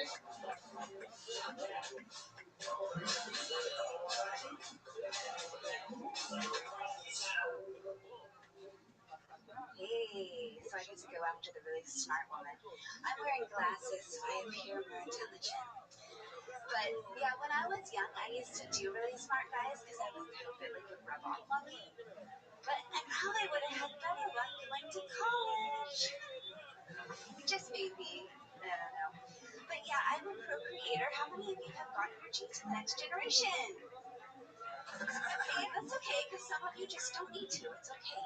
I've gotten my genes to the next generation, and my children, I picked a very rich guy, so I gave them that gift. Thank you. I always wanted a trust fund, so I was like, well, but then you kind of get like entitled little bitches, which there's the flip side. Not that I don't love my children. Shit, the 1 minute's going really fast. Anyway, so, yeah, I was thinking, like, I really need a job. Maybe I could redefine words. Because, like, cunt should not be a word to describe a badge, right? It's like a badge is a beautiful, lovely thing. can't understand normal thinking, that makes perfect sense. Right? That's your time. Bella Rose, everybody.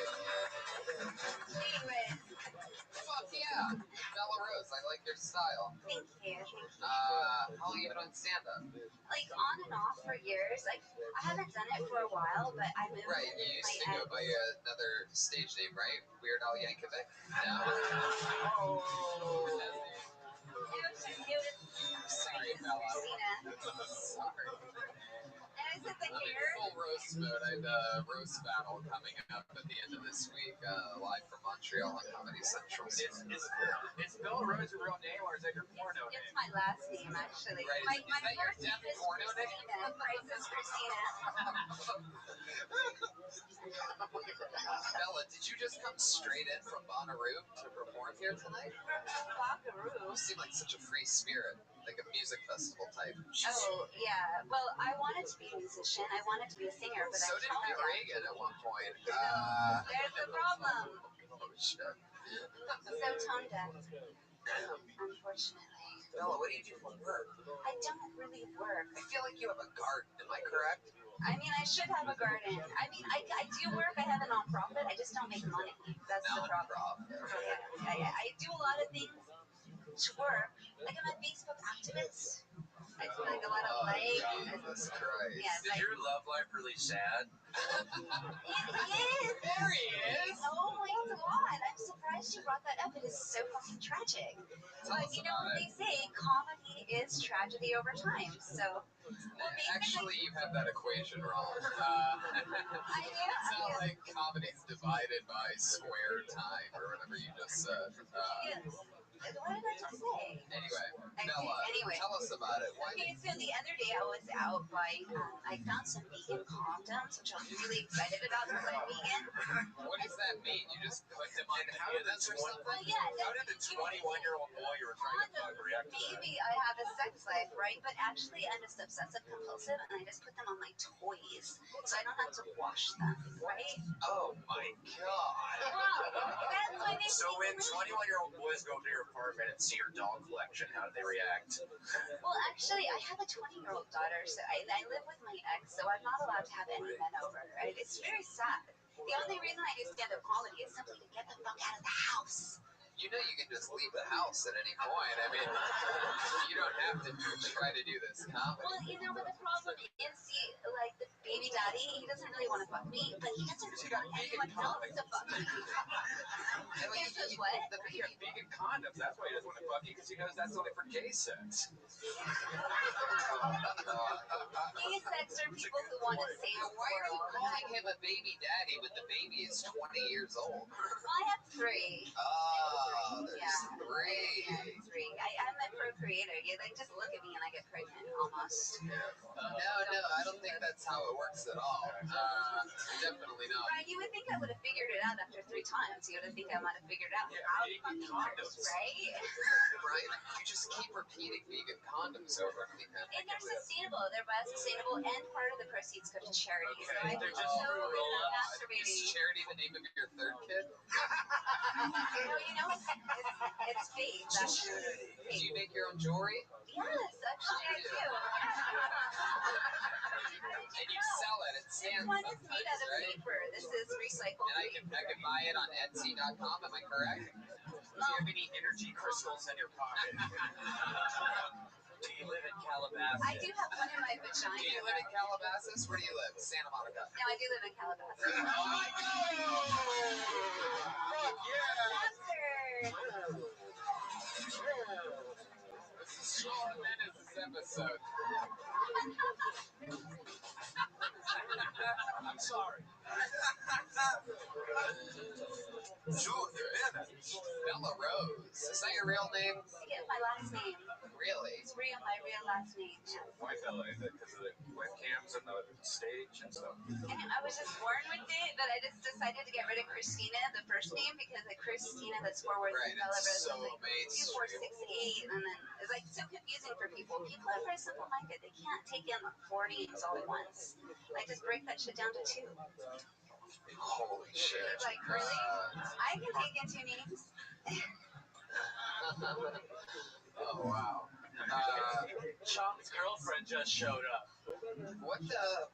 I thought maybe they go good together. I'm gonna shut up. Bella Rose, tell us something else about you. What else are you into? Any other fun hobbies? Oh, I do. I'm a yogi. I'm going to India in a week to study yoga. Really? Yeah. Like I get up every day at 5 o'clock to drive to Culver City to do Ashtanga yoga. What kind of yoga is that? It's like a It's Showtime like, show. I know, right?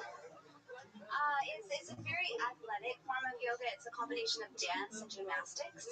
Yeah. Do like downward facing cougar or something like that? But like back in the old day, you want me to show you this joke I used to open with back in the way old day when I was really a young comedian? I have no idea what you're saying. Everybody's laughing. Would you like me to demonstrate a joke I used to do when I was very young? Demonstrate the joke? Well, yeah, I guess I use a yoga pose in it. Sure, yeah, go ahead.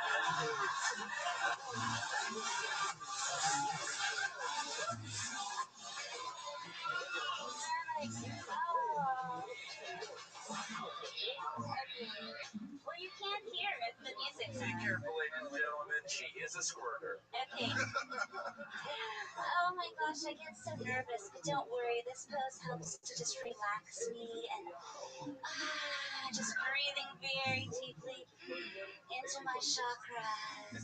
Is the chakra like the gaping hole that's probably underneath those chains? Yeah. How did And I go, oh my gosh, Bell from earlier just fall out of her pussy? myself. Okay. Alright, everybody at Did you once. catch the end where I just No, what was it? Oh, I make such an ass out of myself.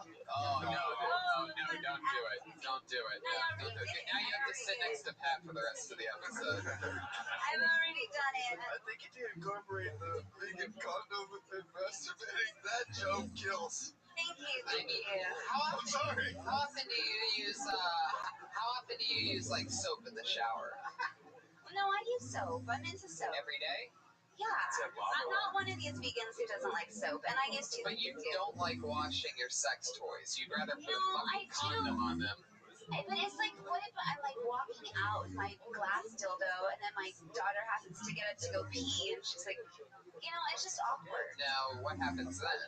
Yeah, right? It's just awkward. Did she really see you with the glass dildo, or are you just saying Well, no, I'm just thinking, like, gosh, I don't want her to see me with the glass dildo. Well, did she see you with the glass dildo? Well, no, because I put the Was the condom glass on half them, empty so or I half don't have full? the need to go to the bathroom to wash them. Except, when she's gone, then I just throw in the dishwasher, and then that's it. That was actually really funny. The truth is stranger than reality. Again, that's another thing that is a saying that you pretty much just trashed. Truth is strange. It's a different thing. All right, Bella Rose, you're an interesting spirit. Coolest concert you've ever been to in your life? Floyd, maybe? Yeah. No, Fish is what her sex toys smell like. Too easy? That is so not true, actually. It's not true. Yeah, you know why? Because I'm a vegan, and so I don't have any dead carcasses in my body rotting coming out of my pores. So Judgment. no. Well, You just got goose. I have to.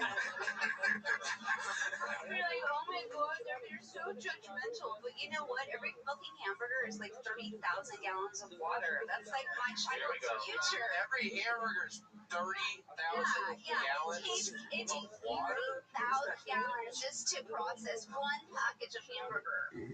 Yeah. Wow, that's crazy, because my favorite thing to do is throw hamburgers in people's swimming pools, and